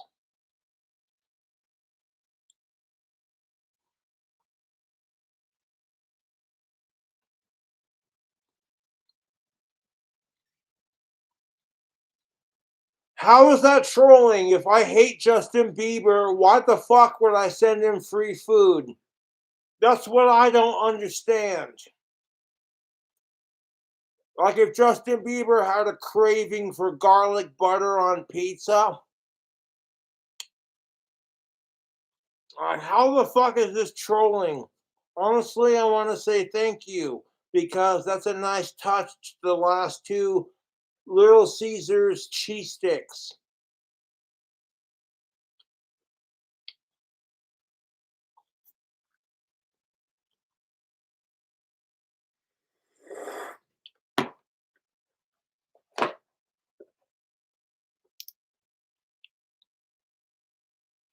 Like Cobra's live on YouTube. You know, it'd be really funny if we pretended to be a fucking YouTube fan and send him some Dominoes.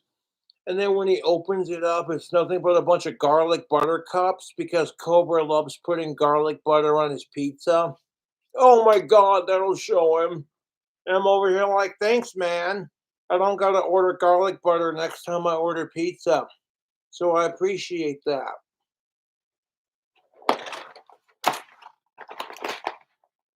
I'm like, I swear to God, dude, my trolls need to get a life more than I need to get laid. That's the fucking truth, dude. These fucking pelican fuckers. I'm over here like, how the fuck is that trolling? If King Cobra JFS likes garlic butter and he likes smearing it all over his pizza, and sure, some of you might be like, oh, that's disgusting because maybe garlic is not your cup of tea. That's fine. That's your choice.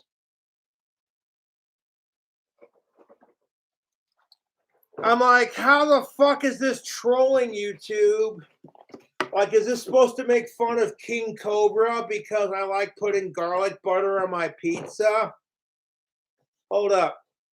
This is fucking hilarious, YouTube.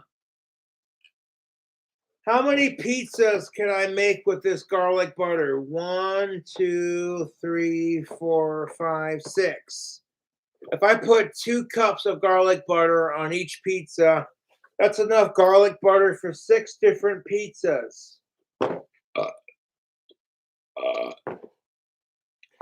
So thank you to my YouTube trolls for supporting me and getting Ozzy Osbourne to notice my ass, as well as Danny Filth.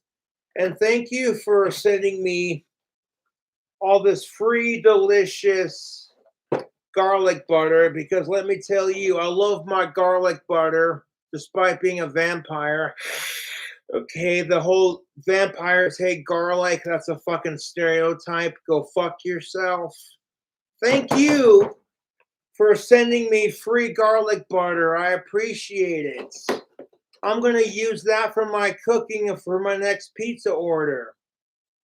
I'm sitting here going, man, I'm so full from the Domino's slash Little Caesars that my fans already sent me. And then my fucking trolls are like, oh, fuck Cobra. I'm so jealous of King Cobra. He gets free alcohol, free tobacco, and sweet care packages. And people give him money to his PayPal and Cash App. I fucking hate Cobra so much. You know what? Fuck him. I'm going to send him some fucking garlic cups. I want to make fun of that fucking fat retard, fucking autistic piece of shit. Hey, Cobra, you fat ass. You love smearing butter all over your pizza. I hope you die of a heart attack. And I'm over here like, waiting patiently, my dude. But if life doesn't want to take me after smearing butter on everything, then I guess I'm not meant to die just yet.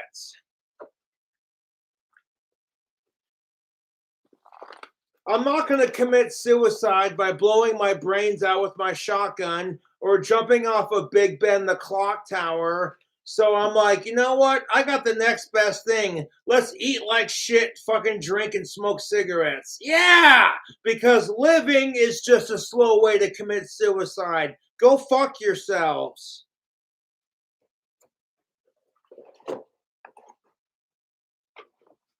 Oh, excuse me, YouTube. Let me just, woohoo!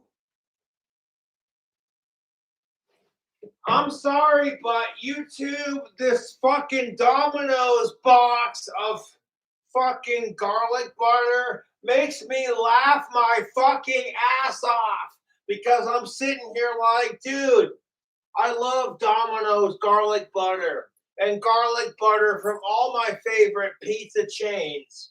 So how is this trolling? You sit there and give me a fucking dollar on Cash App and PayPal to be like, you better not go live, Cobra. I fucking hate your guts.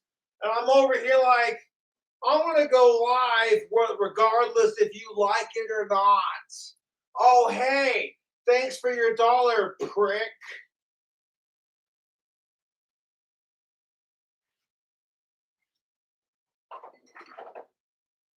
Like, oh, congratulations! We know where King Cobra JFS lives.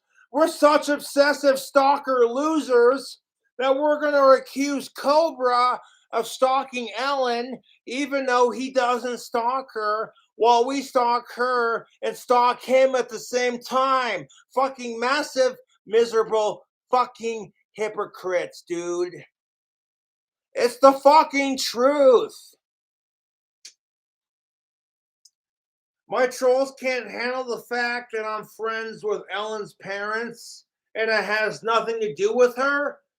They gotta insert some bullshit interior motive against it. Go fuck yourself. The idea of Cobra being happy because I get to go hang out with Walt and Angie, or like, oh hey, I get my tactical soap, or hey, Ozzy Osbourne released a new album, or hey, Cradle of Filth, Danny Filth gave you a shout out. They can't handle it, dude. Anytime I'm happy in life, my trolls are miserable. So if I really want to be fucking with my trolls, I should be happy all the time just to fuck with my YouTube trolls. But I'm like, nah, you know what? That's too easy.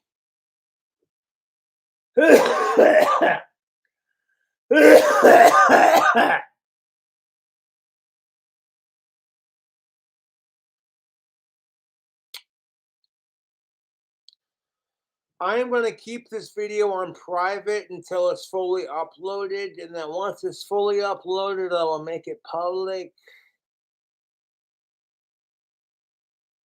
I fucking hate sickos more than I love Ozzy Osbourne, the Prince of fucking Darkness, you know.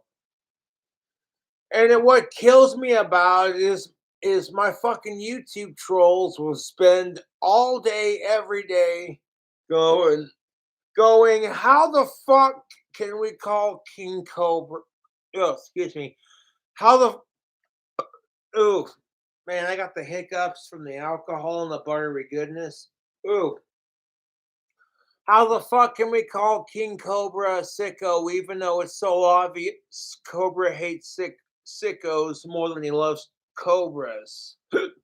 Uh, Never mind how desperate it makes us look for attention.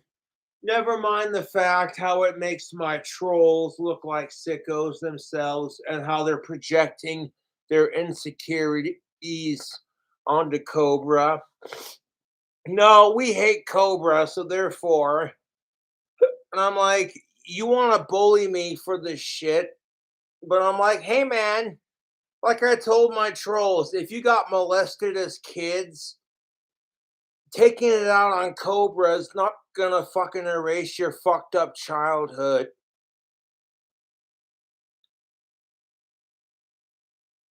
I'm serious. If my YouTube trolls were molested as kids, and that's why they have this weird obsession with pedophiles, I'm like, bullying Cobra for hating pedophiles isn't gonna erase your fucked up childhood. Like, Cobra, you need to get laid, you fucking sicko. And I'm over here like, wow, your life is fucking sadder than mine. And I'll drink to that.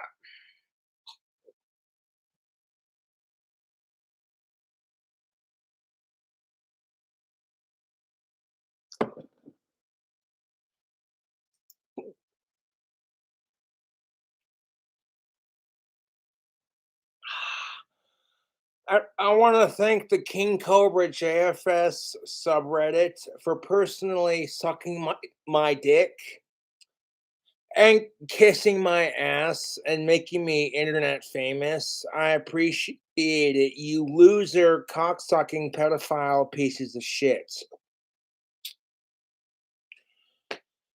Every time you call King Cobra JFS a pedophile or a sicko, you're basically calling it to yourself. Because I would sacrifice everything I love in my life, including my wand business, my YouTube fame, getting signed by Ozzy, my dream house, everything that I love and want in life. Everything that I have included, I would sacrifice all of it to end sickos. Even if I never got of age pussy for the rest of my life, so be it. I would sacrifice getting of age pussy the rest of my life to end sickos. And yet somehow my fucking YouTube trolls are so fucking retarded. Their obsession with me is honestly fucking sad. I have to wonder if my trolls are more autistic than I am.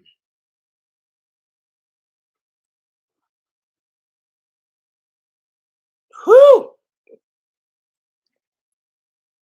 This old goth autistic Ozzy Osbourne wannabe cowboy is gonna wanna be my ass. Shit, I'm one of his biggest fans. Fuck you. No, in all seriousness, ew, man, I could go for some tobacco right about now, but we're in the middle of recording a video. So it's like, hey man,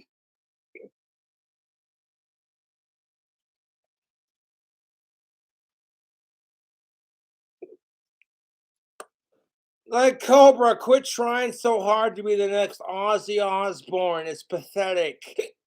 Sitting there kissing him and Sharon's ass. You're such a fucking loser. And it's like, it's not even about that. Okay? I don't care if Ozzy Osbourne signs me. Don't get me wrong, it would be a dream come true and it'd be just the best. But I've already got a thing going with Alex Ford. You know, I've already got a record deal going that's underground. and that's how you kind of get started, kind of thing.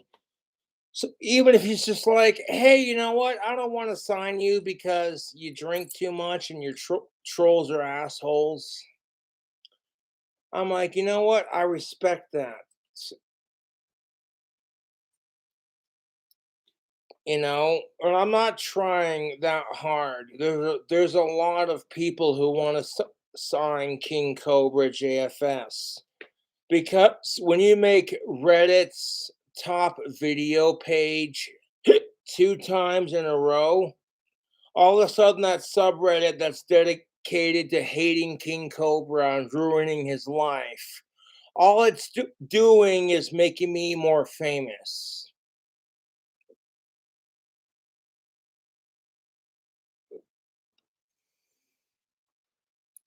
No, I've been very vocal about this on YouTube. I'm like, that would be fucking sweet if Ozzy and Sharon signed my ass, but what's in it for them? Okay, I don't want Ozzy Osbourne to sign my ass just because I can sing like the Beatles and I'm one of his biggest fans. What's in it for Sharon and Ozzy? If the people really want to see King Cobra do his thing, you got to think like a business person and like, you know,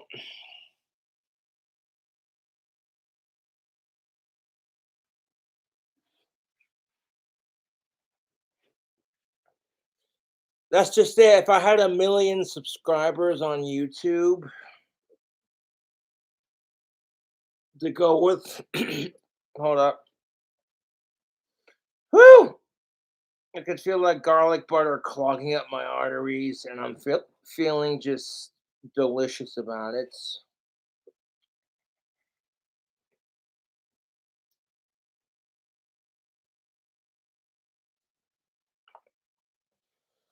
Honestly, it's not about Ozzy Osbourne or Sharon signing my ass.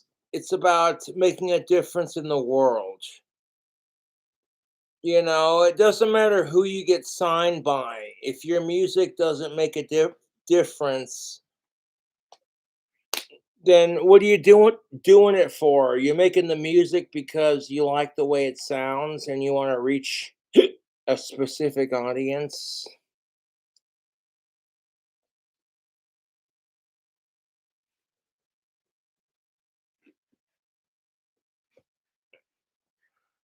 Like, I'll be the biggest critic of myself, YouTube. A lot of people really like King Cobra JFS, and I thoroughly appreciate the support that I get from my fans. Even if I don't have like a bazillion fans, I appreciate, yeah, every fan that I get. 1 second, I'm putting my steel toes on. You go to Walmart and get some black Brahma steel toes that are everything proof.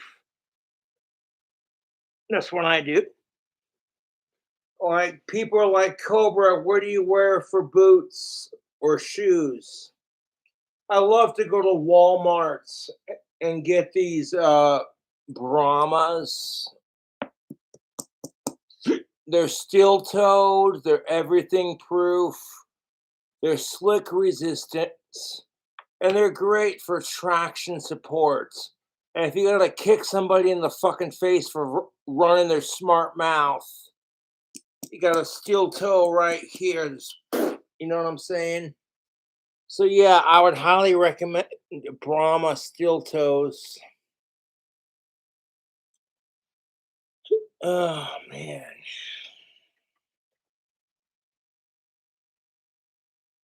Ah, fuck me.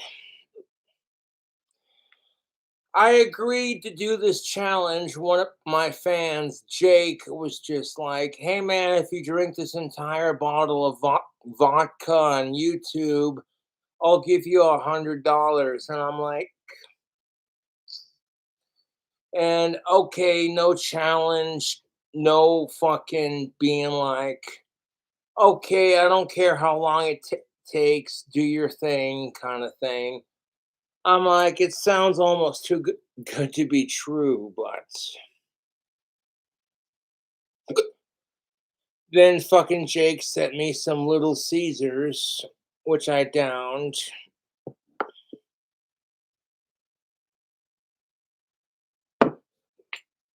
Like the last time my troll sent me a bullshit pizza, they literally sent me an entire fucking medium pizza with no sauce, no cheese, nothing but crust, and half a fucking crust full of sausage and like one shitty cup of garlic butter. I'm like, I'm not gonna let this asshole fucking ruin my evening. I'm gonna take that pizza that they sent me with no cheese and no sauce, and I'm gonna food hack it into my own pizza, and then be like, "Hey trolls, thanks for the content. I appreciate it. Now please suck Ozzy Osbourne and King Cobra's dick harder while you're at it."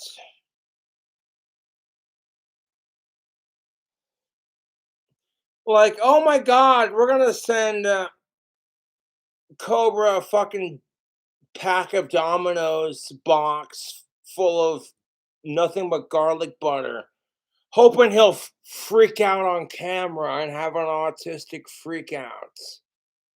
And when it doesn't work and he just bitch slaps the trolls with it, I tend to think, hey man, Cobra's pretty legendary. What the fuck are you doing with your life?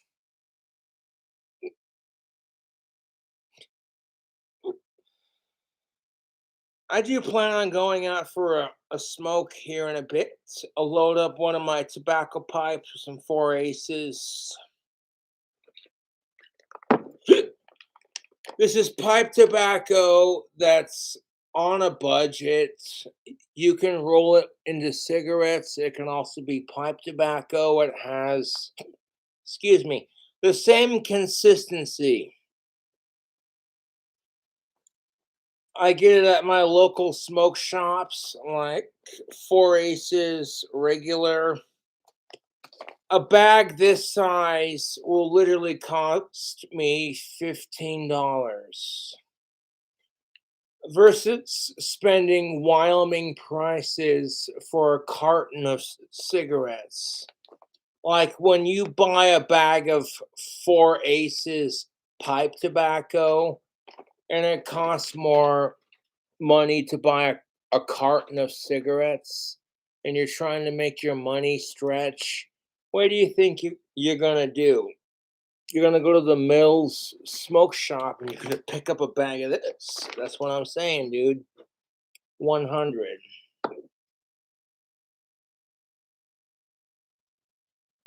Now, if you got like a little cigarette roller and some papers, you know, one of these things, yeah, every stoner knows what the fuck this is. I call these pouch rollers. You get them all open up just like that. Show the size set. There we go. Show it. See how it's emptied? You load it with some pipe tobacco and some marijuana, and then you just boop, close it. And then you roll it this way. Now it doesn't have anything in there, so you know it's gonna bunch up on the roller. But like you load it, pack it down, squeeze it, and then you roll it the opposite direction until you got like a nice little tube of tobacco or whatever. Then you stick your fucking cigarette paper into the roller. You want the sticky side facing up. You know the strip, if you like go to roll a joint or cigarettes and you see like a strip that's a different color than the paper, And if you lick it, it gets really sticky. That's your sticky side. You want that sticky side facing up and towards you. Give it a lick, a quick, light, very delicious lick. Roll it like if it's packed down. Like you see me fuck with these on my YouTube channel long enough, you already know what's up. You pack your spice, your tobacco, whatever fucking smokable that you have that you're trying to roll into a cigarette joint, whatever. Pack it in there, roll it, lick it, etc. Roll it, you know. If I had some actual cigarette papers, I'd show you how to do it more properly, but using that kind of roller is pretty straightforward. It's pretty easy once you get the hang of it.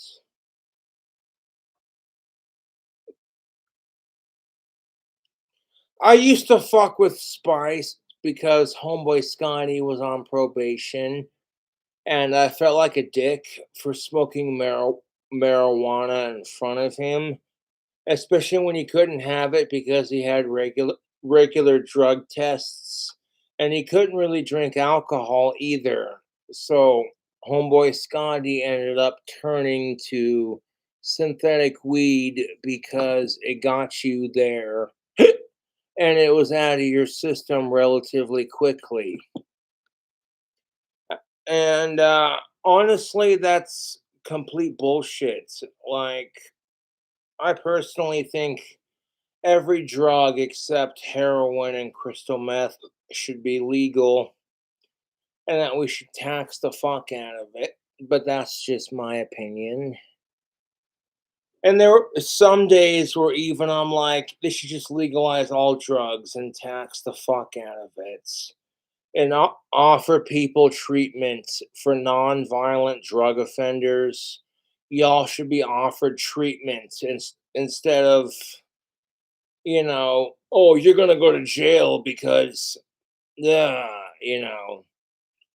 you're jamming some Black Sabbath and smoking some weed, and then someone blasts out Snowblind, and you're like, "That's my jam," and y'all start snorting cocaine to that song, and then you're not really harming anyone. You're just a hippie, a non-violent drug offender, just trying to keep the rock and roll and the music alive.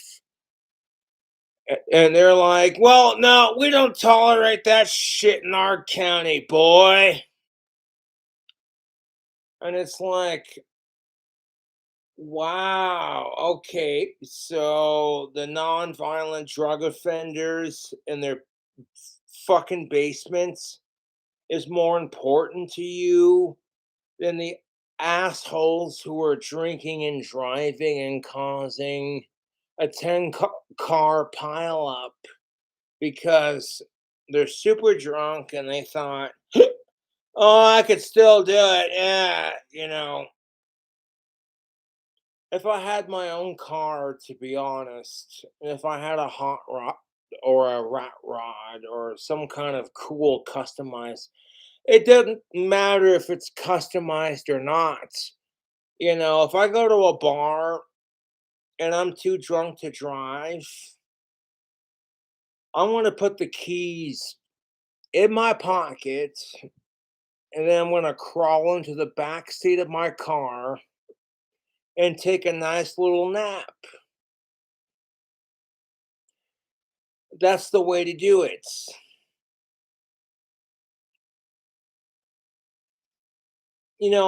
My dream is to build a Model T C cab rat rod hearse that is just customized, like if a Model T C cab in a '59 Cadillac Superior Crown Royal end loader hearse. You know what I'm saying? Some hooker exhaust, some Dracula headlights.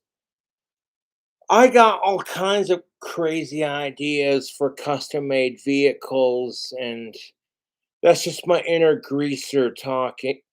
My Uncle Don had the knowledge to build that kind of car.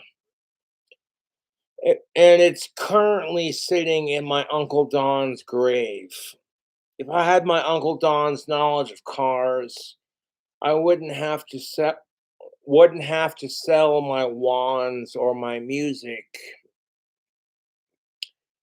on YouTube and Facebook. I'd be able to be like, "Hey, another Cobra custom has been listed." So I love cars and I love music and magic and just doing my thing.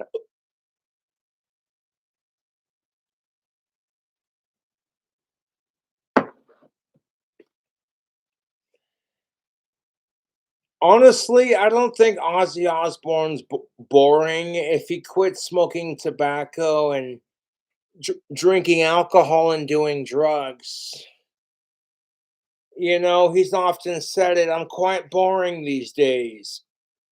I disagree. I'm like, you quit or cut down because, you know, you want to be around for your wife and your grandkids. And I totally respect that. The reason why I cut down on my alcohol is because honestly, I'm sick and tired of fucking. I get some alcohol and I drink the whole thing in one sitting, and then I don't have a buzz. I'm basically wasting my money to catch a buzz. And like, I'll drink a whole six pack of Bud Light and I don't even feel anything. And I'm like, dude, fuck this. You know what I'm saying? It ends up costing me more money to get drunk, and my tolerance it is higher. At some point, it's just like all your friends are like, "Hey, you're a pussy if you can't outdrink us." And at some point, you're just like, "All right, call me a pussy because I don't need to fucking drink a shit ton of alcohol to prove myself." Don't get me wrong, I'm going to enjoy the rest of this vodka that the fans sent. Even if they don't send me $10 like they promised, or excuse me, sorry, I'm a little bit tipsy. But the fan who sent this bottle of vodka was like, if you finish this entire bottle on stream, I will give you $100. And I'm like, well, you know what? If you're legit, challenge accepted. I'm trying to cut down on my drinking, but at the same time, right now, I could use a couple bucks. So I'm like, swallow your stupid, stubborn pride and be like, show them the old school King Cobra JFS.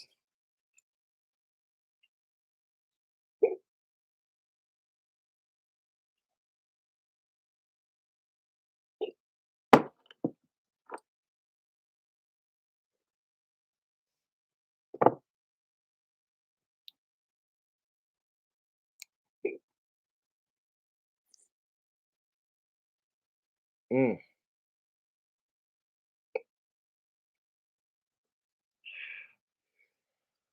My biggest issue is I got to work on my confidence, and I need to quit assuming the worst before it happens.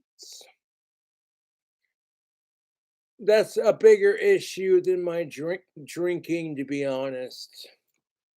And one of the reasons why I drink is because I don't have confidence issues in who I am as a person.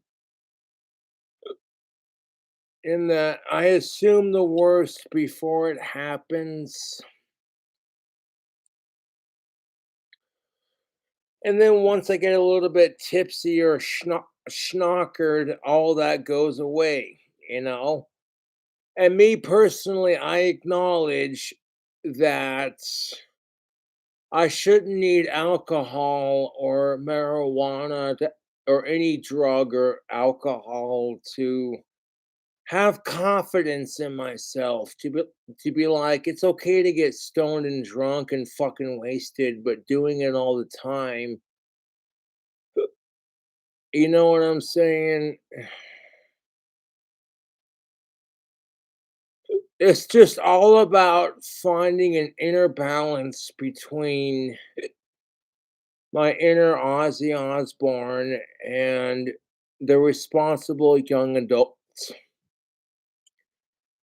And that's not to criticize Ozzy, to be honest. He's one of my fucking idols.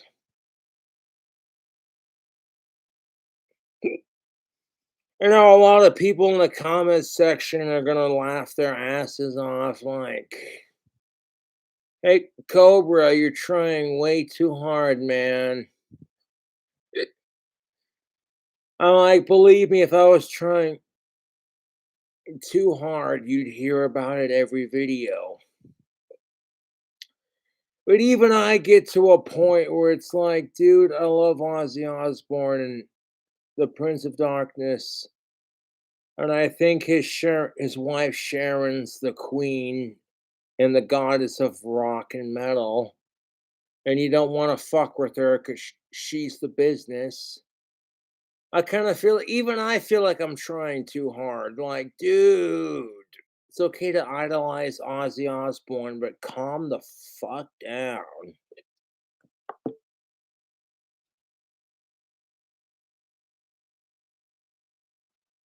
Like, bro.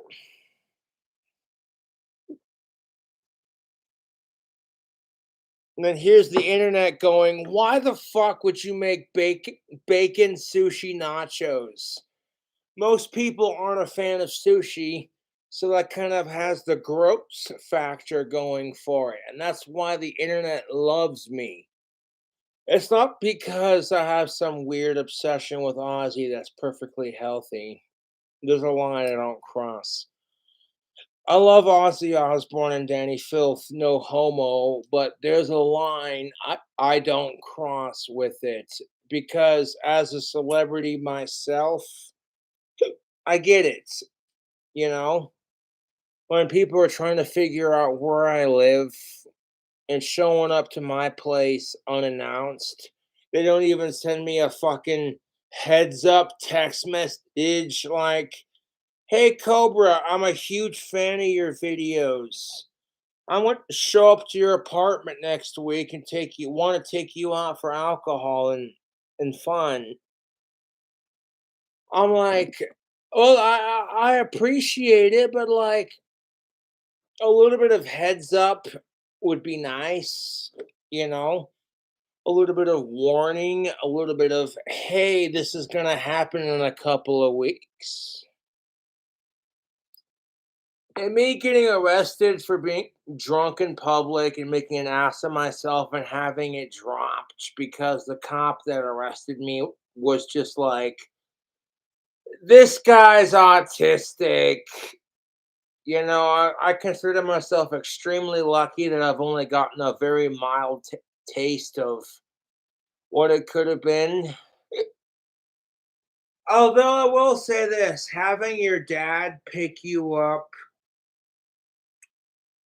on Christmas because you were a drunk piece of shit and assuming the worst before it happened. That's kind of been my problem my whole life. Is I'm so used to negativity and being bullied that I tend to assume the worst before it happens. So it hurts less when it actually does happen. And honestly, I gotta work on that. I assume the worst before it happens because it hurts less when it actually really happens.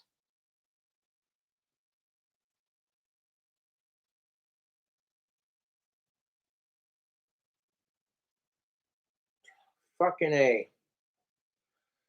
Why do I agree to this? Because I'm over here like, yeah, sure, I could drink I know I can finish off all that vodka that I have in front of me. But here's the thing, Vit, and hear me out. Now that I'm starting to cut down on my drinking, I'm actually not bullshitting you, feeling a lot better about about my life. Being like acknowledging that I can't control the bullshit that makes my life miserable. All I can do is control how I react to it. And that drinking alcohol until I'm drunk isn't going to magically make my almost 6-year dry spell end magically. It's not going to end pedophiles or the wars in our society. It's not going to establish world peace. It's not going to end hunger or greed or HIV in third world countries. Me drinking is only going to make me feel better temporarily about shit that I can't change. And it took a long time to acknowledge that, to be honest. And I'm like, it's okay to have a drink and like enjoy yourself and get a little bit drunk, but when you're doing it all the time, it gets to the point where you don't even get drunk anymore because your tolerance goes through the roof. And when your alcohol tolerance goes through the roof, you no longer get to enjoy alcohol, and that's just the thing of it. Ever since I turned old enough to drink alcohol 21 and up, my limit has been 4 drinks minimum. If I am drinking to be social and just to relax and enjoy people's company, I will casually sip on 4 drinks or less. If I'm drinking to get drunk, then I will drink more than four drinks. And I've had this system in play since I first became old enough to drink. And you want to talk all the shit you want to talk, but to be honest, that's actually saved my ass a couple times. Oh, excuse me. Hmm. No, I get to the point where I sit here and slam alcohol nonstop for one whole evening, and then I don't even feel it. I barely feel it, and then I gotta drink more to feel that feeling, and I'm sick of that. I get sick and tired of my kidneys hurting because I drink too much, and then on top of that, I don't even get a buzz because I'm so used to the alcohol. I'm like, you know what? The age old expression, a little bit goes a long way. That is definitely true. And you can say all the shit you want to say in the comment section, brah. This is just me acknowledging how I feel about my own alcoholism and acknowledging my truth. Is I love to drink alcohol. I love the feeling that marijuana and alcohol give me. However, if I can't get a hold of some decent weed, I'll fucking drink alcohol to cope with not having any cannabis.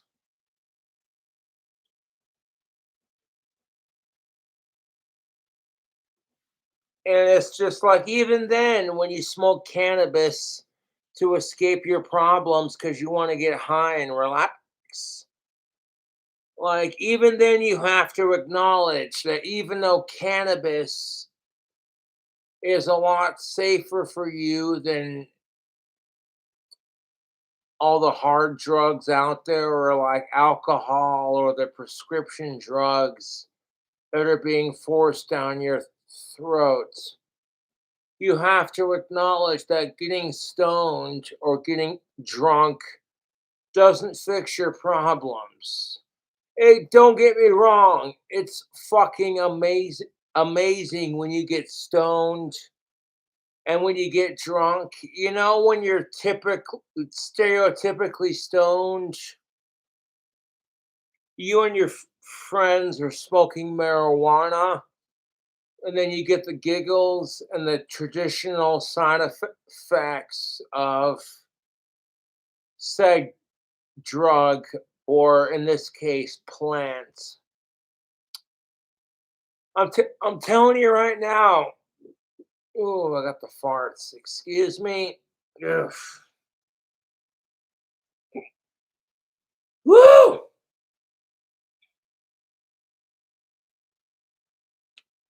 The cannabis is in fact a lot safer for you than alcohol and cigarettes. Obama said, yes, I inhaled, but I view it as, and the only reason Obama said he viewed it as a bad habit like cigarettes or weed is because he's the president. At the time he said it, he was the president. And how good would it look if a president just came out and said, yeah, motherfucker, I smoked that weed. What the fuck you gonna do about it, bitch? You gonna fucking arrest my ass? Motherfucker, I'm president. Do something about it. Fucking legalize, don't criticize, bitch. So, of course, Obama only said that crap to protect his ass as president. Like, hey, kids, don't do drugs, even though if the doctor says you have ADHD.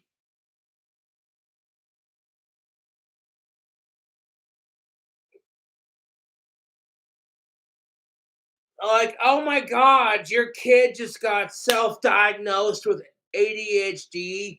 The doctor's like, oh, well, Mrs. Stevenson, what's the problem? Well, let me tell you the problem, doctor. My kid is super hyper. They can't sit still and they can't pay attention like your stereotypical little kid.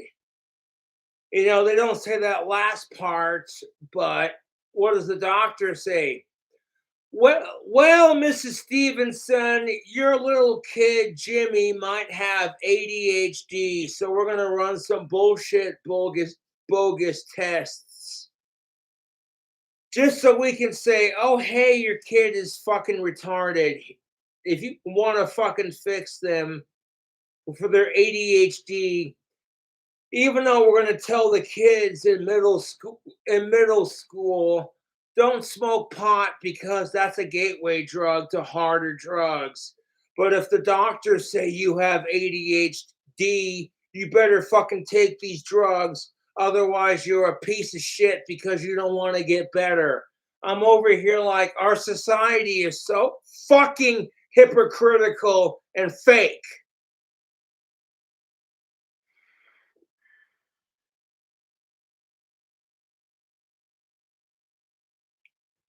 All of a sudden your kids coming home from school like, guess what I learned in school today? And they're full of energy and just full of carefree kid spirit. Fuck pedophiles.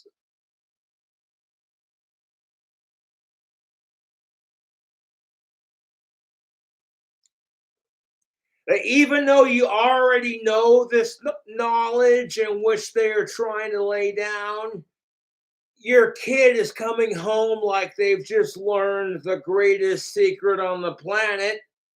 Like, daddy, daddy, daddy, what?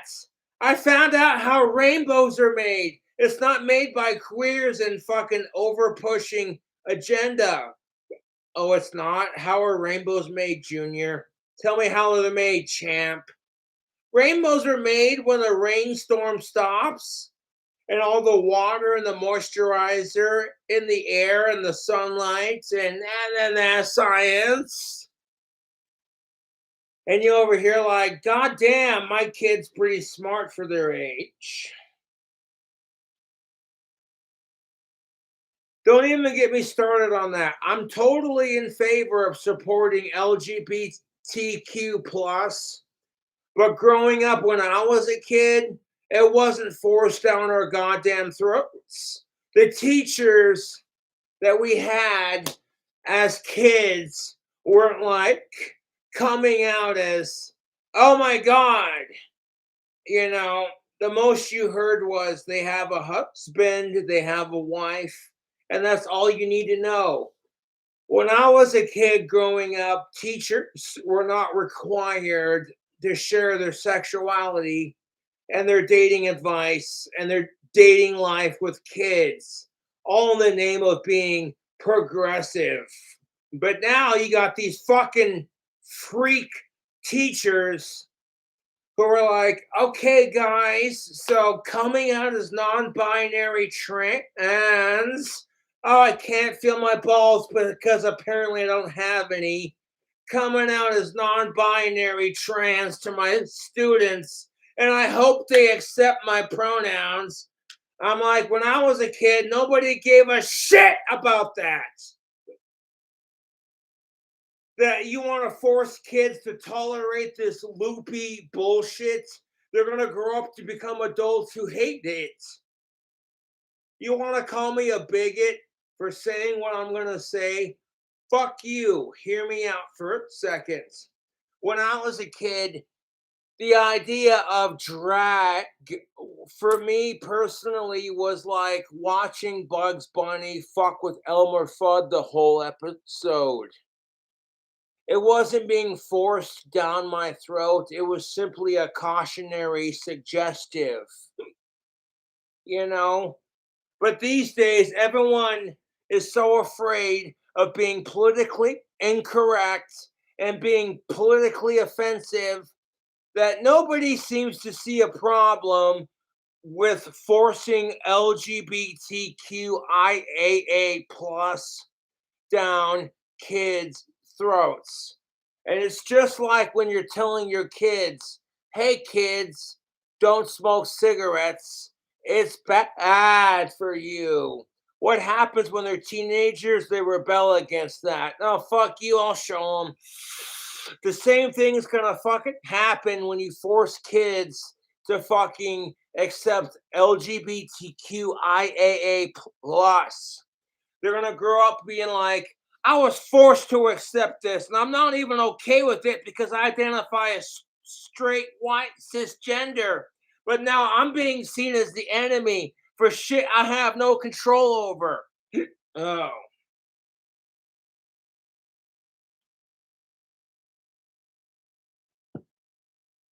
And like, look, if you want to teach kids to be tolerant of LGBTQIAA plus, wait till they're the right fucking age when they're mature enough to grasp the bare basics of gender.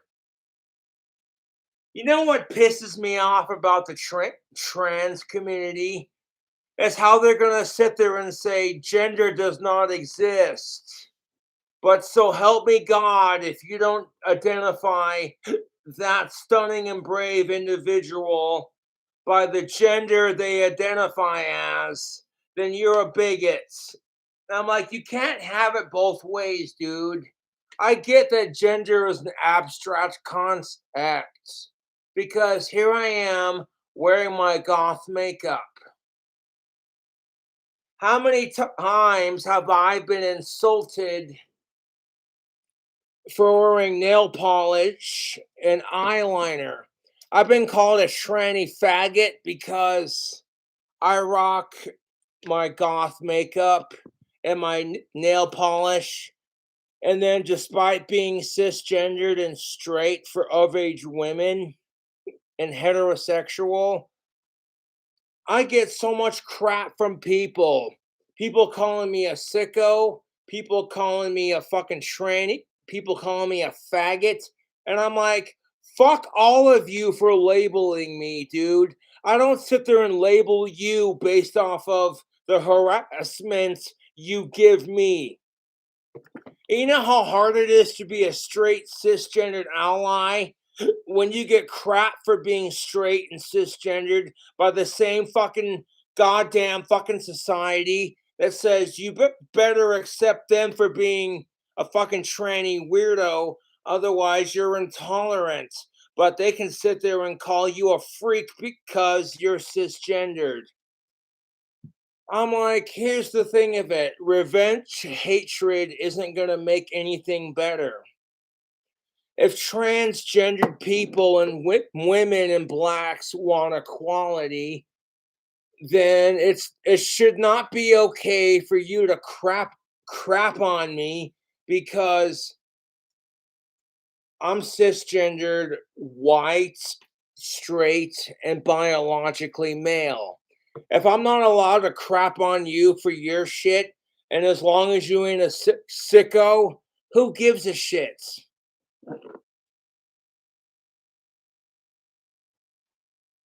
I'm sorry, but when I witness the society we live in, it pisses me off.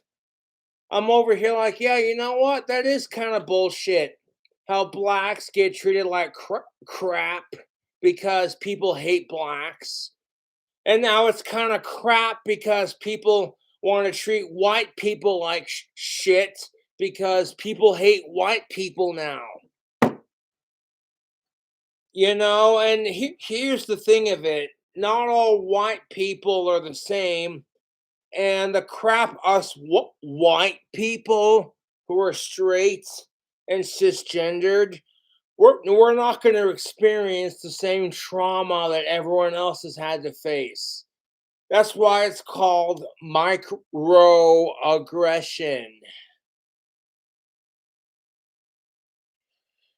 Someone hates you because you're straight, white, and cisgendered, and they don't feel comfortable with sitting with you on the same bus seats. So they're telling you to go to the back of the bus because you're white, and everyone else has had to put up with your fucking privilege. So it's time for you to take the back seats. I'm over here like, yeah, but if this were gender and racially reversed, everyone else would fucking hate it. And then to be told this is not your argument because you haven't had to face as much oppression as, say, everyone else. I'm like, great, now we're going to make it into a competition of who's more victimized. Fucking kiss my ass.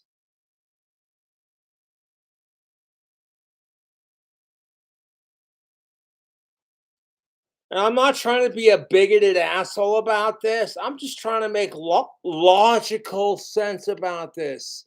And logically, if I hear blacks and women go, I'm sick and tired of society judging us because of the asshole gangbangers and the fucking cunts who ruin it for your people and for your gender, just to have all of you turn around and be like, oh my God, you're white and cisgendered and straight. Well, fuck you, you intolerant piece of shit. How dare you exist?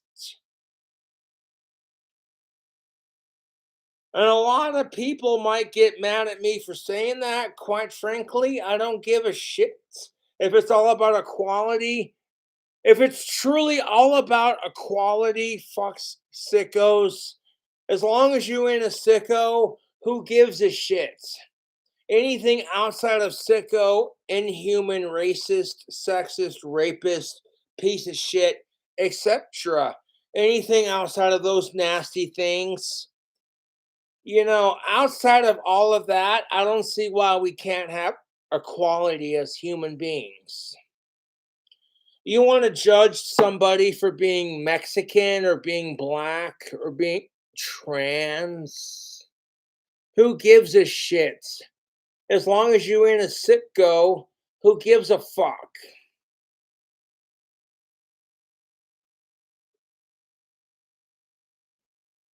You want to judge somebody for being gay or straight? I'm like, as long as they're not being a sicko, who gives a shit? And sure, people are gonna YouTube poop this video for their own sick entertainment. Like Cobra gave us 5 hours of YouTube pooping content. This is hilarious. I'm over here like, how sad is your life? You wait for Cobra to post a video bitching about sickos so you can make it look like he supports them when he doesn't because you're jealous of his YouTube fame. And Cobra doesn't let that affect him. He just says, you know what? I hate sickos and fuck the YouTube poop videos. Y'all are jealous of me and Ozzy Osbourne. Otherwise, you wouldn't try so hard to fuck with us. You know, my fucking YouTube trolls who are messaging Ozzy Osbourne being like, you better not sign King Cobra, boy. You know, the same stupid messages they send me. Like, Ozzy will do whatever the fuck he wants, regardless of anything. Fuck you. And furthermore, you sitting there sending me a fucking message like, hey, Cobra, you better not go live, boy. I'm over here like, yeah, well, you better not watch my videos, you piece of shit.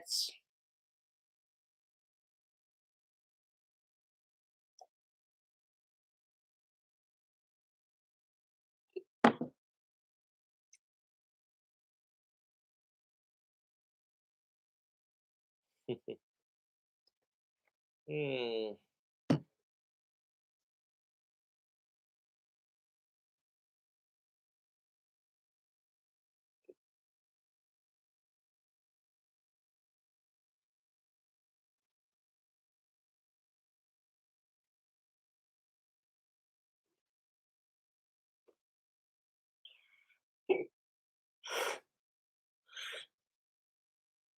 Fucking hell, that's got some bite to it. But the person who sent the goddamn vodka was like, I will give you $100 if you drink the whole thing on stream with chat on. You can mix it with Mountain Dew. That's if you want. That's fine. You don't gotta rush it. You can take your sweet time drinking it. But I'll give you $100 if you finish the entire bottle. And I'm over here like, okay, man, fucking send it. I'll give you a fucking shout out.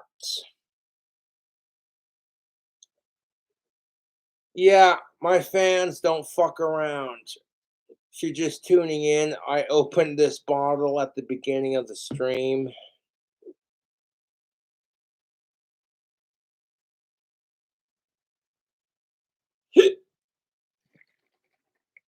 That's a lot of vodka left. That's a little squizzles.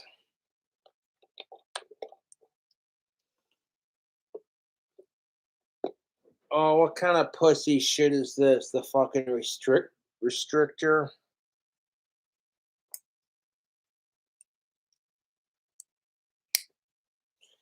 One of my friends gave me a really sweet pocket knife for Christmas, so I want to show that off. Not gonna say which friend gave it to me because I don't need my. You know what's really fucking sad is my fucking YouTube trolls are so fucking miserable. They're like, if Cobra got a pocket knife he really likes from his YouTube buddies or potential friends outside of YouTube, they can't handle it.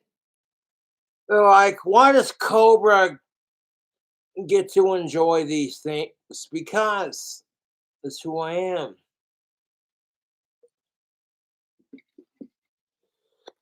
Ah, fuck me. To make this easier to drink more quickly, I'm going to add some Mountain Dew to the remainder of the vodka. It might take a little bit longer to finish. Oh, Jesus Christ is a cunt, hail, cradle of filth, Ozzy Osbourne.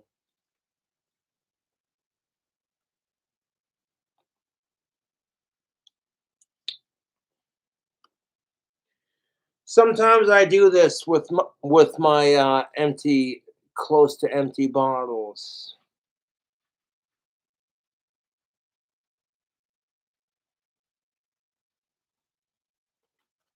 Well, like when it's down to here and I don't got a whole lot left and I want to mix it.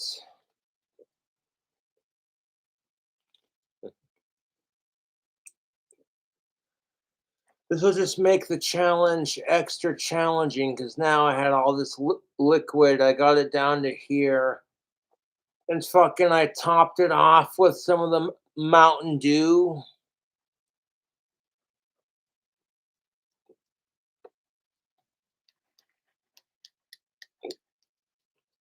Oh, that's pretty. The Mountain Dew's green and the. But no, like, look at that Christmas colors. Green, Mountain Dew, and a red lid.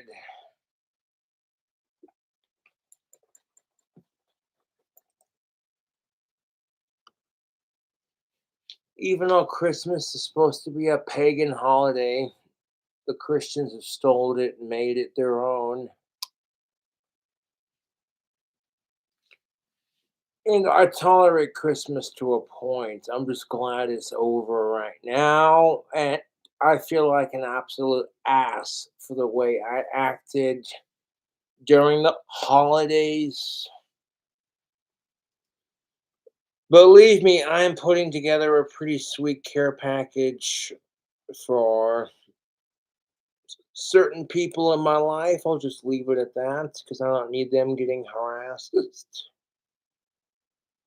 Woo, hiccups. Yay.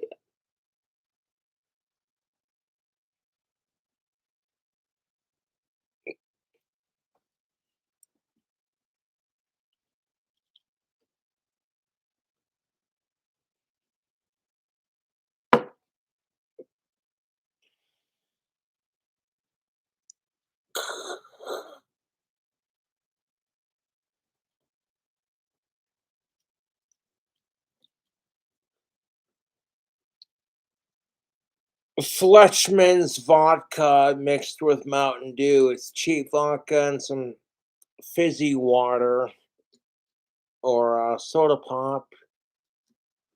I'm not sure what the Europeans in the UK call it, but it's sugary, fizzy goodness.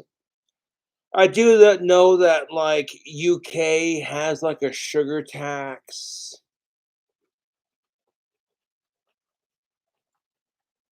which means if you want soda pop like the original Mountain Dew kind of thing, they might charge you extra for the original versus.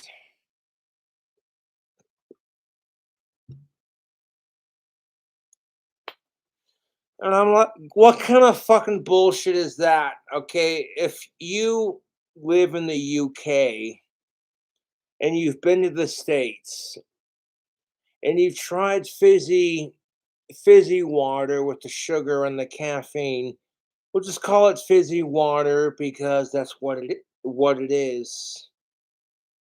I don't know what people in the UK call, you know, this stuff right here, soda pop. Here in the States, we call it pop or soda.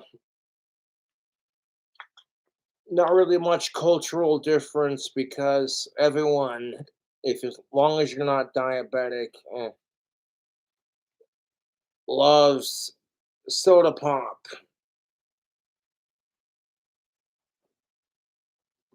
Honestly, I feel bad for people who are diabetic because you gotta cut down on your sugar intake. One of the things that made me cut down on my sugar intake was just, hey, you know what? You get to that feeling when your teeth start to hurt because you're eating too much sugar in your life. And you're like, you know what? I enjoy a sugary treat every now and then, but Jesus Christ. If that's all you fucking eat, then your teeth are gonna rot out of your skull. You know? And despite not brushing my teeth nearly as often as I should have, the reason why I still have my original adult teeth is because I acknowledge that, okay, you know what? I gotta cut down on my sugary sweets. Even though your boy Cobra has been known to make some really just gruesomely, ghastly, unhealthy food hacks, putting chocolate covered cherries on a bacon peanut butter cheeseburger. Like, what the fuck is wrong with you? You got a fucking cheeseburger with mozzarella cheese and bacon. And to me, it's delicious. Believe me, I love all the cooking videos I've made. But to people who don't have that, like, King Cobra stoner palates, like, if you're sitting here going, well, I like peanut butter, I like chocolate covered cherries, I like mozzarella cheese, I like bacon, and I like beef, and I like Texas toast. It's actually, I've come up with some interesting burgers, mind you. They all sound gross and unhealthy and disgusting, but that's why the internet loves me.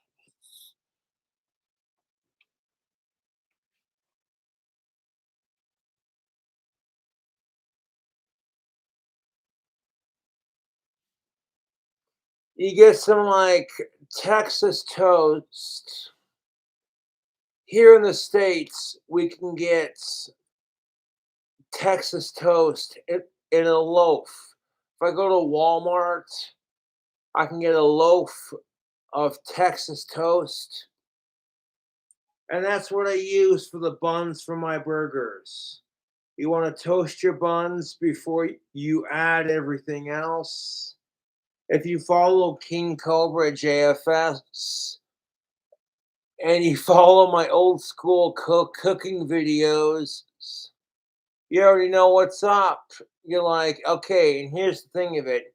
You never, ever want to microwave your beef patty. I did that on my older cooking videos because I was too lazy to cook it up on the stove. Here's the thing of it. If you're going to do a bacon cheeseburger, with some crazy ingredients, you want to cook your bacon for the burger first. Now, here's the thing of it. If you cook the bacon first, okay, all of a sudden you got all this free range bacon grease in the bottom of your pan from cooking, excuse me, your bacon first. All of a sudden it's like, hey man, you take that bacon grease and you cook your 100% all natural beef patty, like an 80-75% mixture in that fucking bacon grease. Oh, fuck me, YouTube. Proper seasoning on your burger patty. YouTube, a heart attack never tasted so fucking good.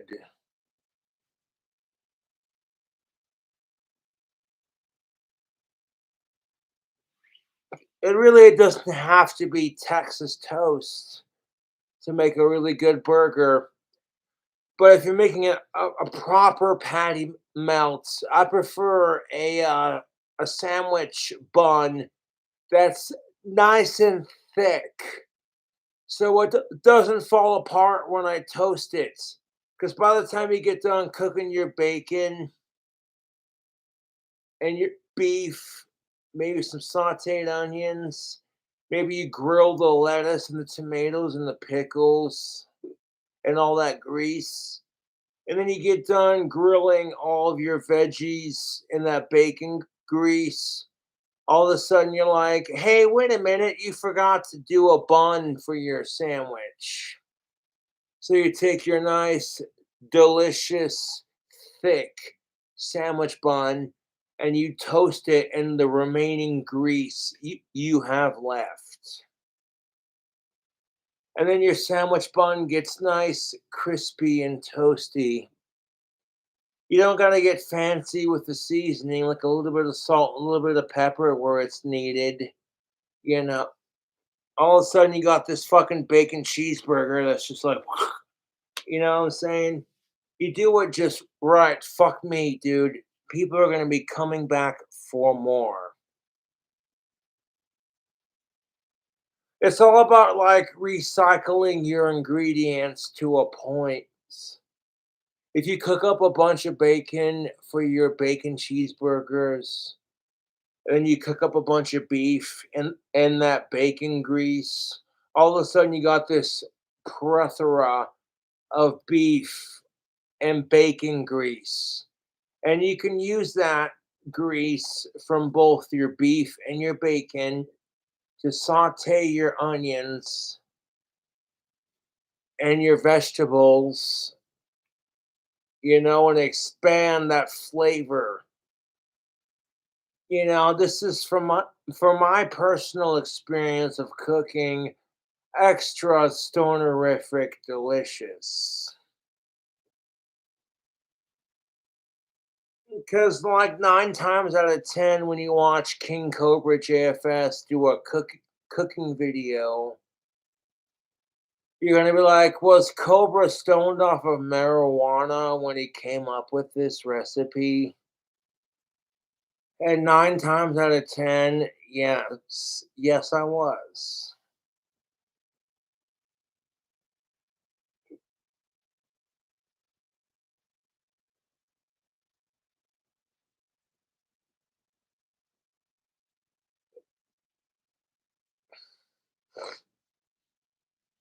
If you know how to cook and you got some basic cooking skills and you have a basic palate for good flavor and you know what you like, then you can make it happen.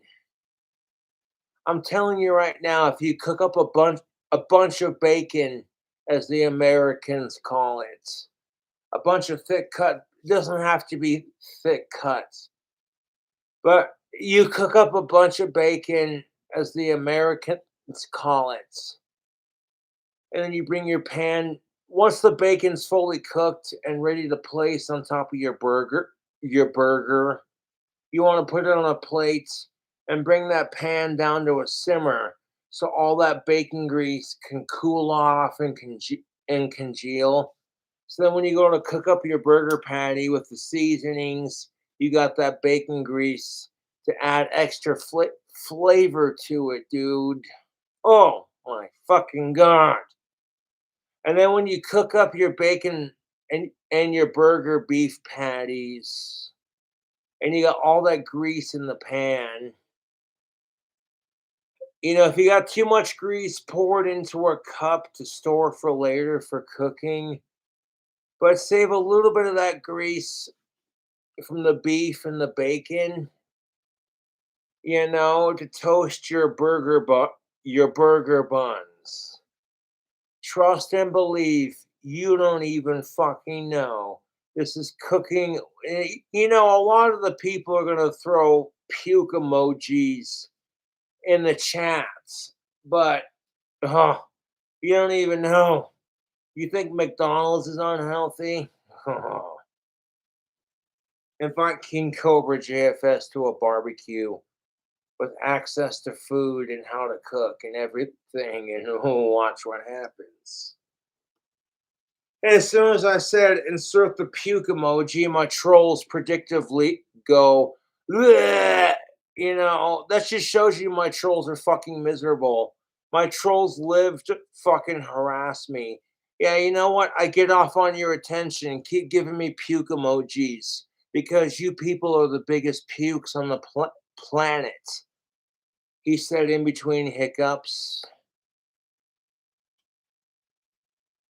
Seriously, if you're a vegan, that's the only thing I could see you being like, okay. If you're a goddamn fucking pussy vegan, that's the only thing I could see you being grossed out by it.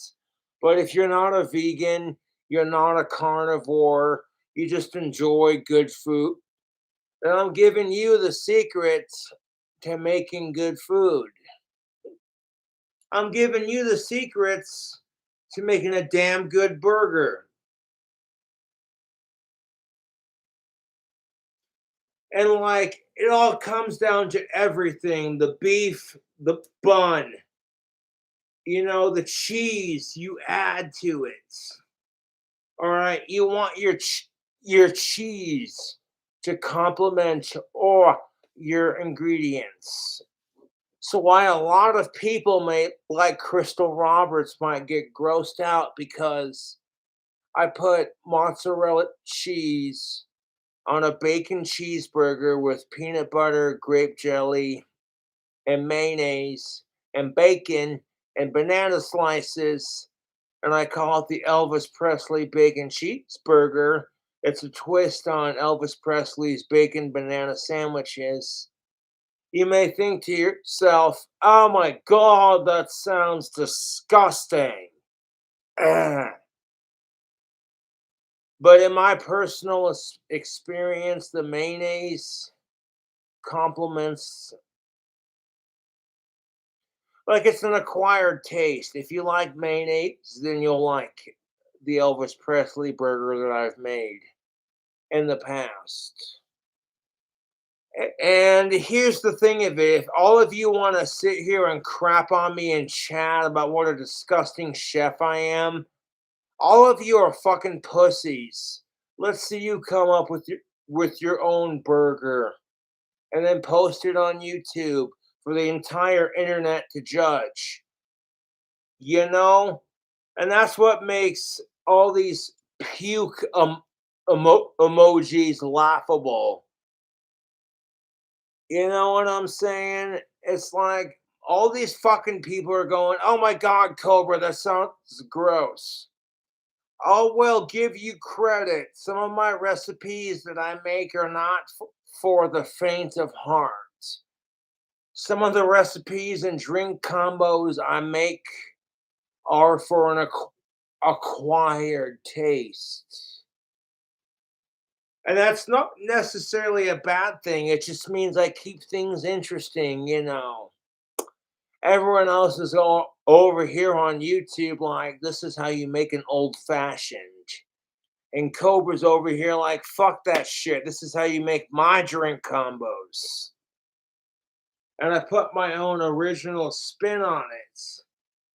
And some people really like what I'm laying down.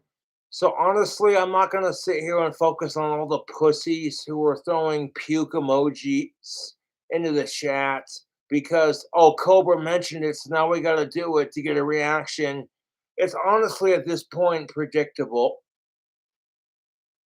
We're gonna spam Cobra's fucking YouTube live chat with puke emojis because we fucking hate his guts. And it's like, okay, if you hate my fucking guts, then why the fuck do you watch my live videos? You hate King Cobra JFS. You think his drink combos and his cooking recipes are absolutely fucking disgusting. So then what the fuck is stopping you from being like, you know what? I don't want to watch. At this point, all you're doing is giving me attention by throwing me puke emojis. That's the fucking face your mom made when she gave birth to you. See, I can talk shit with the best of them, dude.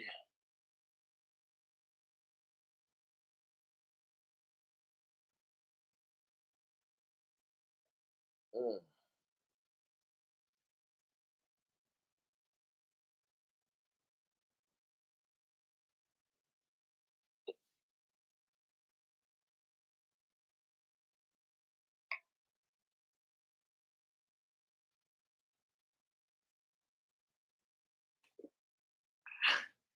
I know.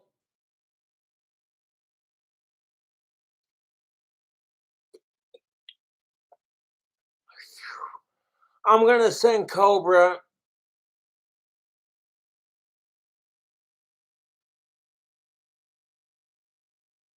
a bunch of free garlic cups.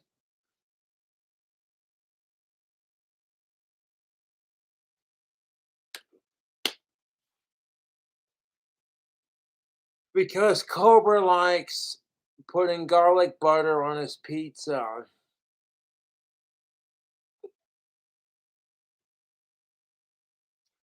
I'm not trying to be that guy, but okay, the pizza that I make through Domino's or like Little Caesars or what have you.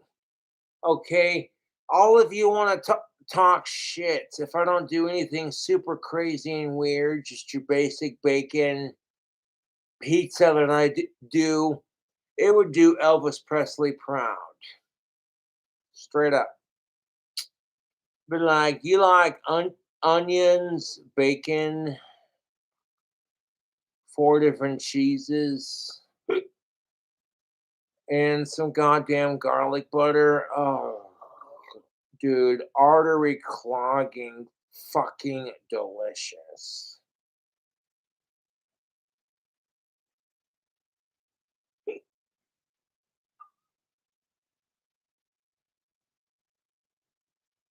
They look good in these Aussie glasses. I'm feeling it.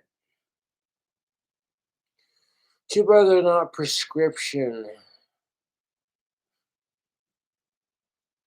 and like lightly greened. Like I said, if I had a pair of glasses like this that were slightly green,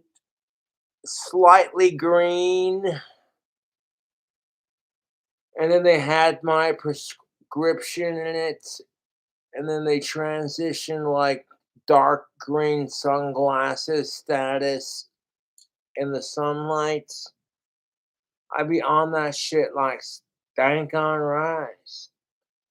Honestly, I love the glasses that I have right now outside of, my vintage Aussie glasses that I'm wearing right now. Because they allow me to see, but more importantly, I get to have that look, that vintage 60s, 70s look.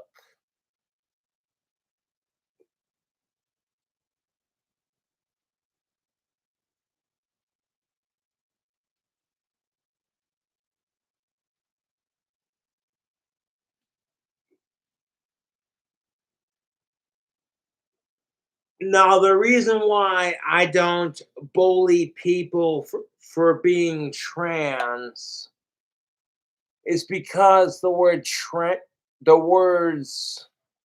pardon my language, but the words tranny and faggots were used as ways to insult me back in the day before I had almost 50K subscribers. Which honestly I think is pretty fucking disgusting. Because as long as you ain't a sicko, who gives a fuck? I've been preaching this shit on my channel for a hot minute, and I mean it.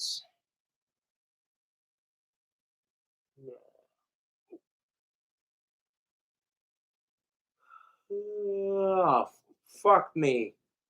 I'm getting a little bit sleepy. And of course, I had to pour more liquid into the vodka.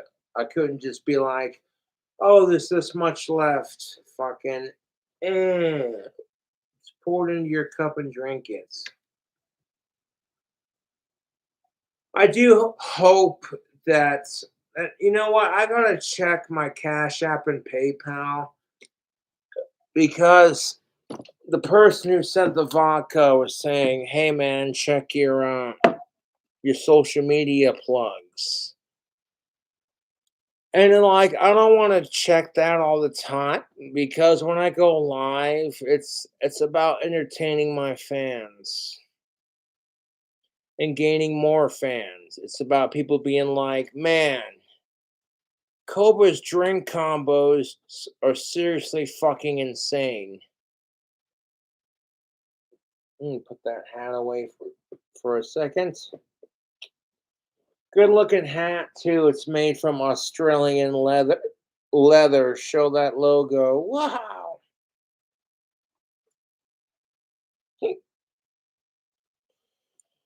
But no, it's like that's why the internet likes me. It's because the combinations I make are conventionally unusual. It's something different. People are so used to the fucking the norm of things. The idea of putting cold sushi slices on top of some nachos, which are hot and covered in melted cheese, to a lot of people sounds super fucking gross. But then you add bacon to it, and it's just perfect in my opinion. People are like, why the fuck would you make bacon sushi nachos? What the fuck's wrong with you? And I'm like, see, the combination of saying bacon, sushi, nachos, it's the kind of thing that it gets the internet talking. They're like, who gives a fuck if Cobra's like Ozzy Osbourne and Danny Filth's biggest fan? Have you seen the crap this asshole cooks on YouTube? He's taking these nacho cheese Doritos crisps and adding a bunch of cheese and some wasabi sauce. I mean, yeah, you've seen the cooking videos.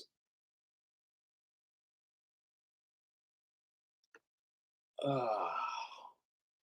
I'm gonna be a sleepy little cobra when I fucking end this bottle. God damn it. It's almost fucking midnight, so no vocal covers. A lot of people are like, but I want to hear you sing like Ozzy fucking Osbourne. You kind of heard that in my last live stream when I was watching an interview with Ozzy Osbourne, and the people interviewing him decided to pick a bunch of random Ozzy songs to play with the article. So I'm constantly going on YouTube like, no copyright strike intended. Like, yeah, I want to sing along to it and then be like, I didn't do it on purpose.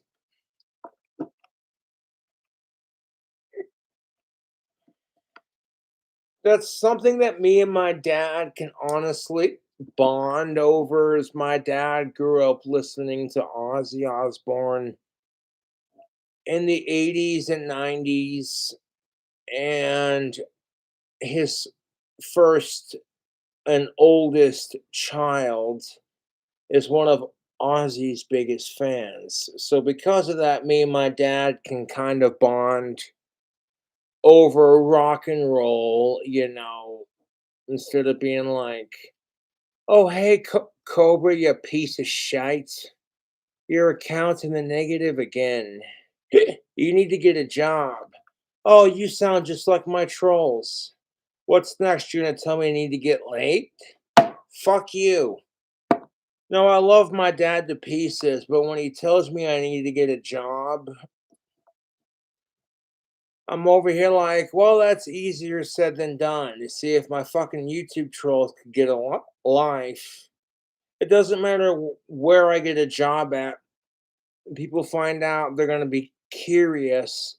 People just want to see me become famous. Otherwise, my YouTube trolls wouldn't give a shit if I had a job. Because logically, how does that make sense? You sit there and say, hey, Cobra, you better get a job, you fucking faggot. But then as soon as I get a job, you harass me till I get fired. Which shows to me you don't know what you want. And Cobra's more sure of his life than the trolls are of theirs. I'm more sure of my life excuse me, and what the fuck I want to do with my life than my trolls are. Because, like, how the fuck does that make sense? You get pissed off at Cobra because he doesn't have a job in your eyes, even though I'm a fucking self-made man and an entrepreneur. So I get a job outside of fucking YouTube, and that's not good enough. Fuck you. I'm not gonna sit here and fucking satisfy you fucking cocksuckers. I don't want to get a job in that department just so you fuckers can get me fired from it because you found out where I work. That's not fair to the people who hire me. It sure as hell ain't fair to me. So I'm like, you know what? I'd rather make money for myself. Being a YouTuber who sells his tactical soap, his magic wands, and his t-shirts. And on top of that, you know, the occasional generous donation from the fan, you know? Like, hey, Cobra, I dig your fucking streams, man. Keep doing your thing. And that's what keeps me going anymore. It's not the money, it's the fans and my friends and my family. That's what keeps me going anymore is my fans, my friends, and my family, and my passions in life. That's what keeps me going anymore. I refuse to commit suicide. I don't give a fuck how fucking miserable I become. Oh, because Cobra's not blocking all the puke emoji comments. They're just gonna keep posting it and spamming it. That just shows you how much control I have over the situation. Now I'm bored of going live and I want to finish this fucking alcohol just to fucking prove to my fan that, hey, your money's been invested into good hands. So go ahead, post away about how disgusting you think my sushi bacon nachos are. Like, oh my god, why the fuck would you put bacon bits on a bunch of cheese covered crisps and then top them with fucking sushi? You piece of shit. I can just hear Chef Gordon Ramsay losing his fucking shit over it. Why the fuck would you put cold sushi on hot nachos? What the fuck's wrong with you, you fucking wanker? Like, hey mate, I'm 80% British. So how about showing some love for your fellow Brit? No? Okay, fuck off then. I guess I gotta get better at my recipes. People get sick and tired of watching me go, okay, Cobra, it's so obvious you like sushi and Doritos and fucking cooking recipes where it's like every other fucking recipe is some form of Doritos and beer and butter and bacon, and the rest of it's just cooked in grease and cheese. And then you want to call myself a chef. That's hilarious. I'm sitting here cooking stoner bachelor food. Bachelorette. Like I'm single, I don't care if or give a fuck if people think I'm fat. I'm gonna fucking cook this food because it's delicious. That's my attitude towards cooking is I love to cook. I don't care if it's high in calories or how expensive it is or how fucking bougie it comes out. If it fucking tastes good to my taste buds, then I know a lot of people are gonna like it. Not just because they're fans of my videos, but because it's a generalization. You know, like you go to make some fried chicken and you put your own spin on it, and people are just like, hey, whatever this guy's doing, it fucking tastes good. I want some more of that. So, you know, I got the right attitude. I got the potential. I just don't have the knowledge and the skills. to run a proper restaurant or the money for that matter. And that's all right. I'll just stick to making my crazy cooking videos on YouTube because people don't gotta pay to see that. All they gotta pay is their internet subscription. Like, man, I gotta pay fucking $90 for my internet, but it's so worth it to watch Cobra make some gross ass fucking food and then eat it. Like, god damn it. That's why the internet loves me.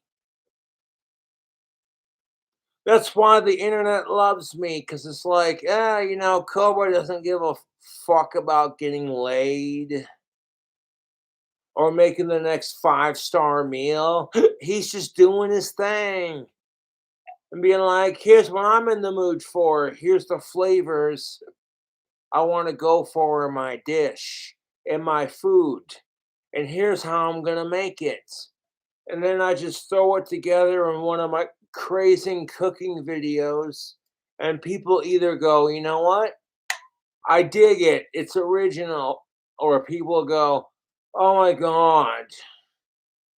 Why the fuck do you want to put cold sushi on hot melted cheese nachos?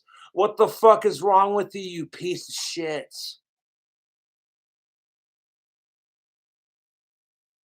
Like, why? Why? I'm like, you know what? I've watched a couple of Chef Gordon Ramsay's Hell's Kitchen, and I've seen what people do for their own restaurants. And watching Hell's Kitchen, even I'm like, no, I wouldn't stoop that low. If it ain't fresh, it's not getting cooked. Okay, I'm sorry, but if I have my own cafe, bar, and grill, my customers are getting nothing but the freshest and finest ingredients. It's the passion I have for cooking. It's the same passion I have for my music.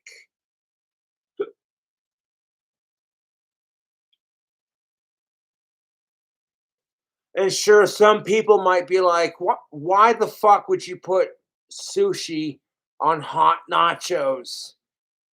That's just gross. But it's like, I know it sounds fucking gross, but believe me, it's actually not half bad. You get this raw, juicy, cold fish texture with like a nice warm melted cheese and a crunch. Like, okay, the textures of temperatures and taste and it fucks with you, but if you got a more advanced palate and you go, okay, I know it looks gross, but you give it a chance, some people might actually like it.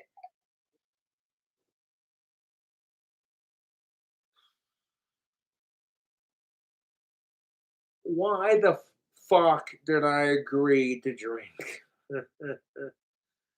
And there wasn't that much vodka left when I poured the rest of the Mountain Dew in there, so this should go down a lot smoother than the drink I'm currently sipping on.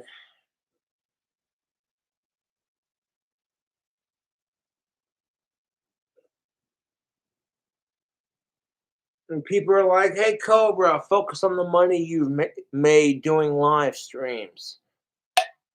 And I'm like, you know what? If I make like $1 per stream, that's better than nothing. And I will focus on it and be internally grateful. It's not about making the money or making some crazy random food hack where it's like, oh my God, cherry cola flavored crawdads with a hint of paprika and spicy goodness. You get like a sweetness from the cherry cola and like a hint of fucking spice and fucking explosion of flavor from your seasonings and like a sweet, greasy, tender bite from adding a splash of butter to your pots. You start thinking like a stoner and you start thinking with your own taste buds instead of being like, I gotta impress everybody. I gotta cook the next biggest thing. I gotta make the next Instagram worthy dish. Fuck that. Okay? People who are trying way too hard to be like, I gotta have the next Instagram worthy dish. You can take your clout chasing and shove it up your ass.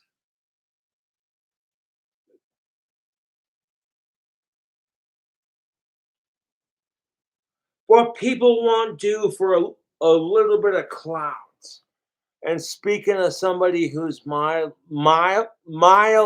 famous on YouTube, you couldn't handle it. Once you get a little bit of clout, everyone else gets jealous. Like, who the fuck do you think you are chasing your dreams? Because apparently, fucking bullying somebody for chasing their dreams is a lot easier in life than chasing your own dreams. It's easier to bully someone else for realizing their own truth than it is to like fucking realize your own shit, you know?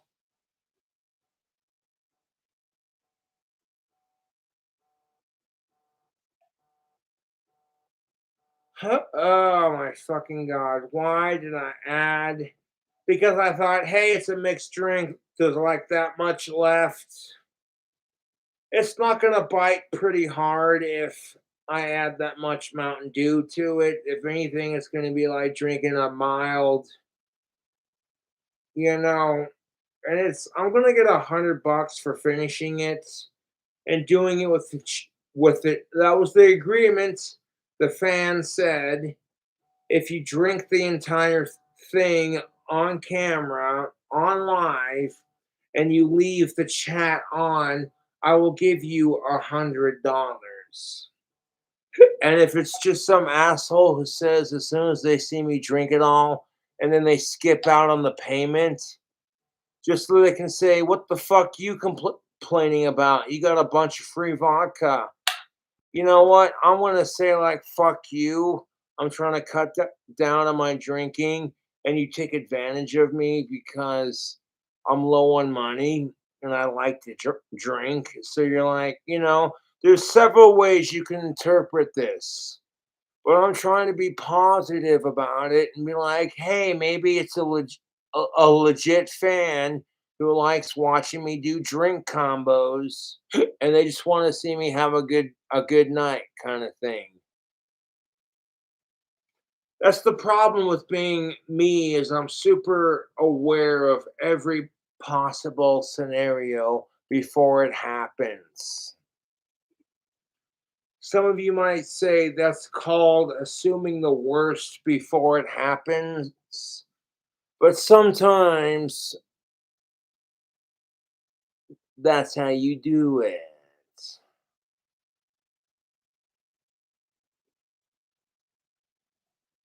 I don't even care what people are saying in chat right now. I hate sickos and I'm proud of who I am as a person and I'm doing good for my life, all things considered. So what the fuck am I complaining about? It's absolutely nothing. If the worst thing I have to complain about is I haven't had pussy in almost 6 years, then I'm not complaining. Because sometimes being single is a blessing in disguise. You're so controlled by your lust for sex and by society's pressures to get laid that you continue the cycle instead of stopping for 1 second and being like, you know what? I don't have to have sex or a girlfriend to be happy. That I can be straight and single and be happy with my life. That, oh my God, because I haven't dated anyone in a hot minute, it doesn't have to reflect upon anything. If a woman hasn't had a man in a couple of years. Her sexuality isn't challenged. She's just told, "Oh, it's okay, honey. You'll find the right man someday. Just keep doing your thing." But if men do the same thing, we're challenged on it. And I'm like, I'm sick of it.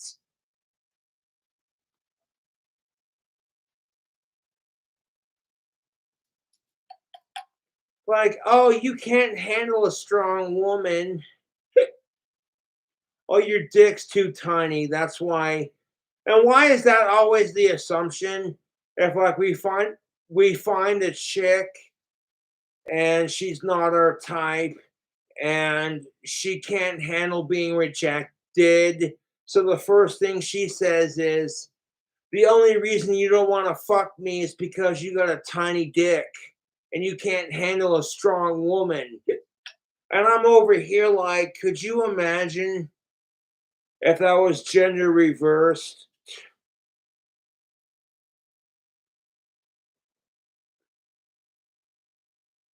I'm not trying to be the asshole when I drink, but that's the fucking truth.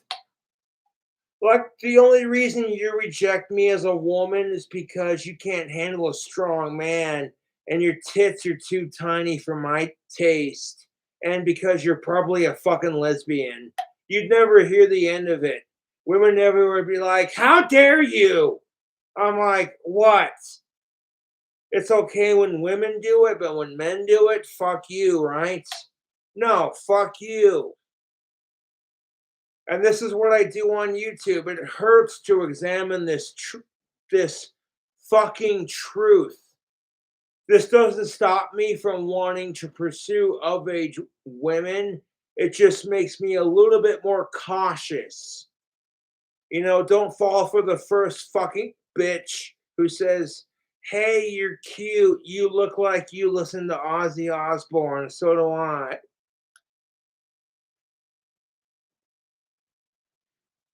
You gotta stop thinking with your dick and your fucking balls, fellas, and start thinking with your head.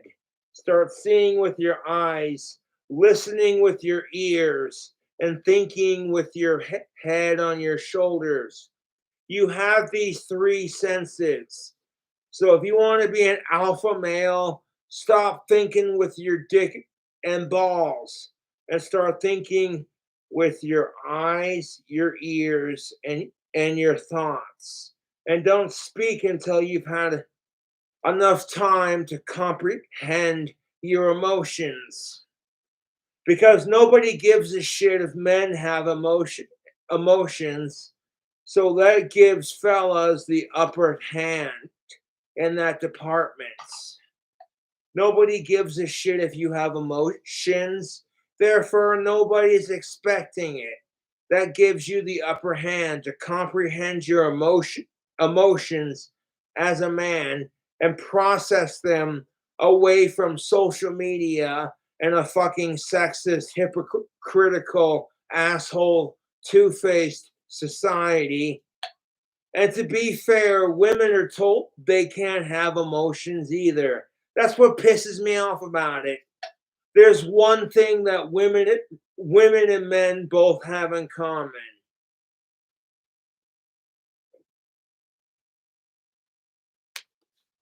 You know, it's like you're being told as a man, you're a faggot if you have emotions. And if you're a woman who has the same emotions, you're being told, what are you on your period? Suck it up, you bitch.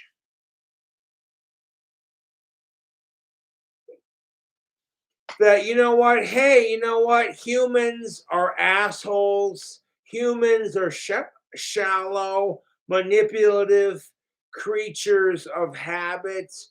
And instead of acknowledging that for the truth for what it is, it's blame all white cisgendered straight men. Because how fucking dare you exist with everyone else? And then everyone else is sitting there going, we're sick and tired of the oppression that we have to face from that individual that is white, straight, and cisgendered. So I'm like, okay, that totally makes sense. Let's fight oppression by being equally as oppressive. Revenge racism, revenge sexism. It's revenge hatred, is what it is. Fuck the racism and sexism and all this other shit. It's called revenge hatred, as far as I'm concerned. You're pissed off because everyone in your little LGBTQ group is pissed off because straight people have ridiculed and mocked you. So your solution is to bully them back twice as hard. I'm like, see, that only works if you're King Cobra and you're versing your trolls. Okay, because my trolls generally have it coming. People today who have done nothing to deserve the hatred don't deserve it.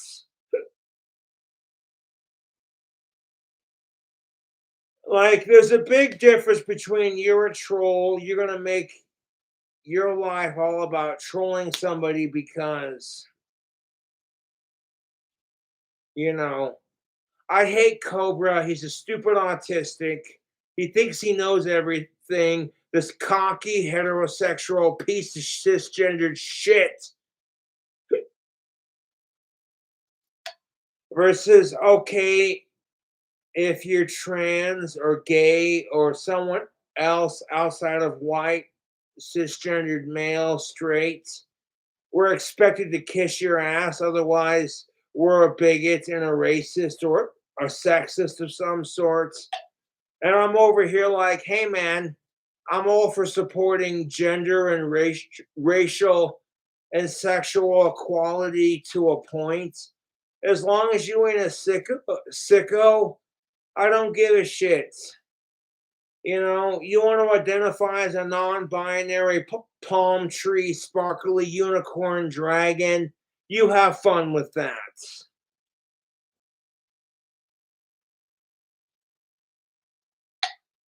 But I'm over here like, hey man, there's a big difference between wanting to identify as a non binary palm tree and then identifying as a pedophile because, oh, well, you know,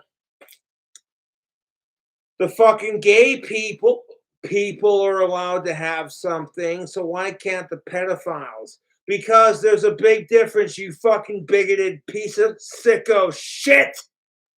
Sorry, this topic is very touchy for me. I have a couple of friends who were molested as kids, and I see the way they've turned out as adults. I've seen the way they turned out as adults. And quite frankly, it's fucking sad, YouTube. A lot of these people who were molested as kids, they grow up to become mentally challenged adults. And I consider myself very grateful that I never experienced that as a kid myself. Even though I had some hot female teachers growing up, and it was just like, hey.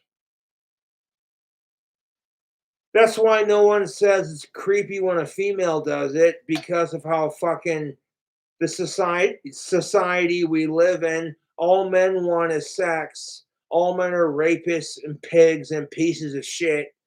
That's why no one says, oh, hey, if a female's a pedophile, no one says it's creepy as shit. All they say is, how hot was she?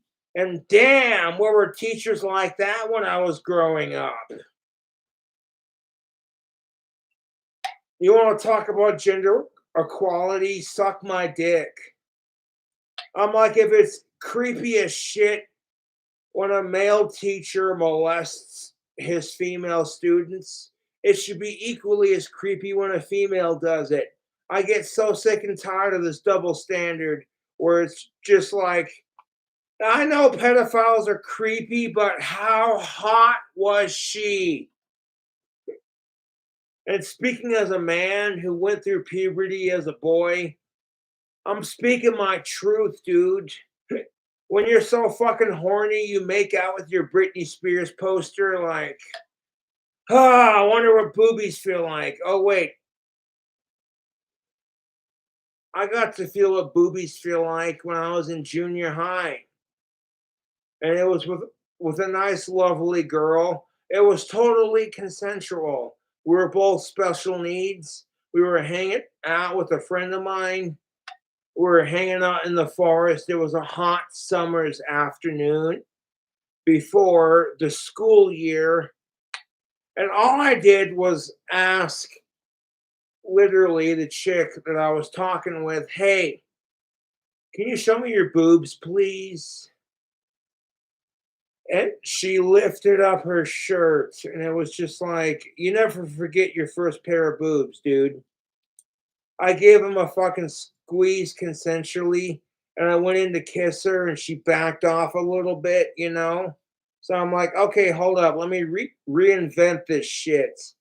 I whipped out my dick and started whacking one off and busted a nuts.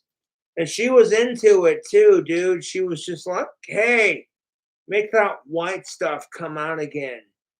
I mean, to be fair, when you're a horny preteen and you're experimenting with other horny preteens, just doing kid shit, it's perfectly innocent. But at the same time, you got to teach kids about condoms and safe sex. Otherwise, we're going to continue to have fucking retards in our society. Yeah.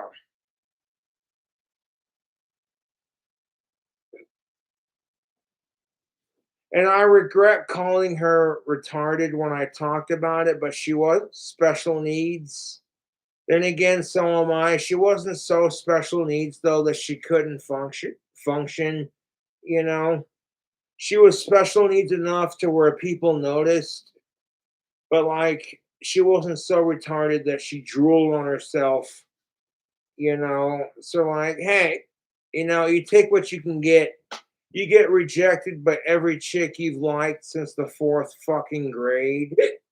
And then you're hanging out with one of your guy buddies, and he happens to know a chick, and she's totally consenting to show off her titties.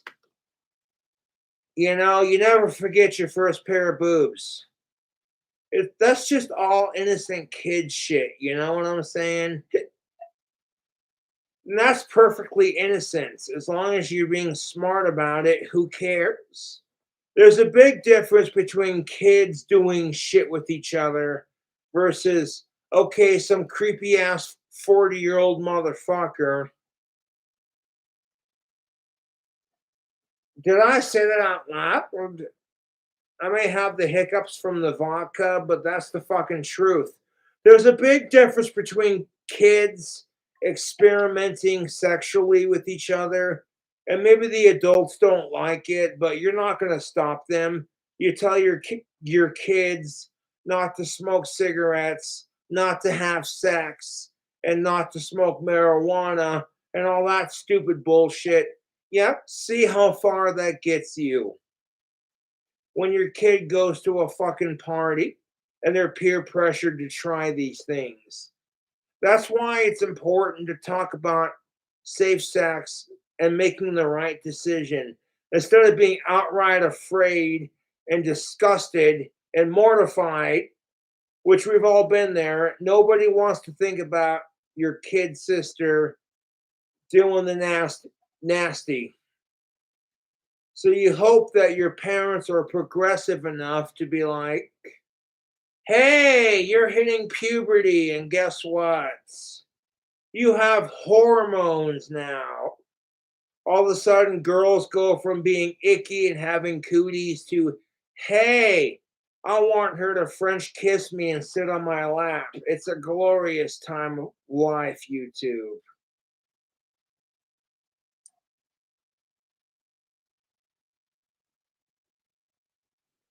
You literally go from thinking girls are icky and they have cooties to, hey, you kind of smell good. And then when the girls start developing, it's all of a sudden it's like you hit your stride and you're like all of a sudden now you're noticing boobs for the first time. And when you're a horny teenager, you don't think much about it, because you're like the first chick to develop in class. You're like, that's the one I want to fuck, right?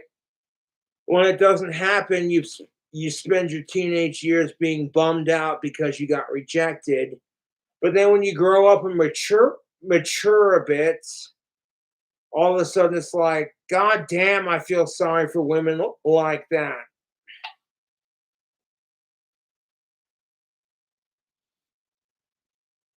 Fuck sickos, that's the goddamn truth. When you're a horny ass teenager and some of the women in your class develop boobs first, and they're not just cute little mosquito bites like, hey, cup, be careful, she might be underage. We're talking, bam! Fucking, oh, dude. That's why dudes gotta be careful. You see a chick with some double D titties, you gotta be careful with that because they're pumping our fucking food full of fucking hormones, which is causing eight-year-old little girls to develop boobs before they're old enough or mature enough to grasp the concept of it. Oh, but guess what? The FDA doesn't give a fuck about 8-year-old girls developing boobs way too early because the food they force down our throats has too many fucking hormones. No, they're more worried about banning the menthol cigarettes. Forget the fact that prescription drugs have 10 million side effects to one solution. Because God for fucking bid, you take an antidepressant and you're still experiencing thoughts of suicide? Yeah, really fucking effective, dude. You go to take a fucking prescription pill to quit smoking cigarettes and you're still craving them. Like, side effects may include still craving nicotine cigarettes, thoughts of suicide, depression, anger, and angst. Talk to your doctor if side effects worsen. And I'm over here like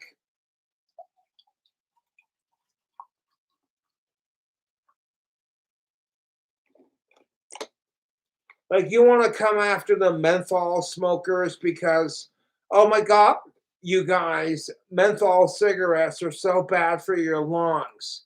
Okay, no one's going to argue with you that cigarettes and tobacco are bad for your health. I'll give you that.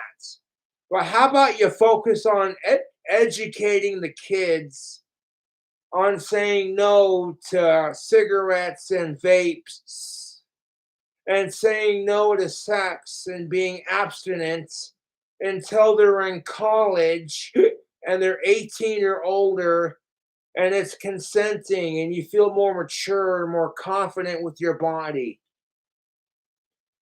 Because here's the thing of it, you want to break down the emotional aspect of sex. It's more than just having some appeal from somebody else. Women aren't going to fuck you if they don't feel sexy. That's the goddamn truth.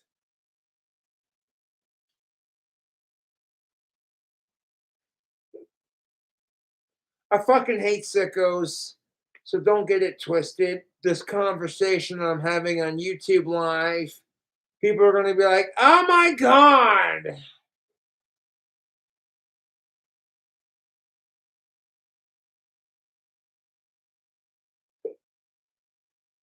And be like, okay, so your friend pressures you to try marijuana, alcohol, or a vapor.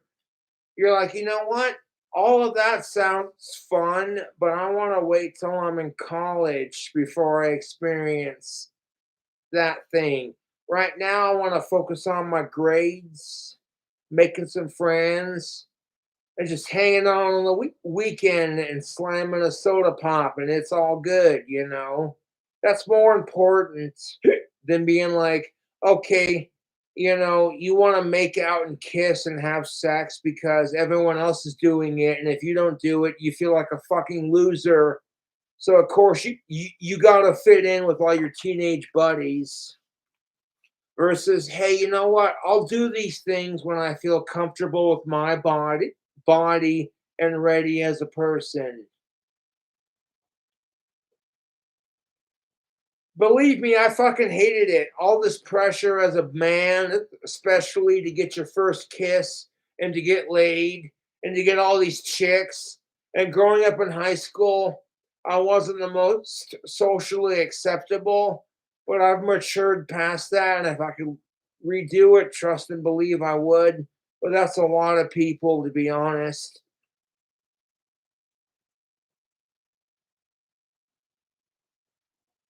Like, I remember that time you burped in math class and everyone called you Betty the Burper, and then they never let you live that nickname down.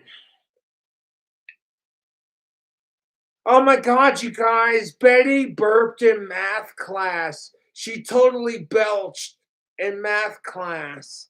Let's all call her Betty the Belcher and then fucking give her that nickname until she's a senior in high school, until she cries herself to sleep and almost commits suicide. And then we'll pretend to give a shit because bullying is bad, right?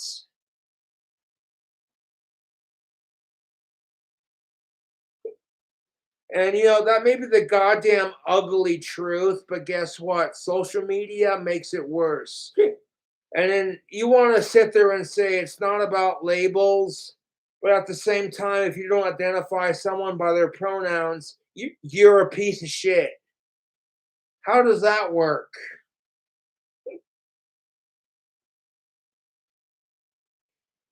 Stop ranting for a second and fucking have a drink.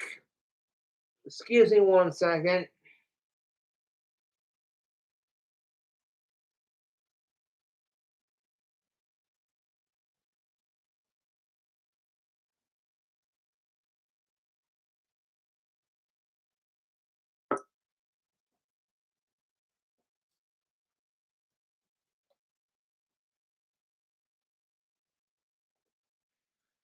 As the socially awkward, autistic goth kid growing up, I never had very many friends. I had a very small social circle of people that I hung out with. Women didn't really respond to me. I was kind of seen as a stalker, a creep, and an outcast, and a loner. Even though I did nothing to justify it, except, oh, okay, I acknowledge that she's pretty, and therefore I'm not her type, so automatically I'm a rapist. And if I go off and say you're just Josh shaming, you're just autistic shaming, it doesn't work like that, does it?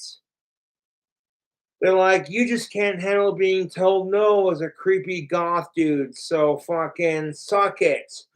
Try pulling that crap on a fucking female when she gets rejected. It doesn't work.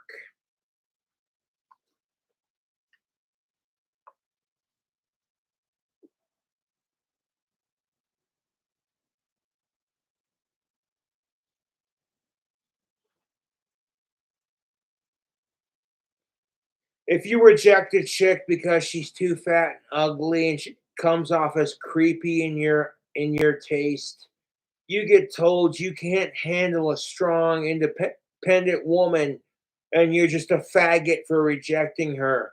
But try pulling that crap when a fucking female rejects you. Oh, you're just a dyke lesbian bitch because you can't handle a strong man. She's gonna look at you and go, "Fuck the patriarchy. You just can't handle being told no, you typical male pig." And then she can call you that because that's female privilege. You try calling her a typical female cunt, and you're the asshole for fucking being sexist and chauvinistic towards women. I'm sorry, I'm kind of an asshole when I drink, and I'm not afraid to call out both sides. I'm not going to be a complete cunt kiss because I want some of age pussy. And at the same time, I'm not going to be a sexist male pig because I'm sick and tired of women's bullshit. We got to find a common ground here.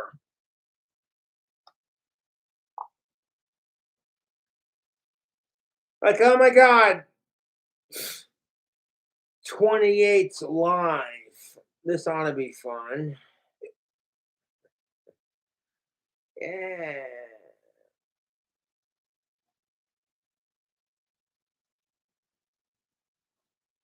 Like teenagers are being pressured to fit in, to be cool, to try sex and drugs and alcohol and cigarettes and vapes. And I'm like, you don't gotta do none of that shit unless you're comfortable with it. If you want to wait till you're in college to experiment with life, I say go for it. Personally speaking, wait till you're in the college, like you're 18, 19, 20, you know, you want to be trans, you want to suck down vape pens, you want to fucking smoke cigarettes till you get fucking cancer, you want to drink till your fucking liver falls out. That's your choice. However, you should wait till you're old enough to enjoy those things. People are like, you shouldn't commit suicide. I'm like, you know what? Living is just a slow form of committing suicide. Really, living is just a slow way to die.